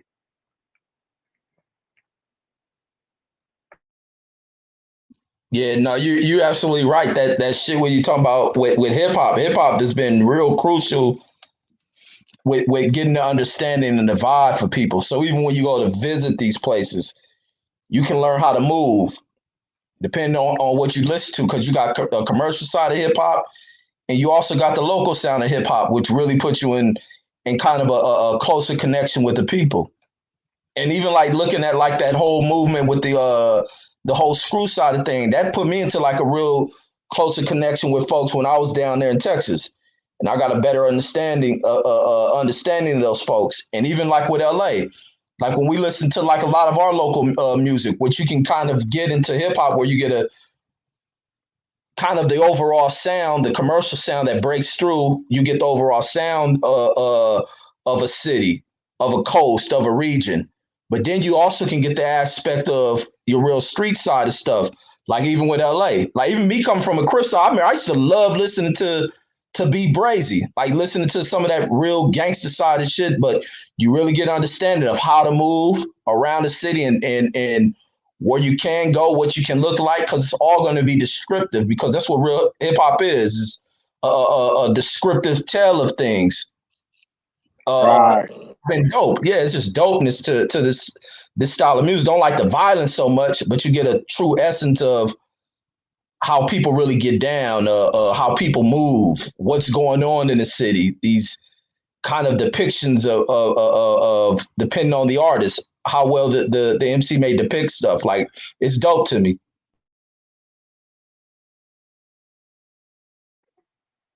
That's why I love when Ice T. I think it was a documentary called The Art of Rap, and I think that was showcasing how regionally it was really used. You know what I'm saying? Like rap. You know what I mean? Uh, he said niggas die in Cali too. Tank niggas die anywhere, everywhere though. You know what I'm saying? Look what happened in not to promote any violent stuff or downplay uh, the negativity amongst our people and how we deal with each other with such hatred and finality when it comes to having disagreements. But look what happened to them rappers in Texas. You know what I'm saying? And then when somebody like Boosie goes out there who he's trying to move out of the negativity realm of the hip hop, and he doing more of the fun partying type stuff. He got popped as well. But there's street politics involved, and that's why I respectfully speak on it, because I understand that there are politics out here that uh, contribute to some of the violence. Not all of it. Some of the violence is nonsensical. And that's why I love when Reggie points that out. Some of this stuff is nonsensical, but other things is about respect, and you got to respect these different regions for how they move and the politics that they move where they move at. Just because you from LA doesn't make you exempt of that. Just because you from Atlanta and you go to a different region doesn't make you exempt of that. You know what I'm saying? Or New York, or however it may be. Like I remember always telling the story about what happened with Biggie Smalls when he came over to Cali, and E40 and then had to get him out of his jam. So these are things that we have to respect out of our people, uh, but at the same time point out the bullshit when we have people just exemplifying the finality and how we deal with each other in conflict in terms of the hate. You know what I'm saying? There's no reason to do your brother like that in these streets for petty reasons. Now, if somebody's out of pocket, way out of pocket, threatening women and children or innocent people for no reason whatsoever, and making certain moves and infringing on people's business and social situations, whatnot. That's different. You know what I mean? But um, we have this mentality where we have such a way to deal with each other, um, for what we consider to be disrespect, but then you know people who actually are um, dangerous to our community that aren't people who look like us, they get all these kind of passes. You know what I mean? And I'm not promoting violence or one way or the other, or saying that violence is not necessary in other situations. I'm just stating this as a fact.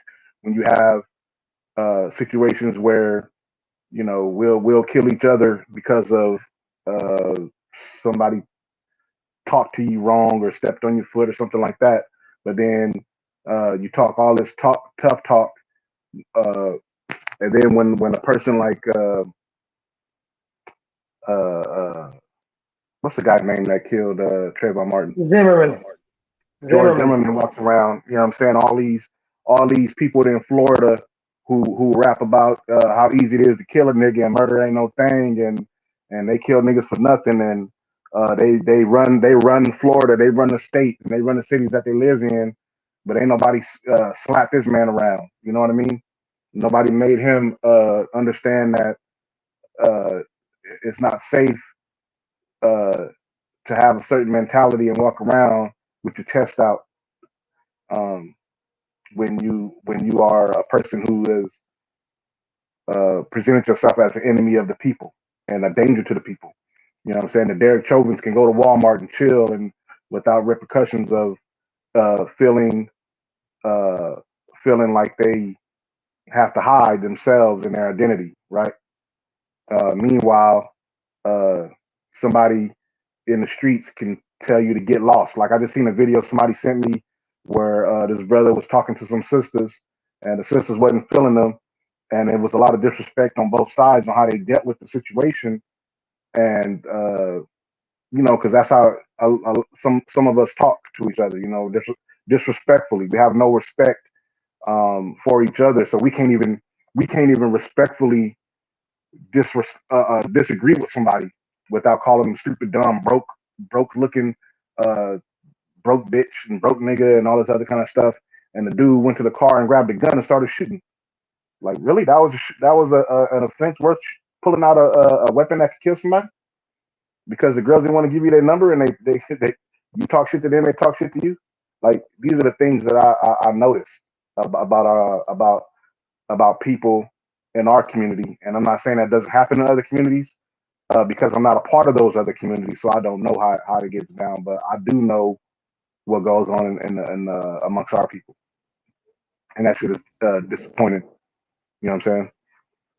But I love the fact that's what Reggie was talking about when he says the violence in hip hop music, because it does let you know the reality of it, because it'd be like, hey, don't just come out here. Like, I remember when Snoop Dogg said in one song, he said, "Quit crip walking if you're in a gang banger." That was a big deal out here. A lot of people would come when I was, in my 20s and going to clubs a lot, and dance clubs, and you have these people coming from these other places, and they come in the club and start crip walking in a room full of bloods. You know what I'm saying? Like, hey, you don't know that's not a dance. That's not a dance that you just do.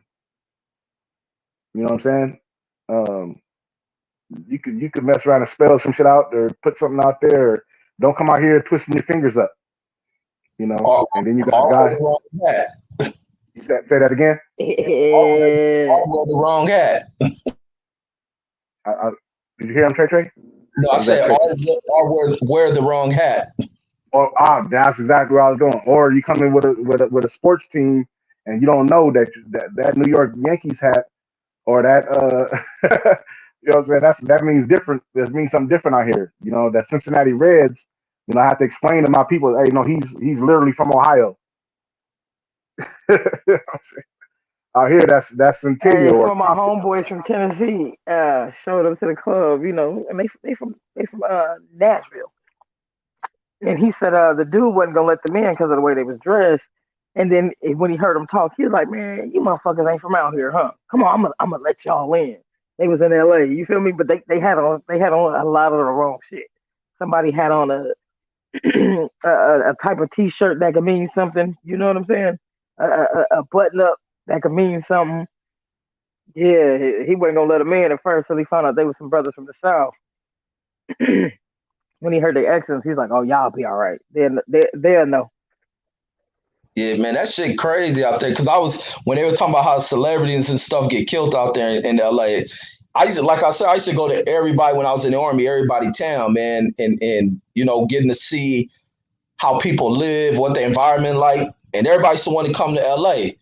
And I said to tell them because I'm from South Central, so I'm like, can't be just at my house. Plus, where we come from in LA, our parents ain't receptive like a lot of people around the country because of our environment. We ain't got that type of hospitality where you just invite anybody to your house and stuff.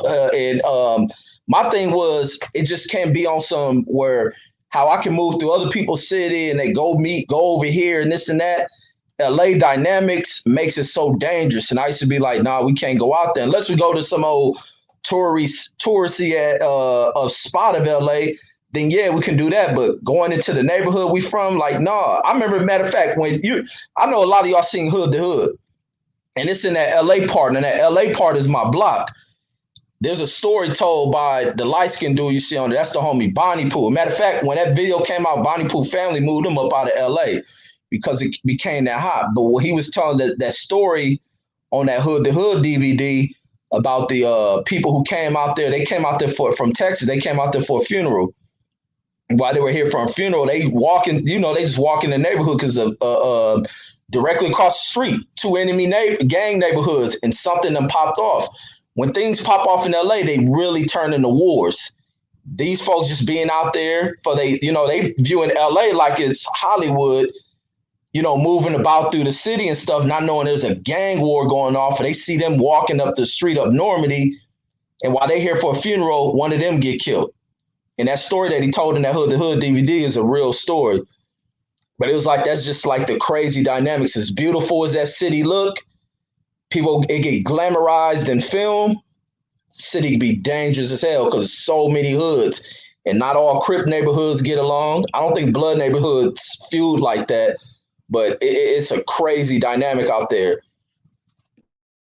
And that's one of the reasons why I left there to move to Vegas. It's just like even when I go back, because everybody's still in my neighborhood, we still got the house over there, but seeing people dying, like when I tell stories sometimes, and sometimes it's kind of therapy for me to be able to tell these stories, because for a while these stories like used to hunt me, they bug me, and it's just better to kind of like speak on them and get them out to kind of analyze them, like how stupid a lot of this shit is, but it's a crazy dynamic.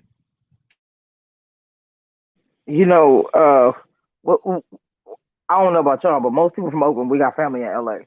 So when we go down there to visit, we've all been born. You know what I mean? So we knew how to move just because we have family from down there.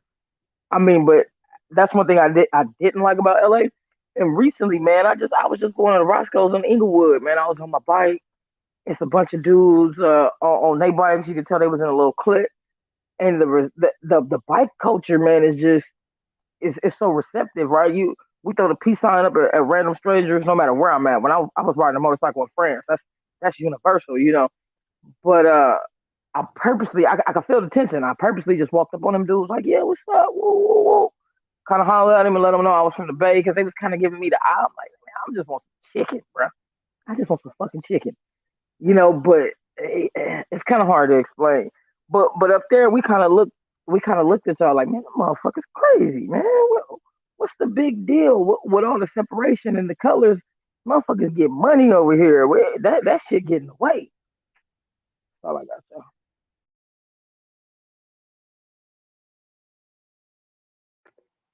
Yeah, that's crazy because the color thing be throwing people off too because I think lately like people will see like Crips will wear red and some Bloods will wear blue sometimes and they'll throw people off. You're like, man, I don't understand. Now I'm not saying that they blue ragging it. I'm just talking about like tennis shoes or a baseball cap or some jeans or a shirt or something like that. That happens sometimes because it's not really about the color until what Reggie said. When shit pop off and it's wartime, it's a totally different scenario. You understand? When it's wartime and you in the wrong place at the wrong time, people are gonna, because we have like a lot of youngins out and about, and the youngins is different. The youngins they be on a little bit of different stuff, but if they even interpret that you from a side that they warring with, there's a chance that they can press you. You know what I'm saying? and that's just how it is. You know, in terms of the street politics in Southern California. Uh, I remember one time uh, when I ain't gonna say none of the gangs, but I remember one time um, my brother, God rest his soul, we went out. He went inside the liquor store at night, and we like brown, right? Like the peanut butter color. I don't know what you call that, but it's like a light brown, right? That color of I guess Like khaki. but like darker than that though, red like that peanut butter, like darker than khaki, but like that peanut butter brown. You know what I'm saying? Oh, okay, But okay. you know what I'm talking about. So we were like wearing that stuff. So like, and in LA, in Southern California, the certain parts, you know, people wear, you know, different gangs associate that color with different gangs, and so you know some people they rock it like, oh, you blooding it, you know what I mean? And my family was from my relative was from well, I ain't gonna say that. But anyways, uh, you know, he get he you know he from the city, he from the set or whatever, and but he didn't have nothing to do with whatever was worn, but because of the colors, you know, because of the colors, he got approached, and he was around the wake, so I didn't even see it. You know, I was in the car still chilling, you know what I'm saying? And but he got approached or whatever, and the dude pulled the piece out on him or whatnot, and and he came back, you know, nothing obviously went down, but he came back in the car, tell that shit like it's, you know, these are stories that happen all the time and shit. Man, this nigga just pulled a gun on me, man. Woo, woo, woo. Why? He thought I was from such and such because I, you know, had on this color. And I was like, damn, bro, let's just dip. You know, because sometimes we just pull over wherever we was at. We be dipping around, you know, 2 o'clock in the morning, 3 o'clock in the morning, being reckless, I guess you want to say, and then you just pull over. I know y'all always hear Fred. He always be like, "Man, I ain't pulling over to get gas at certain places," but you know, we pulled over to get some cigars or whatnot. But anyways, yeah, that happens. So these things happen all the time, or it could happen at any time. Not all the time, but these things can happen at any time if somebody's worn in the streets. You know, they gonna check your temperature based off even the hat that you wear. And so that's why it's best to go where you know where you going when you move around out here. The only thing that you can wear that's safe in Southern California, especially when you get to like to what we call the real LA, right, to the hood spots. The safest thing that you can wear out here is some Lakers stuff. You know what I mean? And I don't even be saying that to be funny, but uh, you know, you wear some Lakers. You if you wear uh, certain things, it'd be all bad. You think that well, I'm just a fan of this team. Nah, nigga, that means neighborhood when you wear that. You from neighborhood? Because we got problems with neighborhood right now. Nah, nigga, I'm just a Yankee fan. Nah, I don't mean Yankees around here. You know what I'm saying? Uh, you know, I grew up fucking with the Angels, but you know, a lot of people know that the Angels could be used for blood or crip gangs, depending on you know what you rocking and where you at. You know what I'm saying? So because it got the A on there, so somebody may think you from, you know, somebody may mistake you from being that from Athens Park, or somebody may mistake you from being from Avalon Gardens Crip. so, so it's like you can't get away. It's kind of hard to explain the street politics out here to people that ain't from around here, but it's just a big old mesh of mess. You know what I'm saying? So if you want to come to LA and you ain't from around here, get you some Laker gear, you'll be fine. Uh, don't talk too much because you might say the wrong thing. Talking about well, we just say blood and cuz just to say it. Where I'm from, you don't want to do that. It'd be a unnecessary problem because our people, uh, you know, we have people out here that don't have the same. Uh, we have people out here don't have the same patience with each other as we do with other people. I'll put it that way. Yeah, right, man. And I remember, man, I don't know, man. That shit with LA just bugged me because even when I watch as my brother and a lot of homies start getting caught up in that stuff, and then start to hear stories of shit they was doing out there and doing to people, like I never thought of it. But then it's like you see the allure of it. Even when you watch celebrities that move, like watching the Chris Browns and Soldier Boys, claim that a lot of people get caught up in the allure. And matter of fact, they had a little white kid coming down there from, and that's the other thing. You got a lot of those white kids coming from out of those prestigious areas who really don't fit in to that upper, cats coming up out of the Palisades and cats who come from Malibu, millionaire parents who just don't rock with, they kind of like the black sheep. They don't fit into that kind of lifestyle. They come into the hood and they be banging. They get cool with some black cats. You may get some black cats that get bussed out to them areas, start accepting them, bringing them in the hood. And then some of these white kids become indoctrinated in that shit. And some of them be really with and into that shit. Like the white kid they had out of 9-0 from Jesse Owens, who was really banging that shit, end up getting caught up. They going on a drive-by. They killed some kid. And when they catch these cats, because he was known, it was always talking about the white dude was from 9-0. And when he get caught up, kind of find out this kid a millionaire and shit. His parents ends up bonding or bailing him out for $1 million. And it was just like, but even when they interview this white kid, you can see this kid was like fully gone into it. Like his slang everywhere. The whole way he talked, you would have thought he was raised in the hood for all his life. And it's a kid who come from lived off the coast on top of a hill, like $5 million price homes, $60 million homes in this neighborhood. He kicking it down in South Central. And it's a lot of these kids who are like that. Like a lot of people have been caught up in the allure of how the gang banging stuff has kind of been played in Hollywood. People want to be outlaws. People want to be gangsters. Being gangsters is glorified. And see a lot of people alter themselves. Like you wonder, like, damn, how you getting caught up in this? But it's the allure and what comes with it. What comes with being part of a gang. And that's the hard thing of staying neutral and out the way of it. Like it's crazy, man. You want to know what's crazy is we've heard about them stories, right? Because from the Bay, we know, like I say, we got family down there. It ain't that far, so we hear family go down there to live.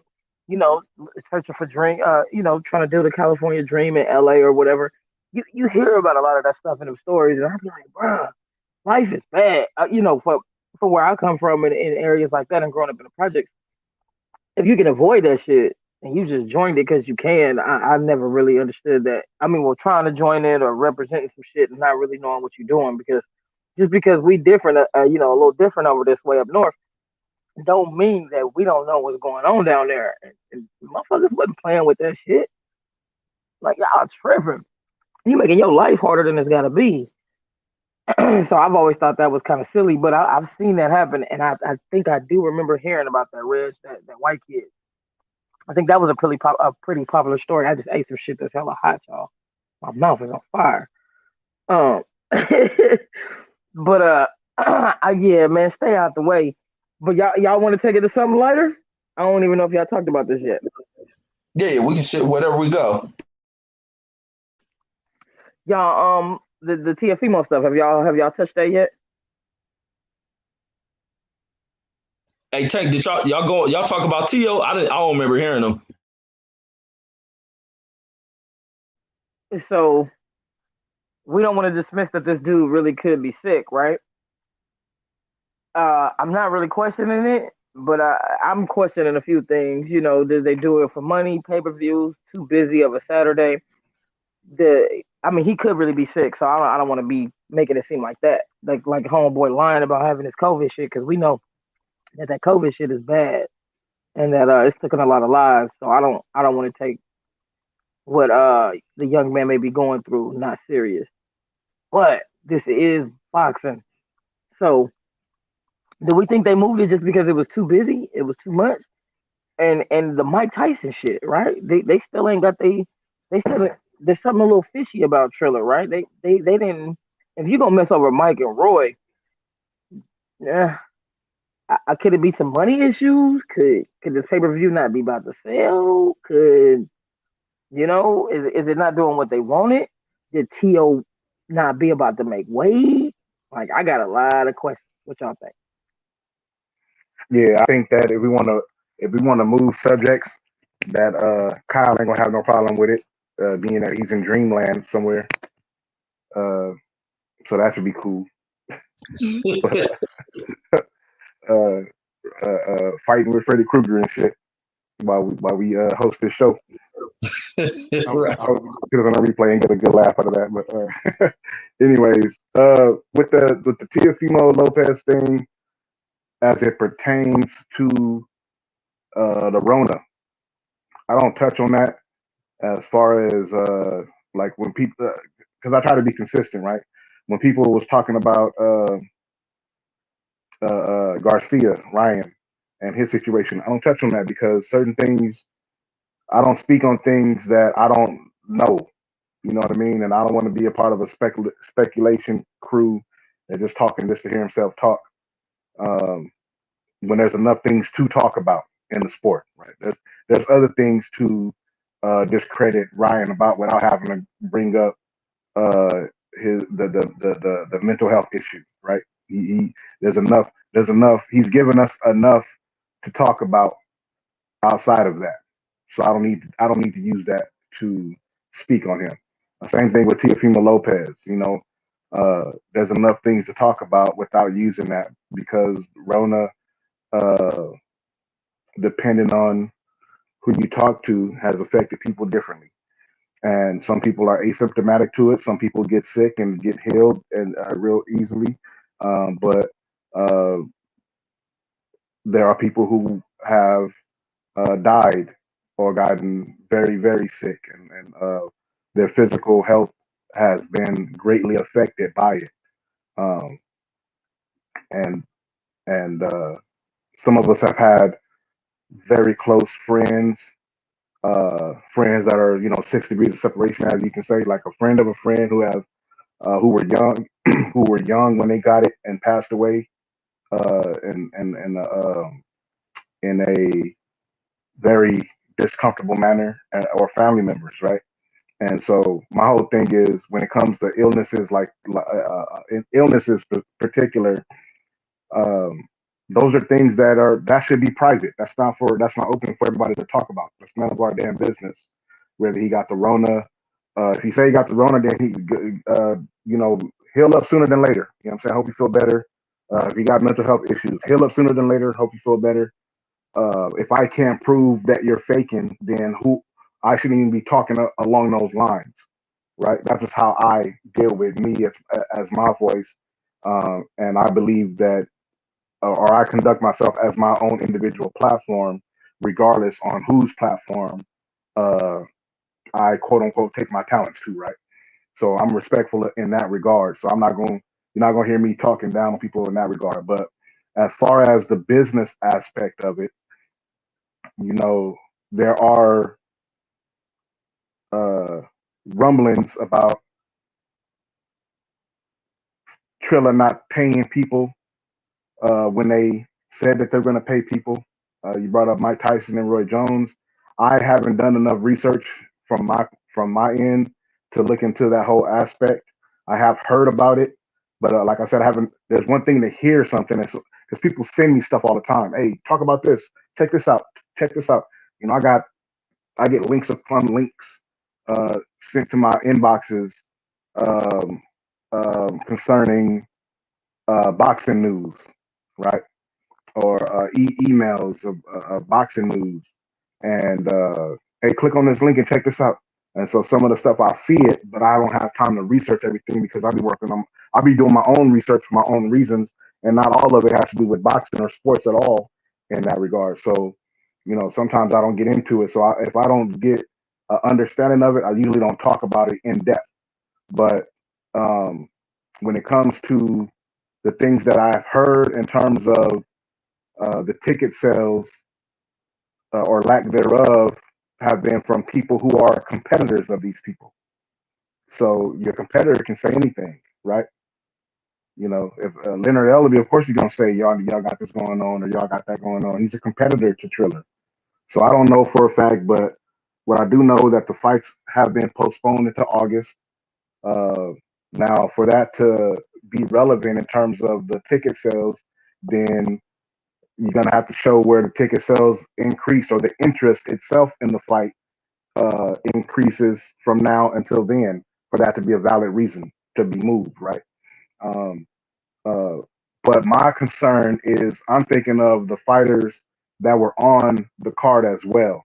So let's say if the main event is off, how come they don't find another opponent or two other fighters to fight or elevate the the people who are in the co-main to the main event and say this is what it is. We're gonna take a pay cut on the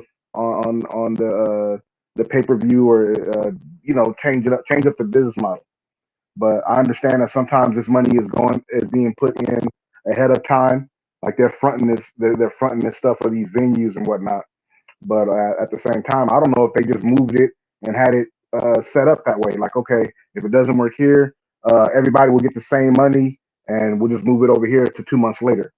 So it could be just one of those things like that where they were able to do it, and the venues and all that stuff, they was able to take care of it because Mike Tyson and Roy Jones saying that they still waiting for money is a bad look on Triller because you're talking about two huge names in the sport of boxing, like all-time huge names. So when you start hearing those guys talk about bad business coming from you, and then I think Mike Tyson set up his own Legends League as a result of this happening with Triller, then it's something that you got to listen to and take the time to research when you get a chance to, because uh, it's gonna be bad moving forward because it was a good look when the announcement was made in terms of uh, ESPN not wanting to put on for the fight, so you take your fight, or they didn't want to pay you. They didn't want to pay you a particular dollar amount of money that you felt that you deserve, so you take the fight to a company who would in the purse bid. So it looked like athletes taking control of their career and doing something positive, uh, and then all of a sudden now you got a situation where it's like, wait a minute, y'all saying that y'all got this money, but the money ain't right.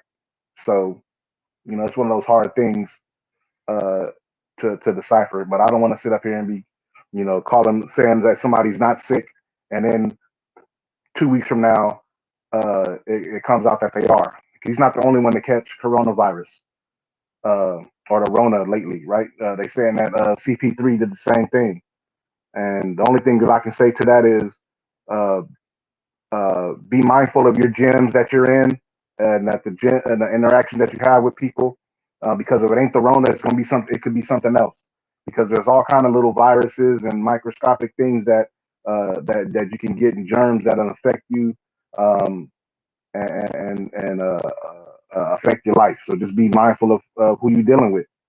You know what I'm saying? Because look at now that they're talking about the Western Conference Finals starting Sunday, and one of the main key players may not be involved in it because he caught the virus. So is anyone going to say, well, the NBA is rigged because they're trying to keep Chris Paul out of it?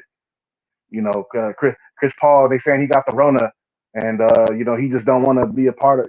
So it's just one of those things where you got to take it for what it is and move on, I guess.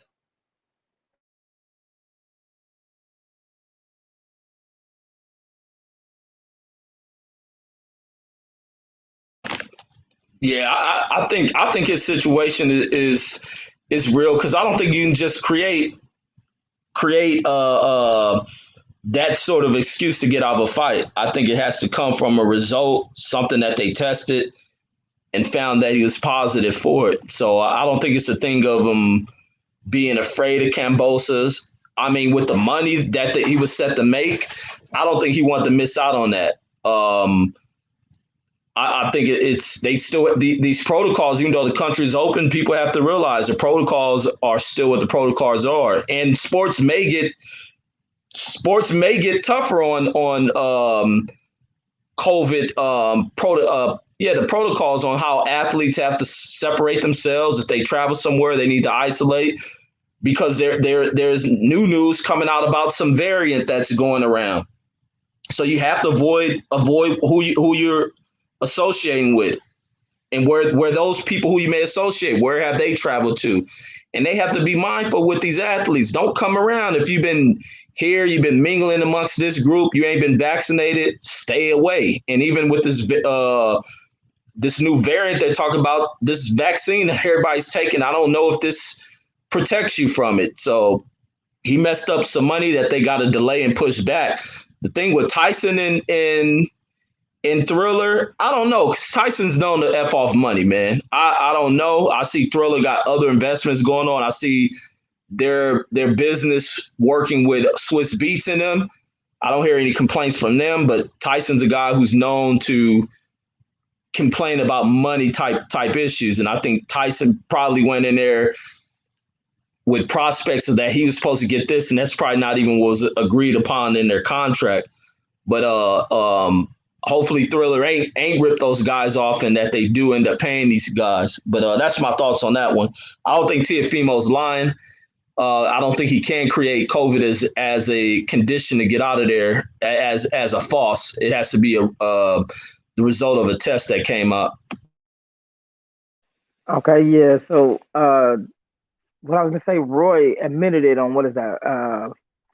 What's dude's name with the new podcast from PBC? Is his name Brian? Oh, Custer? Yeah. Yeah. Roy said it. So I heard those two guys say it out of their mouths, right? Mike said some shit out of his mouth. I saw it on the Hot Boxing podcast. And Brian asked Roy, and Roy really wasn't trying to say too much.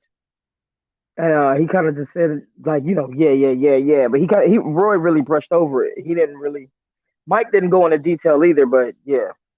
Mike said he wasn't never doing business with him again, and that they owed him some money, that the money wasn't right. I don't even remember his exact words. But I do know Roy was like, look, Roy wasn't even really trying to talk about it. And then he kind of admitted it, yeah, and then he brushed past it and went on. Like, if I remember correctly, he was saying they were in court, right? And I don't want to downplay anybody who may be sick, because this corona shit ain't nothing to play with. You know what I'm saying? So we'll shake that. Y'all bring up something next or something so we can switch off.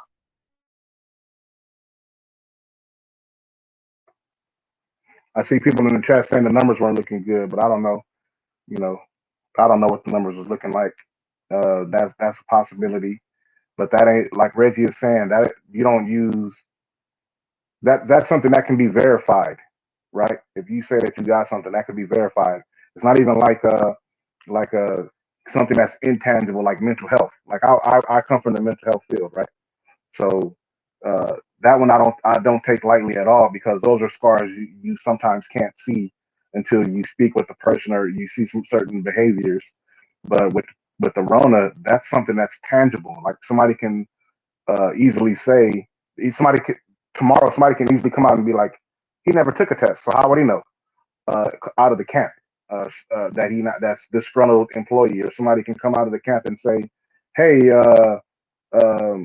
he took a test, so what are you guys talking about? He lied. Somebody saying, where's the proof? Where's the proof of the numbers? I don't know. But in terms of the test, I haven't seen anybody who said that they have a Rona come out here and have to show they test to nobody. So I'm guessing you're talking about where's the proof in the numbers, but nobody is owed a person's private medical business, in my opinion. No, I agree with you on that, Tank. They got laws for that shit. No, that boy ain't got to show no test. Hold on. Yeah, that's going a little far now. Yeah, that's going too far. Can't even talk about certain things that where they be like, you can't put that in there because HIPAA or PIPA. People don't know about the privacy health information. You know what I'm saying? So there's a lot of different things out there that people aren't aware of, and we just live in this time where we feel like we got to know everything about everybody, and so that's just where we are in this time. But I don't subscribe to that kind of way of thinking. Yeah, that's going a little far, man. You want the man to drop his test in the chat. Somebody, Jay Dixon said, y'all talking like boxing is an upstanding sport. they fake PED results. Why wouldn't they do the same for COVID? We don't have proof either way, but it looks suspect. Yeah, I think that PED is different than illness. I think those are different things, because the PEDs are something that are listed in the health um ordinances, and that's something that is totally different. Man, Tank, I ain't even going down that road. Red, you got something? Yeah, I was reading the I comments. ain't going down that road. You No, got I think that's somebody who's just in denial of COVID being real. Some people buy into this Trumpism type stuff is about it being a hoax. It's something that was, I don't know, like you heard all the crazy crap that people's come out with. We live in a world that's with germs. We live in a world that's constantly under attack by biological stuff. Like, I mean, it is what it is. This ain't no made up crisis. This is a very serious crisis that they're still trying to figure out how did they evolve. We live in an evolving world, and germs and everything else evolve. We live amongst microscopic stuff that we can't see, and we deal with a lot of nasty ass people. That's how we constantly catch codes and stuff. Right. hey Exactly. man, I'll be honest with y'all. Some of that. I'll be Go ahead, honest Trey. with y'all. I'll be quick. Tank, I'll be quick. I'll be honest with y'all. Since this COVID shit popped, I ain't been sick. I got sick. The last time I've been sick was October in 2019, right? I usually get sick at the end of the year, every year. But because everybody's been cleaning everything, the baskets, the hands, the doorknobs, and in the grocery store, they consistently wiping off conveyor belts. And just because everything's been so clean and wearing the mask, I don't know if the mask helps, but definitely with us sanitizing everything way more, I haven't been sick. That not even with the common cold. I haven't even caught the common flu. You've been more cognizant of what you come in contact with that can get you sick. It Oh sounds yeah. like, Oh what I'm yeah. saying, and that's the same way over Yep. here. Is I had gotten sick or a cold or something like that, maybe maybe 7 months ago or something like that, but nothing crazy, because I'm doing the same thing, trying to make sure I'm taking uh you know uh vitamin D3, uh black seed oil, uh what I'm saying, turmeric, et cetera. You know what I'm saying? I'm trying to make sure that I'm drinking my water and things like that. Um, uh, because if it, like I said before, if it's not the Rona, it could be something else. Before the Rona was what it is now, and the popularity of it. When people forget, when Michael Jackson was alive, he was taking these precautions because he was traveling the world. So he understood that there were things out there that the eye couldn't see that can get you and your kids sick just by interaction. You know what I'm saying? He come out here with these gloves on and surgical masks and these doctors' masks on. They called them wacko jacko. Uh, but now you see people with whole damn face shields on. You know what I mean? So he don't look so wacko now, do we? But now it's Rona, so that's why I say even if and when this goes away by the wayside in terms of its popularity, it could be something else. That's why Reggie uh, brilliantly pointed out there's a variant going on, and this variant could be very well called something else down the line, 5 years from now, 2 years, 3 years from now. So I think the main thing, the main takeaway from this is, even if it is not true, right? Even if it is not true, the main thing of this is there are other situations where this is going on. That's why I purposefully brought up CP3 and his situation. So even if you want to talk about, well, Tio is faking because he's a liar and a scammer, or he has a history of doing this, or Ryan Garcia is a liar and a scammer, and he has a history of capping and using these things and getting out of fight. Even if you say these things, we have other precedents where we can point out and say, look, uh, the moral of the story is, whether it's true or not, take care of yourself. Be mindful of who you interact with. Uh, just because they say things are opening up, like Reggie pointed out, like Trey was talking about, you still have to be able to be aware of what you touch and what you when you touch your face after you touch it, and who you are around, because you never know uh, who else out here that got germs on them, or they got a sickness amongst themselves. You know what I'm saying? So you just got to protect yourself at all times, as they say in boxing. But somebody said, what do we think about the WBC mandating who is it? Was it Andy Ruiz and Luis King Kong Ortiz? Is that what I read? Let me check again. Hold on. Hold up. What is it? What was that comment?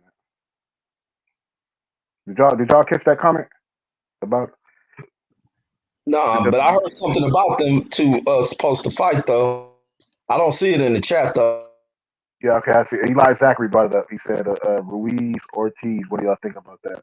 I think that would be a great boxing matchup. Uh, I would like to see it.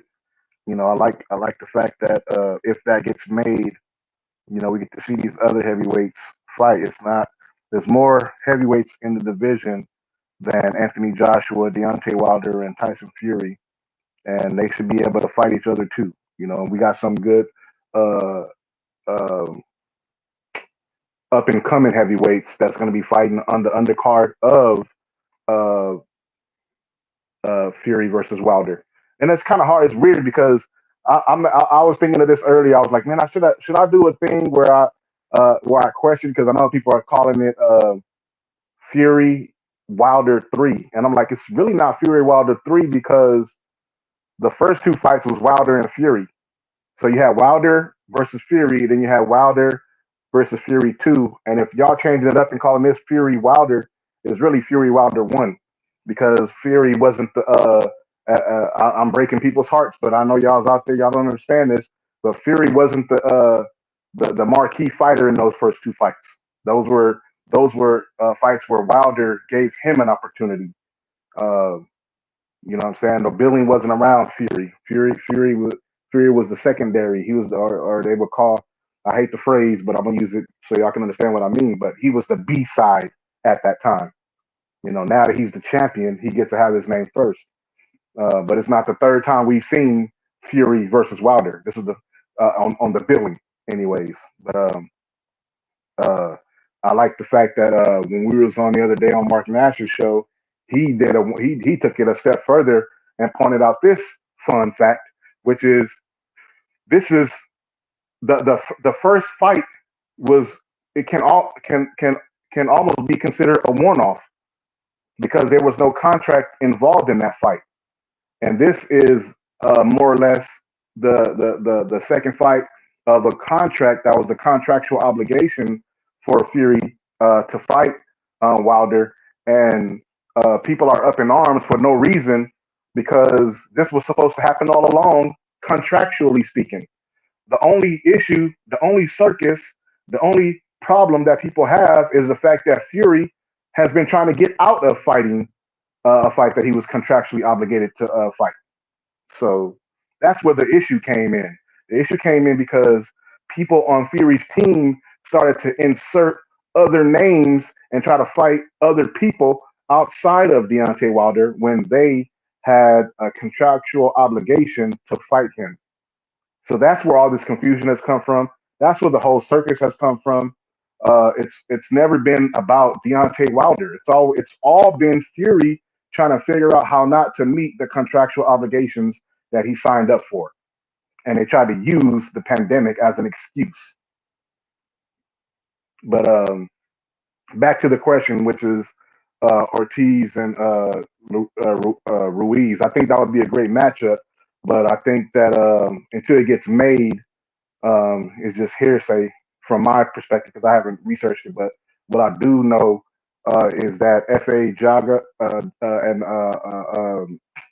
Frank Sanchez are going to fight, and I like both of those fighters, those young heavyweights, and I'm very interested in seeing that fight. Um, what y'all think about those up and coming heavyweight fights that are signed already to take place from this next generation coming up? Wait, which ones was that? The ones that you said, the ones already signed? Fa Jagba versus Frank Sanchez, I believe, and what was the other one? I'm gonna look it up. I'm gonna look it up real quick. Let me see what the other two fights was. There was two other up and coming heavyweights too, but these are signed for fights that are interesting because Sanchez can fight and Fa can fight, and they both got power, and I think it's a great matchup. I was calling for it months ago, and when it got made, somebody sent me and was like, "Man, you know what Jagba is fighting Sanchez?" They sent it to me because I was calling for that fight, some months ago. Oh, they go Cam. Cam, we need you on. Cow sleep. Yeah, man. We had people all packing up the bus in the background trying to get in backstage over there and security over there blocking them and shit. Yeah, but that one, I think. Oh, they We up, gonna. y'all. We up. I got Oh, y'all late as fuck. I just dropped the link. For sure. Y'all can hop on now. But I think FA gonna smoke the hell out of Sanchez. Sanchez can box, very good boxer, but I don't know about his power tank. I don't know about Frank Sanchez's power, especially watching Sanchez in that last fight versus that. Huh? Who was that, Cam? Oh, I didn't hear it. Yeah, I can't. I can't remember that guy's name, but he couldn't get the guy up out of there, and he was throwing every big punch at this dude, and I don't even think the guy got hurt, but he just couldn't box with Sanchez because Sanchez is a very highly skilled fighter. I think FA will be able to walk forward on It took him to 6 rounds to knock him out. Yeah, not to be careless, but I think FA teeing off on Sanchez, he gonna knock Sanchez the hell out. I think he gonna definitely.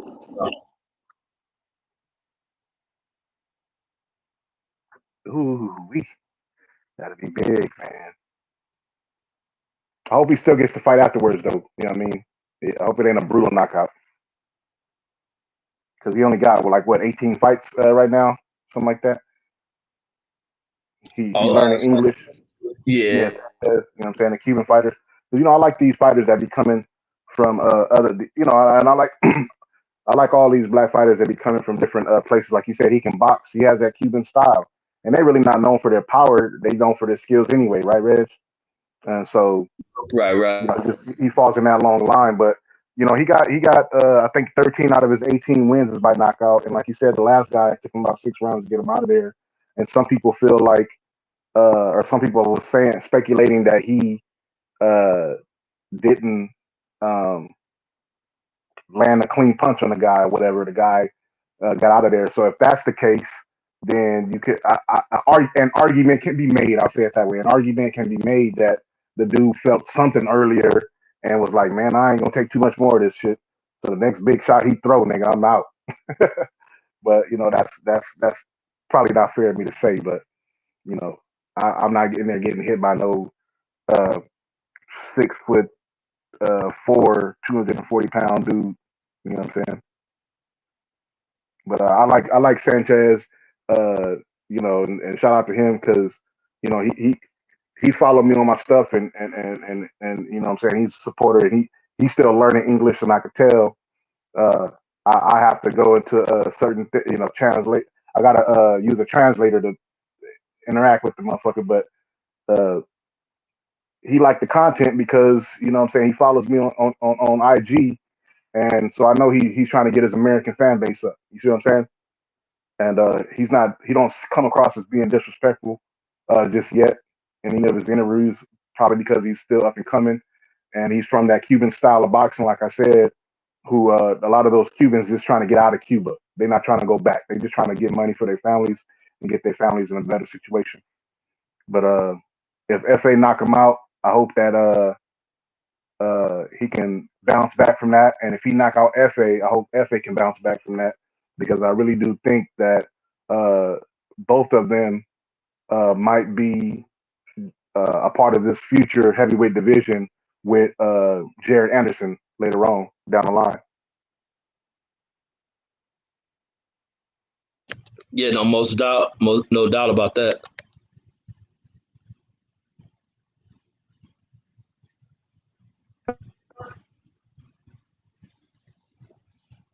Who we Somebody got? said that call out AJ. I don't know. I know he said he spoke on FA spoke on Deontay Wilder some time back, but I just took that as him trying to get his name out there and build up his little profile, and that's just what fighters do. You know what I mean? These guys, excuse me, these guys they use each other's name, try to build their own profiles. It has gone on since the beginning of boxing, from what I understand. So I'm not surprised. But at the end of the day, you got to get in there and talk with your fist, as they say. I think what Andre Ward sent me. Andre Ward had this quote, right? And I told him, I said, yeah. I told Andre, I said, yeah, and that's what they saying with Deontay Wilder. Hold on, let me find it real quick and go to my inbox. Andre Ward said, well, hold on, let me see. It's got to be a faster way. Oh, there it is, right there.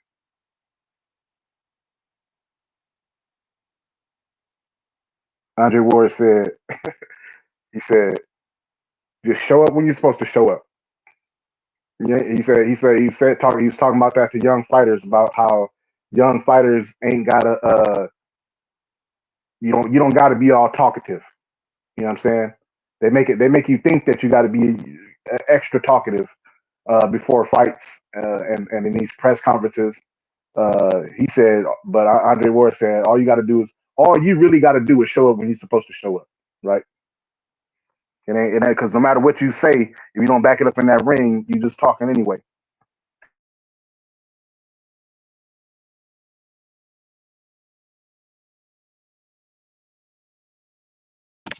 No, that's 100%.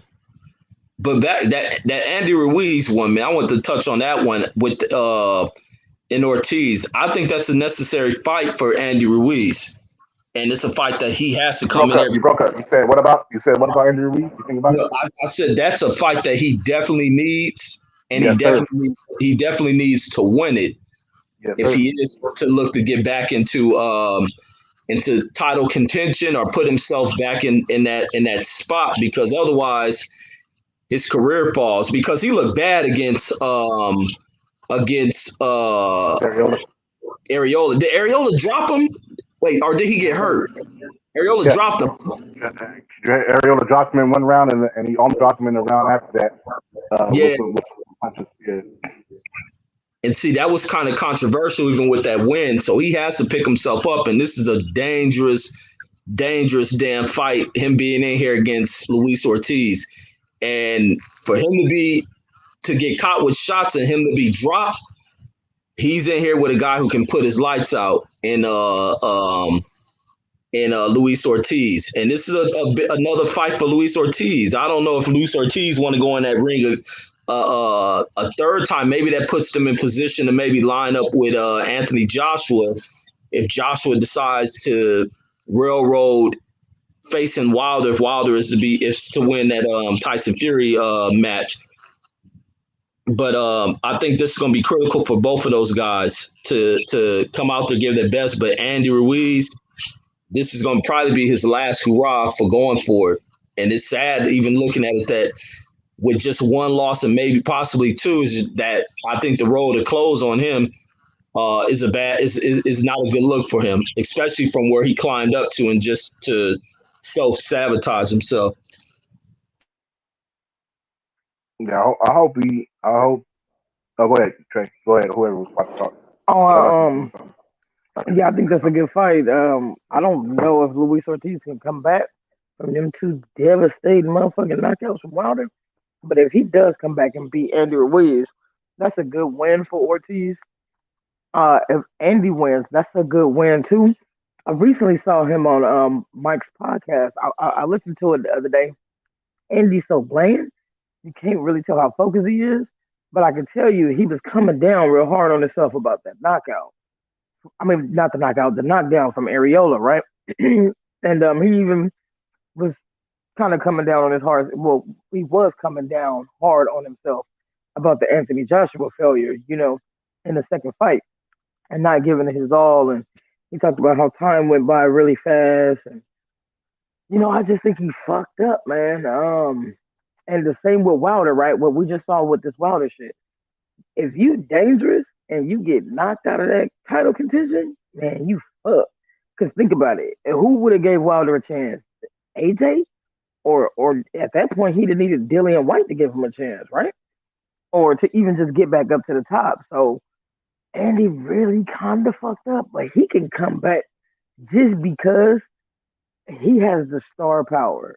Uh, he's kind of likable. You know what I mean? He's real like nonchalant about everything. The interview was pretty boring. Well, it wasn't boring, but it was kind of dry. Andy doesn't really have a boisterous personality, right? He's not really bubbly and shit, right? He's just more like monotone and laid back the whole time. But I'd like to see the fight. I don't know who I got winning that. I really don't. Yeah, y'all go ahead. Yeah, I just want to see it. I'm like you, Trey. I don't got a winner or a loser. Uh, I agree with Reggie, but I agree both ways. I think that if Luis King Kong, I think it's worse if Luis King Kong loses in terms of his opportunities. I think this will be his very last shot because of his age and before Wilder. And if Ruiz fights him before Ruiz, nobody wants to fight and get in the ring with Ortiz any damn way. So this will be used as an excuse to definitely not get in the ring with him moving forward if he gets his third loss and it's against Andy Ruiz. Uh, but I also think the same thing with Andy Ruiz. You know what I'm saying? He loses to Ortiz. It puts him in the back of the line. But I think that even if he gets in the back of the line, he's still young enough to work his way back up. In case, like let's say, Alexander Usyk beats Joshua Wilder for the WBO title or whatnot. Andrew Ruiz is still ranked number 5 in the WBO rankings. So, uh, if he loses, who does he go behind? Frank Sanchez. Frank Sanchez is number 6. Um, Mike Hunter is number 7. Zhao Zhang is number 8. So, how far down does he go behind these guys before he works his way up to a mandatory position in one of the sanctioning bodies that are not built to avoid the number 1 contender? So he's still young enough to pull that out. But he won't be in a position. And I think that's what Reggie's talking about. He won't be in a position to use his name as a way to call for fights. You know what I'm saying? He will have to literally work his way back up the ranks the same way we saw Erickson Lubin have to do when he got beat by Jamel Charlo. Erickson Lubin couldn't go out there and go off of the lure of his prospect abilities. Oh, he's a contender. Nah, well, you contended and you got stopped early too, and it didn't even look competitive. So Lubin had to get right back in the back of the line and work his way back up to contention, which is where he is now, getting ready to fight Rosario. And I think that Andy Ruiz, if he loses, depending on how he loses now, that also matters. You can't get knocked out cold at the heavyweight division, and people still give you the benefit of the doubt moving forward.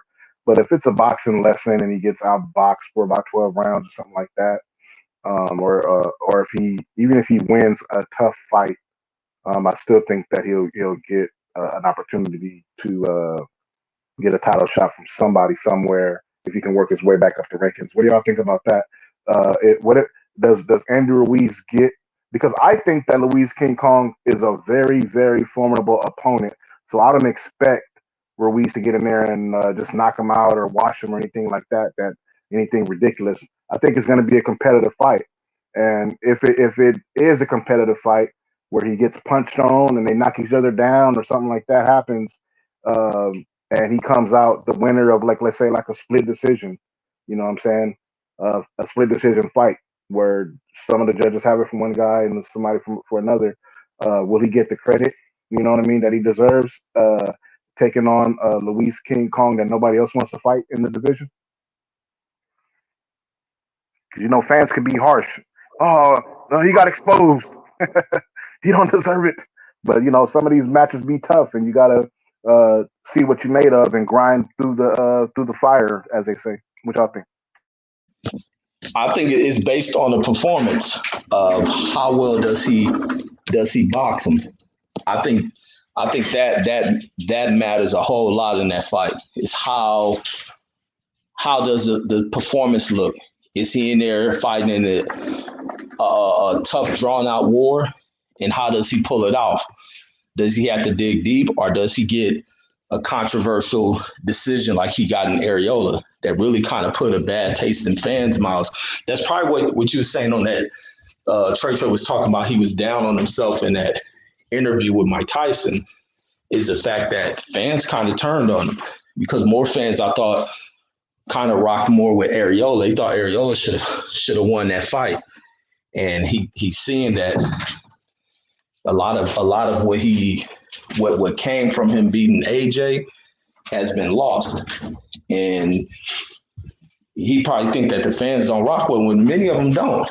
Many fans don't rock with him anymore from what he's become. He has allowed celebrity to ruin him, to make him lose focus. So now he goes into this fight against Ortiz, and he's giving some gift decision type stuff. He'll face a lot of flack once again. So he has to go in here putting the work because he's already viewed as a person who shortcuts the game. He's been talked about like that. We've seen what come up out of that. He has a lot riding on this one. He has a lot riding on it. He has a lot to prove back to his fans to gain their trust once again. But the thing is just going to be determined of how he goes in and perform. How does he handle this situation? Because if he doesn't look good against that, no one's going to trust him to be able to defeat these other guys. Like if he has to go in there with a Wilder, nobody's going to trust him to be able to overcome that. But that's what I'm saying. though. That's my question is, if it is a knockdown, drag out fight where it's a close fight and they beating up on each other, and it's not a wash by any means, like you know what I'm saying, like where it's like let's say they both win 5 rounds apiece, and then the other 2 rounds are close rounds. Where it's like I don't know, it depends. It could have went this way or that way. Would you still what do you think? Like what people say, is that what you is that what you mean by he's not going to be able to contend against a Wilder or a Usyk or a Joshua or Fury top fighter if he has troubles with Ortiz? Because I expect him to have trouble. That's why I'm asking. No, I think it'll be tough. But if he's given one of these gift decisions, fans aren't going to rock with that. But what would you consider a gift decision if it's close? You know what I'm saying? Because and the reason I'm asking is because a lot of people there'll be a close fight and they'll be like, that's a robbery. But it's like, nah, that could have went either way. Like it was a close fight. Yeah, like a legitimately close fight. Yeah, no, you right about that. So what do you see as a gift decision? Like him blatantly losing, like you like oh, he got knocked down 3 times, like he got knocked down a couple times and then lost 3 rounds after that, and then still got the win, or like like Areola fight, huh? Like the Areola fight. Okay, because that's a hard one to even debate against because he got knocked down and 1 round he got hurt in the next round, but then Areola, I think he hurt his hand around was it 7 or 8. He hurt his hand. I forgot about that. Yeah, he physically started. He started. He didn't have the same sting on his punches, and he wasn't throwing his punches the same way. So it let him get back in the fight. And the rounds that he won weren't. They didn't look as convincing as the rounds that he lost. I think is what I'm saying. And so, like, even though I thought he won the fight, I thought he won it barely. You see what I'm saying? Like, I didn't think it was a gift decision. I just think that when the rounds he lost, Chris Areola won those rounds convincingly, and the rounds that he won, there were some rounds where you could be like, I don't know. You know what I'm saying? But I don't consider that a gift decision. That's just me. I just think it was a really, really tough fight, and he won a really tough fight. But Areola, he hurt his hand, so he had to let up off the gas, and if he had not let up off that gas, it probably would have looked worse. I ain't gonna say. I was about to say something disrespectful, but I ain't gonna say that. but it would have just looked worse. I think he would have won enough rounds, but I don't think Areola won enough rounds because I think it looked like he hurt his hand, but he's older. And I think that the issue that people have with Andy Ruiz in that fight was because of their expectations of going into the fight. And I've heard a lot of people saying, we don't want to watch this fight. He's going to go in there and knock him out in 4 rounds. And when they see that didn't happen and it was him that got knocked down, and then by the end of it, it's a 12-round fight, and then he won. I think a lot of people didn't like that. That's what I got out of that. Yeah, no, that's absolutely what a lot of these fans thought, and he has to redeem himself from that. And a lot of people become disappointed with him. You expect certain things to come from him, like in the AJ fight. Find out he's lying about what he did in training. Then he Thank you for bringing it up. I forgot. Yeah. So then he switches and come to this this Reynoso camp, and fans once again had these expectations. All right, let's give him a chance, thinking he'll come in here perform, and he doesn't perform. Like we said, he fought a well past his prime Areola and couldn't even blow through him. It took for Areola's body to break down for him to get back into a fight. And fans once again are disappointed. And then now you still haven't heard anything about an announcement. Like, he has to hurry up and get back into the ring. He has to hurry back. So my question is, we have high expectations of Andy Ruiz because he beat Anthony Joshua. I mean, he beat his ass, right? And he hasn't been able to repeat it since. So was it a good night, or AJ just ain't that fucking good? No, it was a good night. It was a good night. When this dude applies himself, he can fight. But he let that damn money get to him. And I knew that shit. Because like I said, when this fight was coming down, I think me and who was the cat I was doing the live with, we was talking about betting. It was crazy ass Louis from Mississippi. We was the only ones talking about this dude's gonna pull this fight off because he can fight. Seeing where AJ was going wrong. AJ was having some shit that was messing with him psychologically, plus that sparring stuff. But it's the fact that this dude Ruiz can really fight. His hands are very good. His boxing skills are good. But once that money start taking into play and he's getting pulled each which way, you're starting to see when he posting stuff, new people you ain't never seen this dude around. Because he used to look like a loner. When I see him on Jeff Mayweather in them channel a while back, you didn't see this kid with no people. Even when he went to this fight, you didn't see the big crowds of folks. Then all of a sudden, it's just, I was like seeing him coming on some of these shows, seeing him sponsoring. It was more him being happy to have people accepting him. He's almost like a kid who's been teased all his life and shunned away by people. And he's just open to just having people show him love for once in life, to where it's almost like he's paying for friendships type ish. And all these folks around him, to where he even abandoned his damn trainer. So it shows how disloyal he is. And he never turned that celebrity crap off. He never turned it off. And then when he came into that fight trying to, he was showing photos of him sucking his gut in, trying to look like he trimmed down. Then on the day of the damn weigh-in, he done blew up. He could no longer suck the stomach in. And it showed he was not training. And then Robles coming out, the kid wouldn't listen to him. The father saying he wouldn't listen. He let these new people in his life shape and changing. And that's ultimately what caused him. And I don't think he can break away from it. That's the other thing that these fighters have to balance out.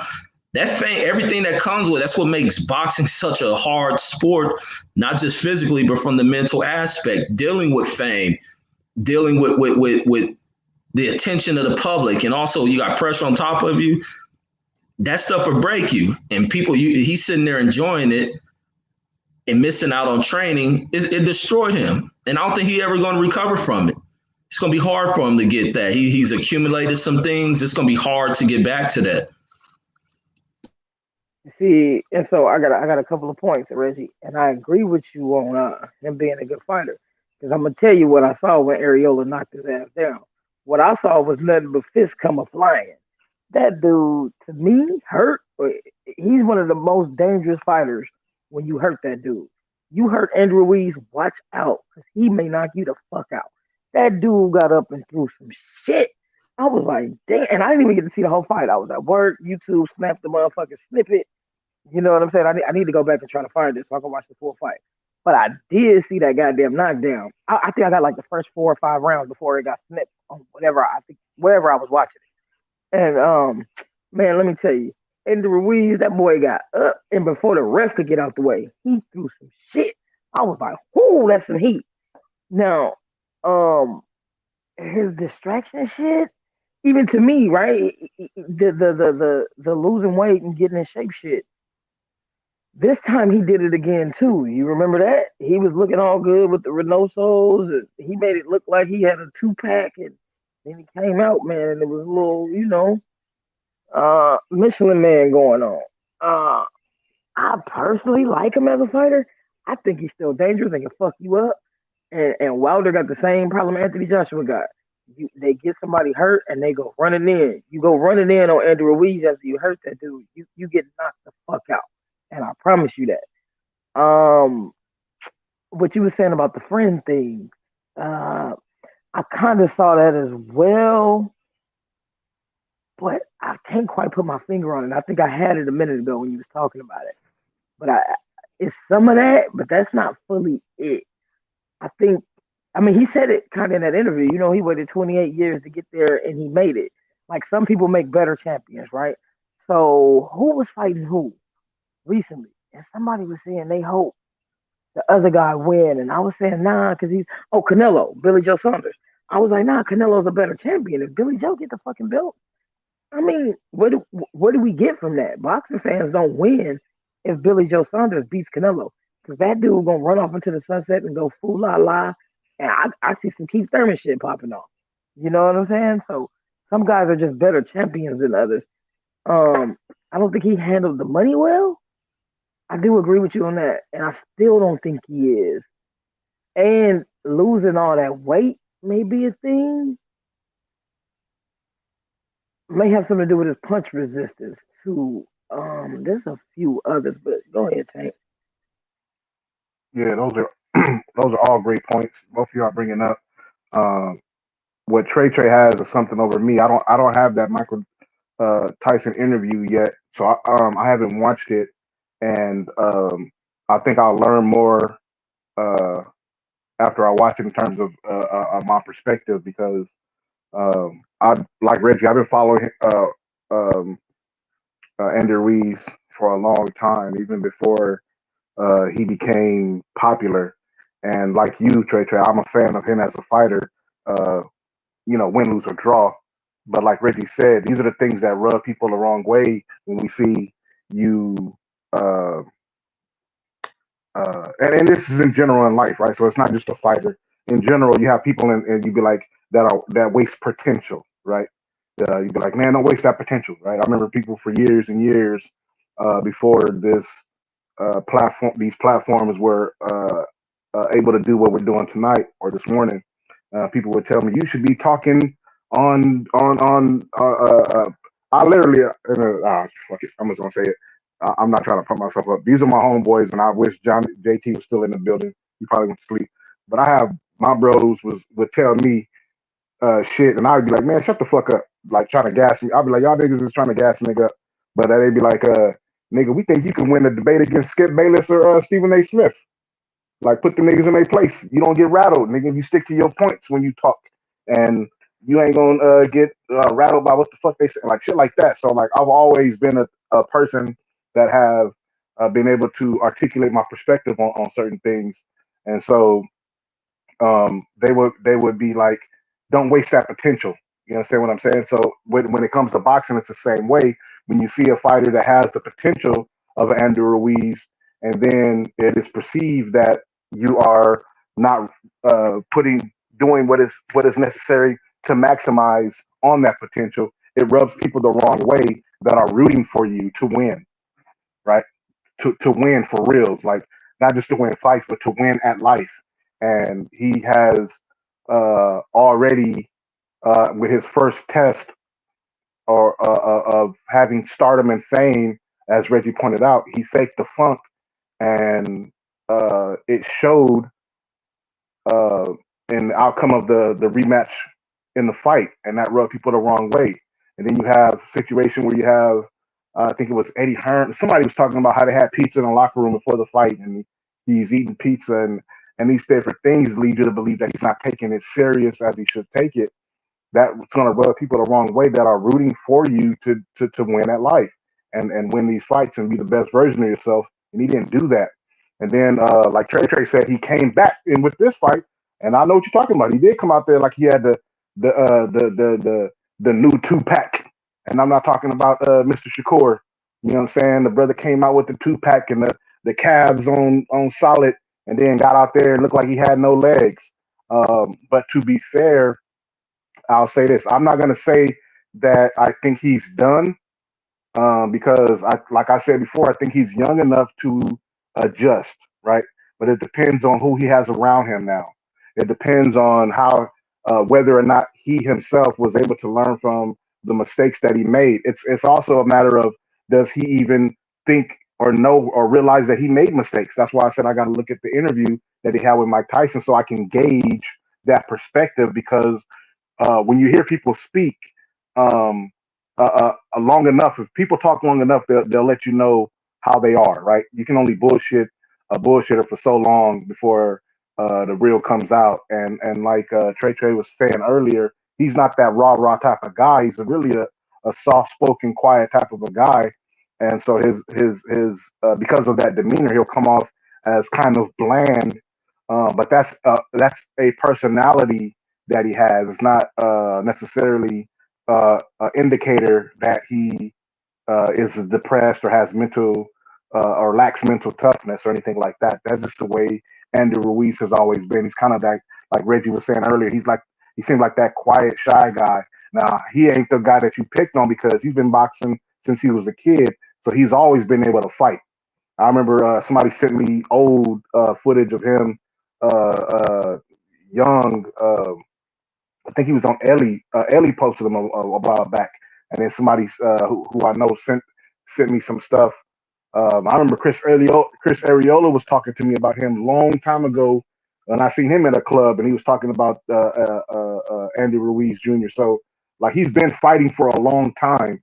This is not a guy who just started getting in the business and got some stardom out of nowhere and came out of nowhere. No, he's worked his way to the position. But the issue is that once he got there, he what is that phrase with Spider-Man shit? With great power comes great responsibility, or whatever the case may be. We saw that in this fighter, and it didn't go well. But I don't think it's that he paid to have friends. I think it was more of a situation where he was used to having uh, a low number of friends or a particular circle, and that circle just got bigger and bigger and bigger like a bubble until that bubble popped. And then when the bubble popped, he realized, well, these not really friends because they didn't hold me accountable. Like your friends in your circle, they hold you accountable. They tell you, yo, stay on your grind, do what you got to do. You don't have to be talking about you on a physique like Anthony Joshua. You need to be the best version of Andy Ruiz Jr. Anthony Joshua, let Anthony Joshua be Anthony Joshua. You be you, but don't get to the point to where you are not taking your craft seriously, right? So Manny Robles, to the Manny Robles aspiring. I don't look at that particularly as being disloyal. I think of that as being a situation where uh, even leading up to that fight, Robles was co-signing that he was in shape and doing the best he could. So that means you lost the ear of your fighter because not only are you not holding him accountable, uh, uh, but it shows that when you got to the media, you could have not answered those questions the way you answered them. You don't have to placate to nobody. You could have just been like, we're working on some things, and we're gonna try to come out and do our what we need to do in our rematch to try to defend our title. But we taking all the necessary precautions. Now he's with me. But what he said was, oh, well, he went out to Mexico and he had a good time and he worked on some things there, and now we back in the gym, focused. He started talking like that. Then he was co-signing the behavior. Well, now if you get a new trainer, maybe you need somebody that who you respect more. You know what I mean? Somebody who you will listen to.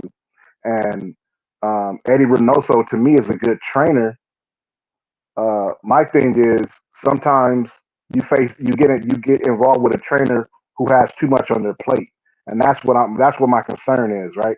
Did you get with a trainer who has too much on his plate, where he has Ryan Garcia and Alvarez already?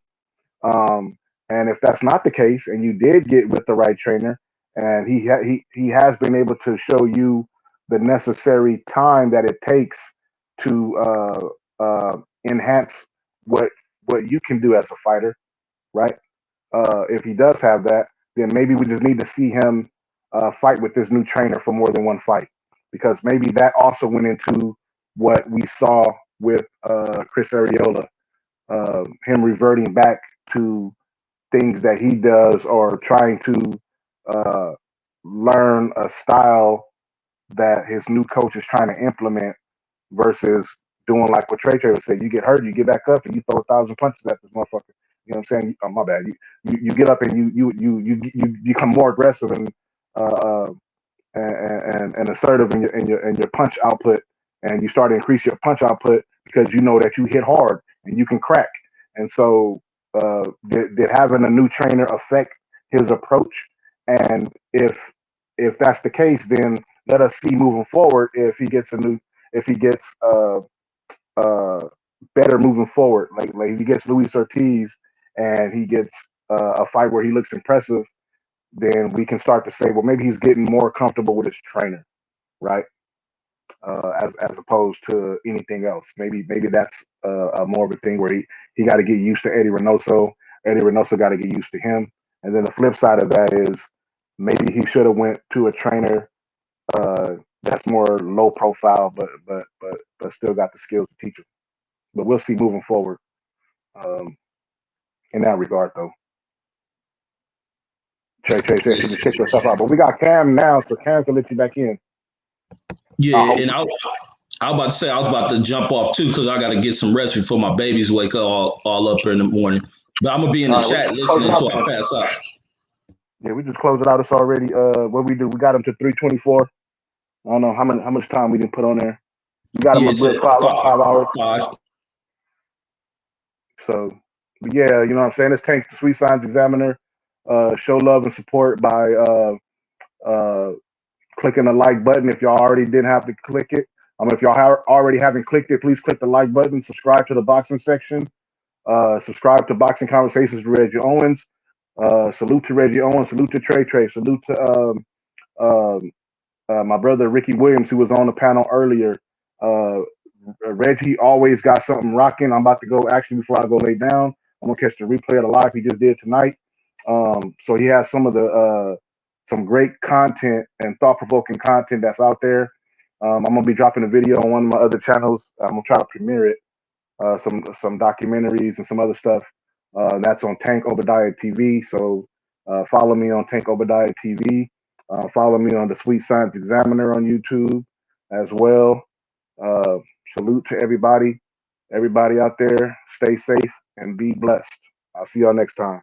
Close us out, Reg. Yes, indeed, man. Another great show, great closeout. And that's all I got. That was a great close. Peace.